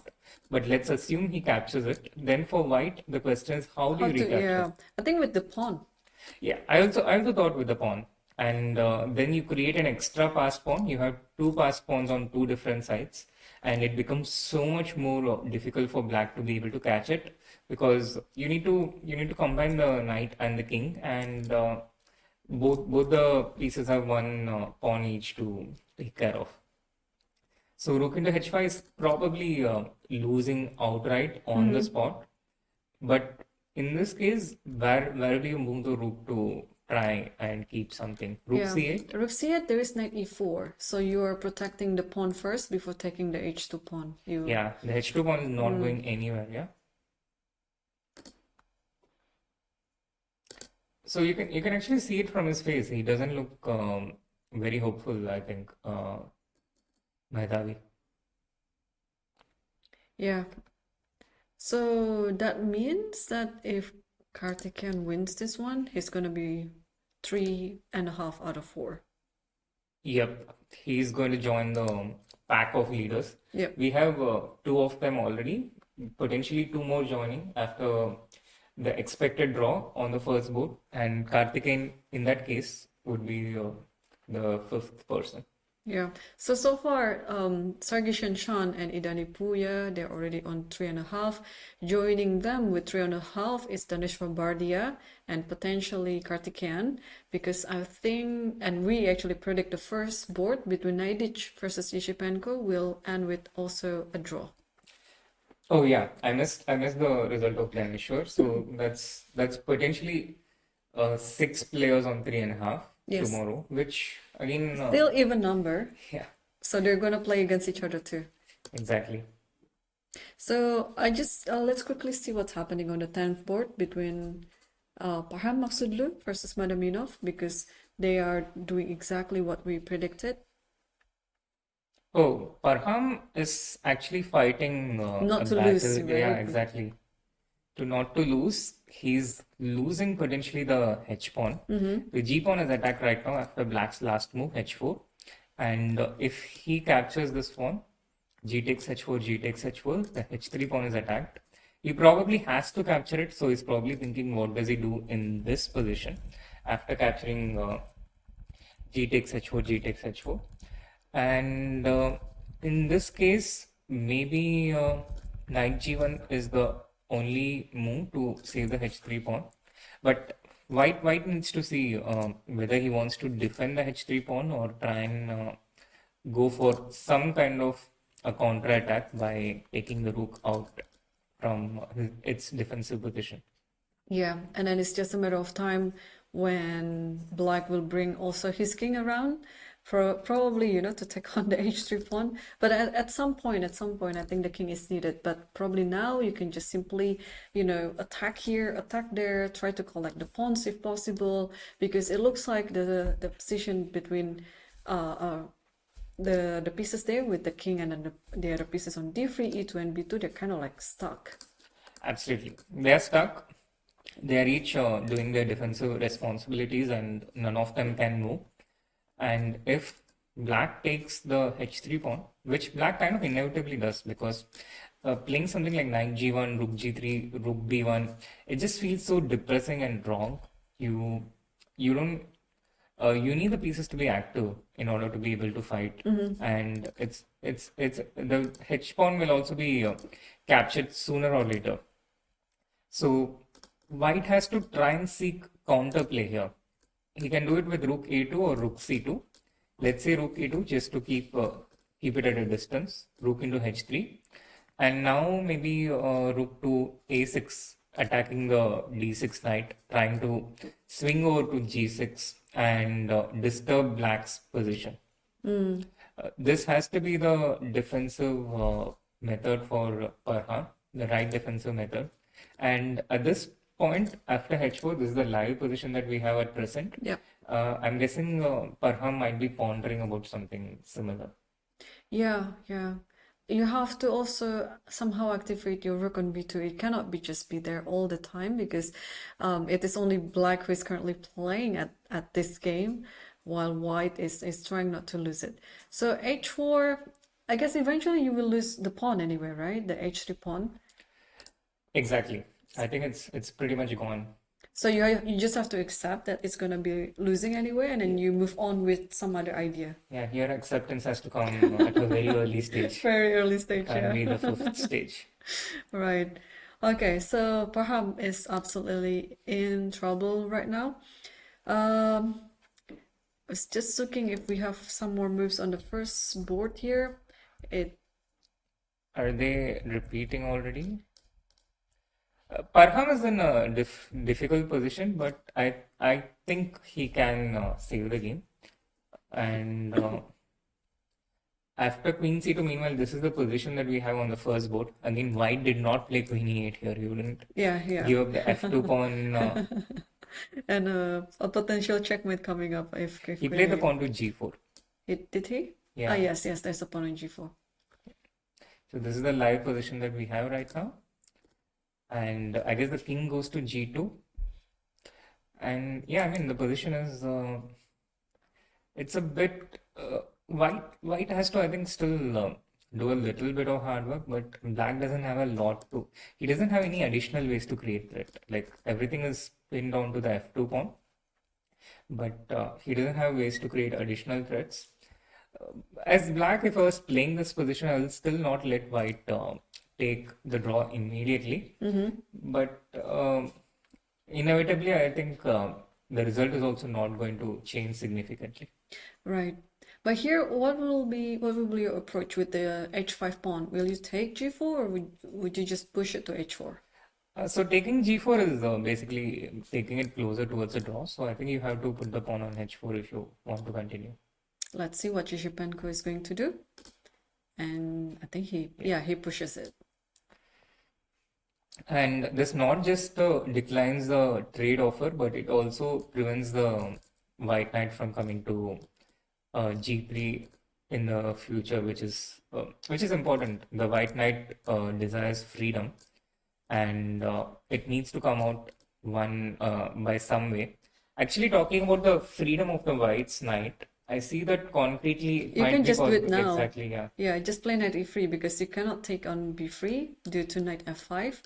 And after knight e3, it doesn't matter where the queen goes. You play king g2, for example, and then you free up the knight and putting it anywhere you want. No, you have to go back. Yeah, you need to be careful because here I can take bishop into e3. Yeah, you don't want to walk into a pawn endgame.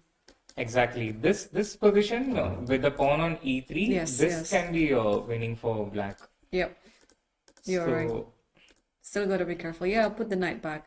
Or maybe, yeah, here in this position, White can also just play king g2, yeah, instead of knight e3. Yeah, exactly. White can also play king g2, but then I just try and keep waiting as Black. Maybe I put the pawn on c5, and as Black, I'll try to, prolong. So maybe now knight e3 is a threat because there's no queen c1 check, and you have to watch out for that as Black. If you play king g8, White comes queen a8. So we have a move. King g2 is the move. King g2 is the move. Yes. Yeah, no, it's pretty close to a draw actually. You can try for the symbolic sake of it, but there's no, I think, significant real winning chances here for Black.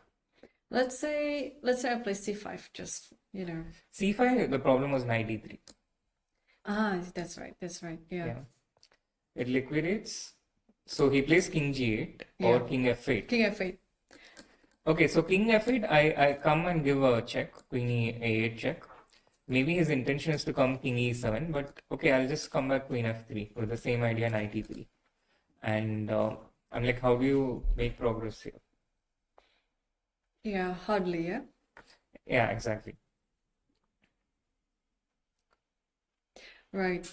Wow. Okay. I mean, today, even though there are more draws on the top boards, the game were very complex. I mean, this one as well. This is heading to a draw result as well. But I mean, you see, like it was starting out as a Marshall Gambit, and then it was some sort of a copy game of one of the best players in the world, Magnus Carlsen. It was very complex from the start, and then we were landing on this position, and they're still battling it on. Yeah, they're still battling it on. There seems to be some fierce will between both the players to try and win this game today. The position looked equal for a long time, but they kept going, and White actually had some real chances at one point, but it was a very difficult chance, and it came exactly on the 41st move. But yeah, he didn't take it. And this draws actually, we have 5 draws in the first 6 boards. This one is also going to be a draw. So effectively 6 in the top 6, and the 8th board was also a draw. This is exactly what might give a chance for some of the people who are lagging behind in the leaderboard right now. Like someone like Nodebek Abdusataro, let's say. He had a bad start, half out of 2. He won the next 2 games, 2.5 out of 4. And he's not out of contention, because if this was a tournament where, let's say, there's only him, Arjun, and the next seed is like 200 points away, then it's going to be very hard for him to catch up, because they're going to just beat everyone else. But in this tournament, there are so many close contenders, so close to each other, that the chances of a draw between them are likelier, because they're so evenly matched. And this is going to give chances for someone who has a strong finish to stake their claim to become the champion. Yeah, yeah, totally. Well, you know what? They can play, but probably at the end of the day, it's still gonna be drawn. But anyway, that is what it takes to be a champion anyway. You have to be ready to play a very long game, back to back to back, and yeah, not to be, taking it so much to your heart, because this type. Hang on, did I just see Queen F4? Yeah, Queen F4 attacking the bishop on G4. This is what I like about Knight actually, because the easiest way to just play Queen A8, just like what you showed us on the board, Queen A8 and then come back F3, like you don't do anything. But this is what I like with Knight. He knows that it is just completely drawing position, but with Queen F4, he's still attacking something. He has this attack to H6, he has this attack to D4, and at the same time, it frees up the knight. The knight can go to H2 and maybe to F3 if F2 is not under attack. Right. Again, there seems to be some will for both the players to try and beat each other in this game. And I think we can also see the 7 board Karthikeyan morally, because I just saw some tactics might be happening on the board. So Rook F6 was just played by Karthikeyan, and now it is attacking the knight on F4 and possibly the pawn on F7 as well. Oh, nice. I didn't actually see that one until you pointed it out. Right, but what is the position if you have like 1 knight and 2 pawns and then against a knight? Is it like an easier way to win the game? Yes, pretty much. The 2 connected pawns, it's just like pawn and games. Yeah. So he goes for it towards converting into a easy, theoretically won position. Yep, and he goes for it, and now we see this tactic on the board. Rook F7, king takes F7, knight D6, king E6, and he's going to take the rook on C8 right away. Yeah, and there is a resignation. No. They're changing the score. Oh, they changed this question. No, sorry. I was too excited because, yeah, I also would like to see how, you continue this one, because it's going to be very instructive. I know it is like the pawn and game that you are, you just keep pushing the pawns with your knight and with your king, everything in a very good harmony. But it's going to be very instructive to our viewers as well on Yeah, how, absolutely. yeah, Because how there to is promote one this. danger item which is not there in pawn and games, which is okay. So black takes knight into c3, goes into this position with 2 pawns extra for white, and if black can somehow find a way to sacrifice their knight for these 2 extra pawns, like imagine a knight on f6 and king on g5, this position will be a draw if black is able to get knight into g4 and sacrifice the knight for both the white pawns. Yep. So this danger exists, and I have seen certain knight endgames where the defensive side can actually do this. So he didn't take the pawn on c3, He instead he played played king king d7. d7, but after king d7 isn't c4 the move, then the knight goes to b6 and you keep the 3 pawns up. And then he will play, I think, knight e3 check. Oh, there's a And, check. yeah, knight into c4. I didn't see the Basically, king he on wants to c4. try and alienate this knight away from the game. Yeah. Okay, so instead of c4, I think you could just simply play knight a7, yeah? But knight a7, then knight takes c3. The knight is kind of a bit trapped there, but okay, you cannot really trap the knight in this position. Yeah, because if the king goes there, then I push the pawn, yeah. So that's the problem for black. You can get this position in both the versions, like with the knight on c4 after playing c4, or with the knight on c3, like we have in this position. Yeah, I have my table bases on right now on my Lichess page. Yeah, it shows all the winning moves and also it shows all the drawn moves. And can I scroll it? No, it doesn't show the losing move. Because technically speaking, you cannot lose in this position as white. Even if you give everything, if you give the knight, if you give the pawns, you cannot lose this position.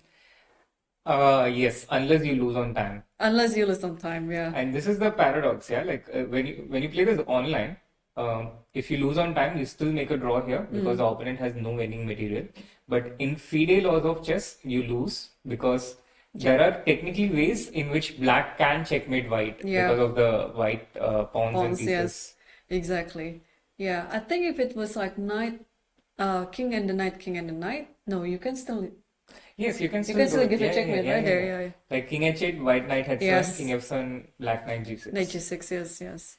So something like this actually happened in the Global Chess League earlier this year with the game between Magnus Carlsen against Ali Reza, where Magnus promoted a queen and Ali Reza had only a king and knight, and Magnus literally promoted a queen.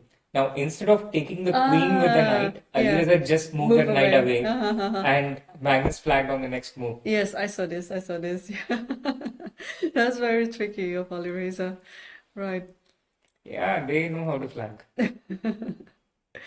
Okay, king d7, still number from Karthikeyan. Yeah, both c4 and knight a7 both work to win the game. So which one do you think he will choose?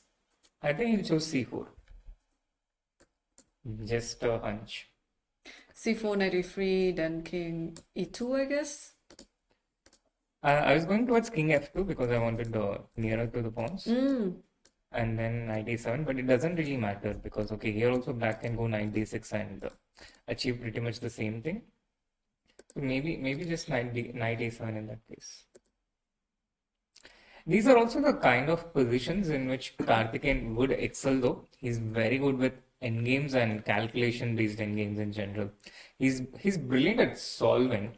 He loves to solve, and I remember during the times that I hung out with him, he would just almost all the time keep some position in his mind, imagine it, visualize it, and try to solve them. And a lot of them were endgame studies.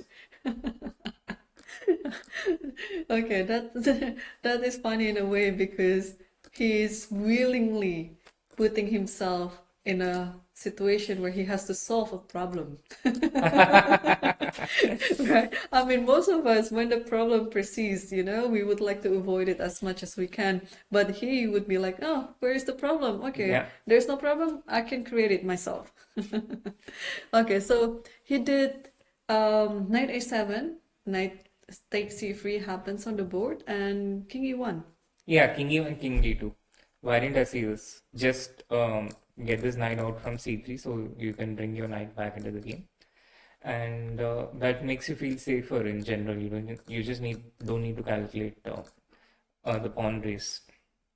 Yeah, knight d5 already played, and knight b5 check.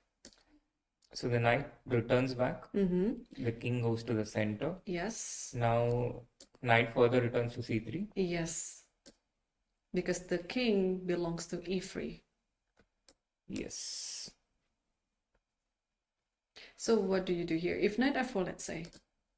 Knight f4, knight e2, I think. Oh, just okay, I see. And knight d5 again? Now I start bringing my king forward. Yeah, as long as the king is not in front of your pawns, yeah? You don't allow king f4 to happen, that's what I'm trying to exactly. say. You don't allow king f4 to happen, nor this king g5, knight f6. So I want to be able to defend my g4 pawn in that case with king g3, and in those situations everything is fine. So it's a technical win actually. It's pretty much a game over here for black. Can we quickly check what's happening on the first board?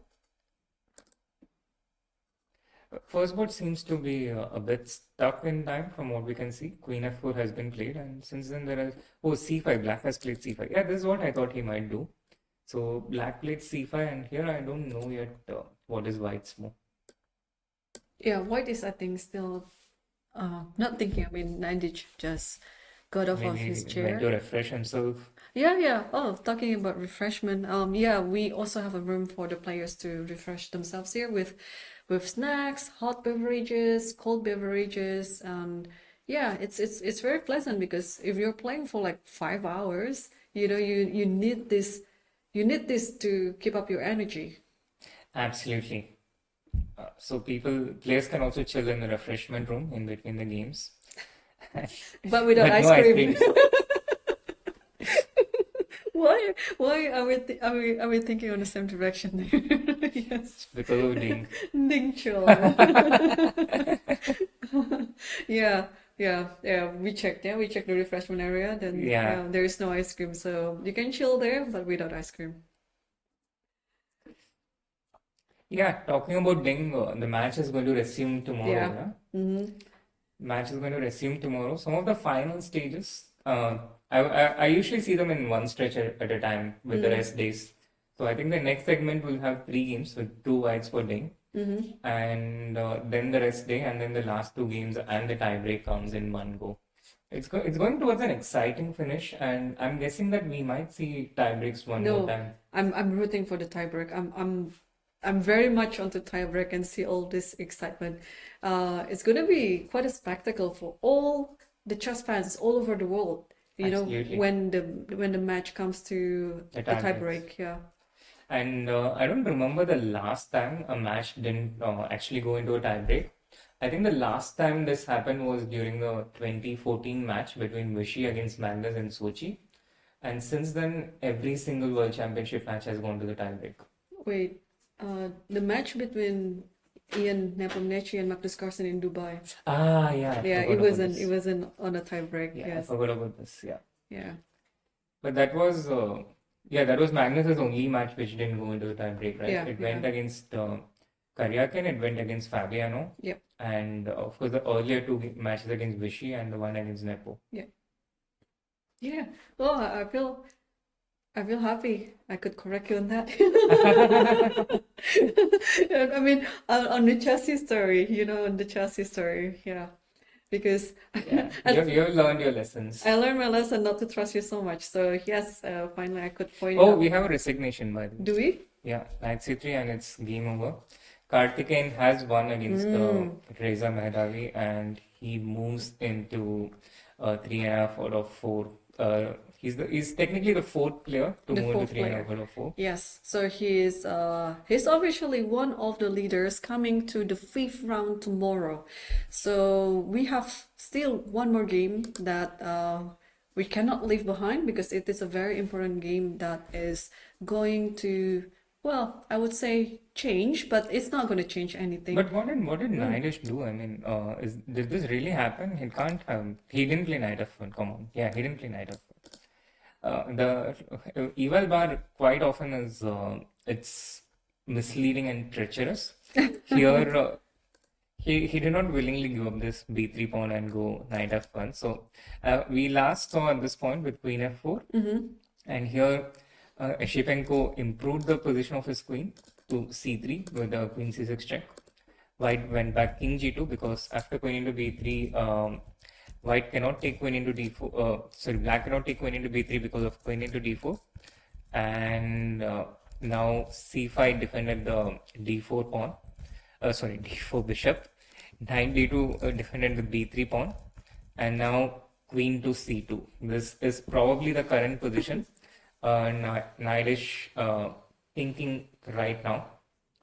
And this is one of the 2 games which is going on right now in the top 10 boards, yeah? Yeah, totally, yes. And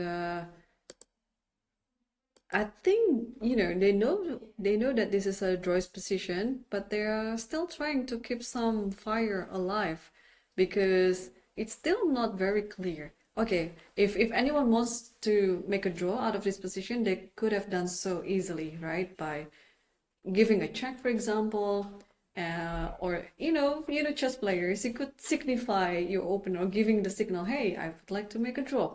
But none of these players actually do that. So it's very interesting to see the players' behavior when they're approaching this type of situation. It is a draw, but hey, I'm not looking for a draw yet. So Absolutely, absolutely. Fighting spirit all the way, and he goes knight e4. The knight actually goes forward, and Arkady is like, I'm going to, okay, it might be a draw, but on my terms, I'm not going to just sit back, defend, wait for you to do your things and make a draw, but I'm going to come forward, and if you take my b3 pawn, then I'm going to take your c5 pawn and make a draw this way. yeah. So with knight e4, his last move, he's going towards doing exactly that, and I think we might actually, logically, we probably should see a position where these pawns come off and a draw is agreed. But can I hope for more?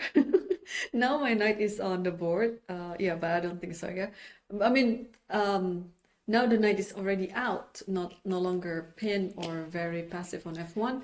I was trying to make some checkmating attempt, which is, I think it's a bit impossible. No, actually, you can hope for more if black doesn't take the b3 pawn. But if black takes the b3 pawn, then I think it becomes the problem is with all these checkmating attempts, the important squares are controlled by the dark square bishop. Yeah, and then you also have some tries in checking the king on g2 as well. Yeah. So, Exactly. Like check, and then the queen comes to d5 or b7. and he's grabbing it. Queen takes b3. He is captured the pawn. Yeah. So the one pawn comes off, and now I imagine that after queen d6 check, and also on the and knight takes c5 on the next move, I think they should probably just be agreeing for a draw pretty soon. Yes, and well, knight h is still thinking. Or has he played queen d6? He Yeah, has. he has played queen d6. And king still on f8. Yeah, but it shouldn't really make much of a difference where the king goes to g7 or g8. I'm not really counting e8, which seems, yeah, king g7 feels a bit safer. Yeah, taking king that. g7. Oh, Yeah, and there then we have it. it comes with a draw offer. Wow, that was such a game. Like there was one moment when Yushipenko could have been better, right? But he didn't seize it. When Naidish could have been better, actually.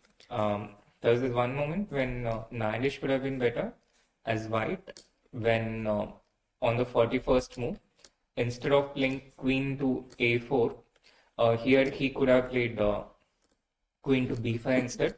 The detail being that if black takes the knight on d2, white had queen to e2. This was potentially the chance that he could have. Oh, There was a cool shot, yeah, actually. oh, yeah. It was accidental, but it was such a cool shot just now with our photographer, right? Yeah, very interesting game, and okay. I couldn't pick which one is my favorite game of the day. I mean, this one is interesting. Obviously, Arjun's game was, yeah, very interesting with Pranesh. And Karthikeyan's win, I think it was quite convincing as well. And he totally deserved it to be one of the leaders after his win here on the fourth round. I like when you said he's done the thing that no one has ever done in this tournament against Reza Mahdavi. Yeah. Yeah. Yes.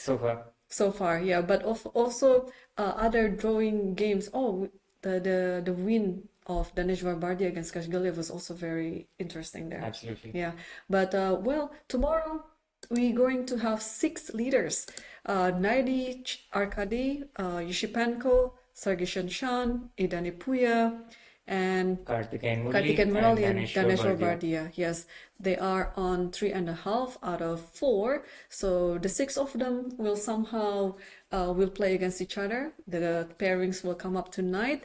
And wow, what a day today we have at the Absolutely. office. Yeah, Absolutely. absolutely. Yeah, tomorrow it's round number 5, one more round before the rest day, and it's very important. Walking into a rest day without any loss, it's every chess player's dream. Absolutely. There's one exception though, which I think was Gukesh. There was this interview where everyone was discussing if they would, prefer to have a good tournament and end with a loss, or a bad tournament and end with a win. So which one would you pick? I don't know. I think I don't know actually. That doesn't sound like So almost everyone chose a bad tournament but end with a win. ended with a win. Yeah, yeah. Except Gukesh, who was like, no, I don't mind. I would prefer to have a good tournament but with a loss in the end. That's okay. Yeah, I think that's the right approach. Oh, by the way, talking about that, one of my most notable achievement was I won the Asian Championship, and I think I lost in the last round. Okay, I don't So, mind. I don't mind if yeah. I'm winning the tournament. I won the world and it was But also losing the last round. I yeah, don't mind if I end up winning though. yeah, I mean, well, at least you have a good tournament, right? Yeah. It's not necessary if you win it or not, but at least you have a good But then tournament. imagine you lose the last round and you miss a medal because Oh, of that. then that's bad. Yes. Anyway, tomorrow it's going to be another day at the Qatar Masters Open 2024. We are walking to the halfway of the tournament. Round number 5 is going to happen tomorrow at 4 p.m. local time. And Srinath, thank you so much for all the commentary, all the insights today. They were so instructive. Looking forward to your commentary again tomorrow. Thank you so much, Irene. Yeah, and thank you everyone for watching. But before we end the stream, I have 2 interviews with none other than Pranesh, who just hold the game against Arjun Regaisi and ended with a draw, and another interview with our South African guest. It's Miss Losher. So enjoy everyone, and see you again tomorrow at 4 p.m. local time. We have a result, the draw of Grandmaster Pranesh against Grandmaster Arjun Erigaisi. We had a very exciting match, a very exciting game. You were pushing for so long. How do you feel yourself? What are your first emotions after this game? I was completely winning. Then when my time got low, I just started blundering. But okay, I had draw like all the time. But yeah, I was winning like for 3-4 moves. Yeah, so I just it's fine. Yeah. Would you mind showing us some key moments in the position? Yeah, here I was not sure about this move, but this rook at 6 and this and rook b6, yeah. And this rook is like coming like this, and I have to triple O and something like this. Then I slowly got attacked like my g6 bishop rook at 8, and I was completely winning. Then I just missed some moves because I have like very low time, yeah. So yeah, but still draw is like not bad. And actually, last year in Qatar Masters 2023, where you were taking part as well, you played against number 1 seeded Magnus Carlsen, also in the round number 4, and history repeats itself. And now you're playing against number 1 Arjun Erigaisi. Is it coincidence? I don't know. Just yeah, it's coincidence, but I didn't really know it was 4th round and all. But yeah, there also I drew. Here also I drew. Like each and every year I'm playing 2,800 opponents. Yeah. How is the FAR tournament going for you? Do you enjoy it? It's decent for now. Yeah. Yes. So it's your second time playing here. Have you played previous editions? Second time. Yeah. So how do you like compare it to the last year? I mean, both are like extremely good. Yeah. All right. Thank you so much. Best of luck for the next round. Thank you.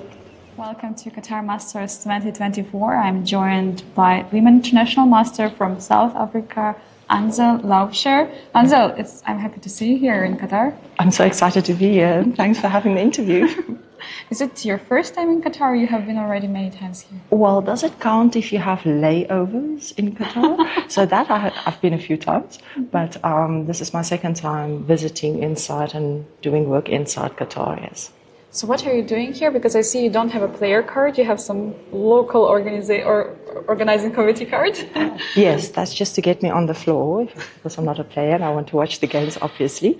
But I'm also involved with the Qatar Schools Chess Program. So I do quite a lot of work for FIDE Education Commission, and I'm a senior lead instructor that train the teachers all around the world. So Qatar had a big rollout in June, when I trained some of the teachers, and now it's in the schools, and we are so excited because I had to visit some of the schools now to see how the teachers are doing, and it's like I'm like a proud mama bear to see how well it's going. Yes.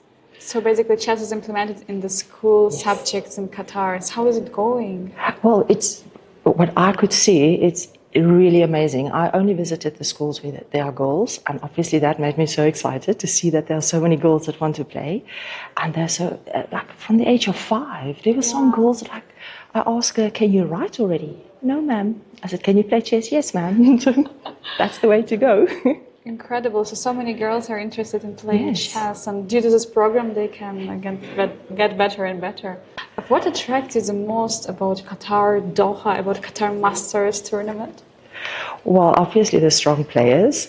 It is so nice to walk in there and watch them play. And then you guys, obviously I'm here because you guys are here. But it's really the whole vibe is just so amazing with all the, it's almost like the status of this game is just on the next level, yeah. Thank you so much, Anzel. We are happy to have you here, and we wish you best of luck in visiting and all your projects for children. Oh, thank you so much.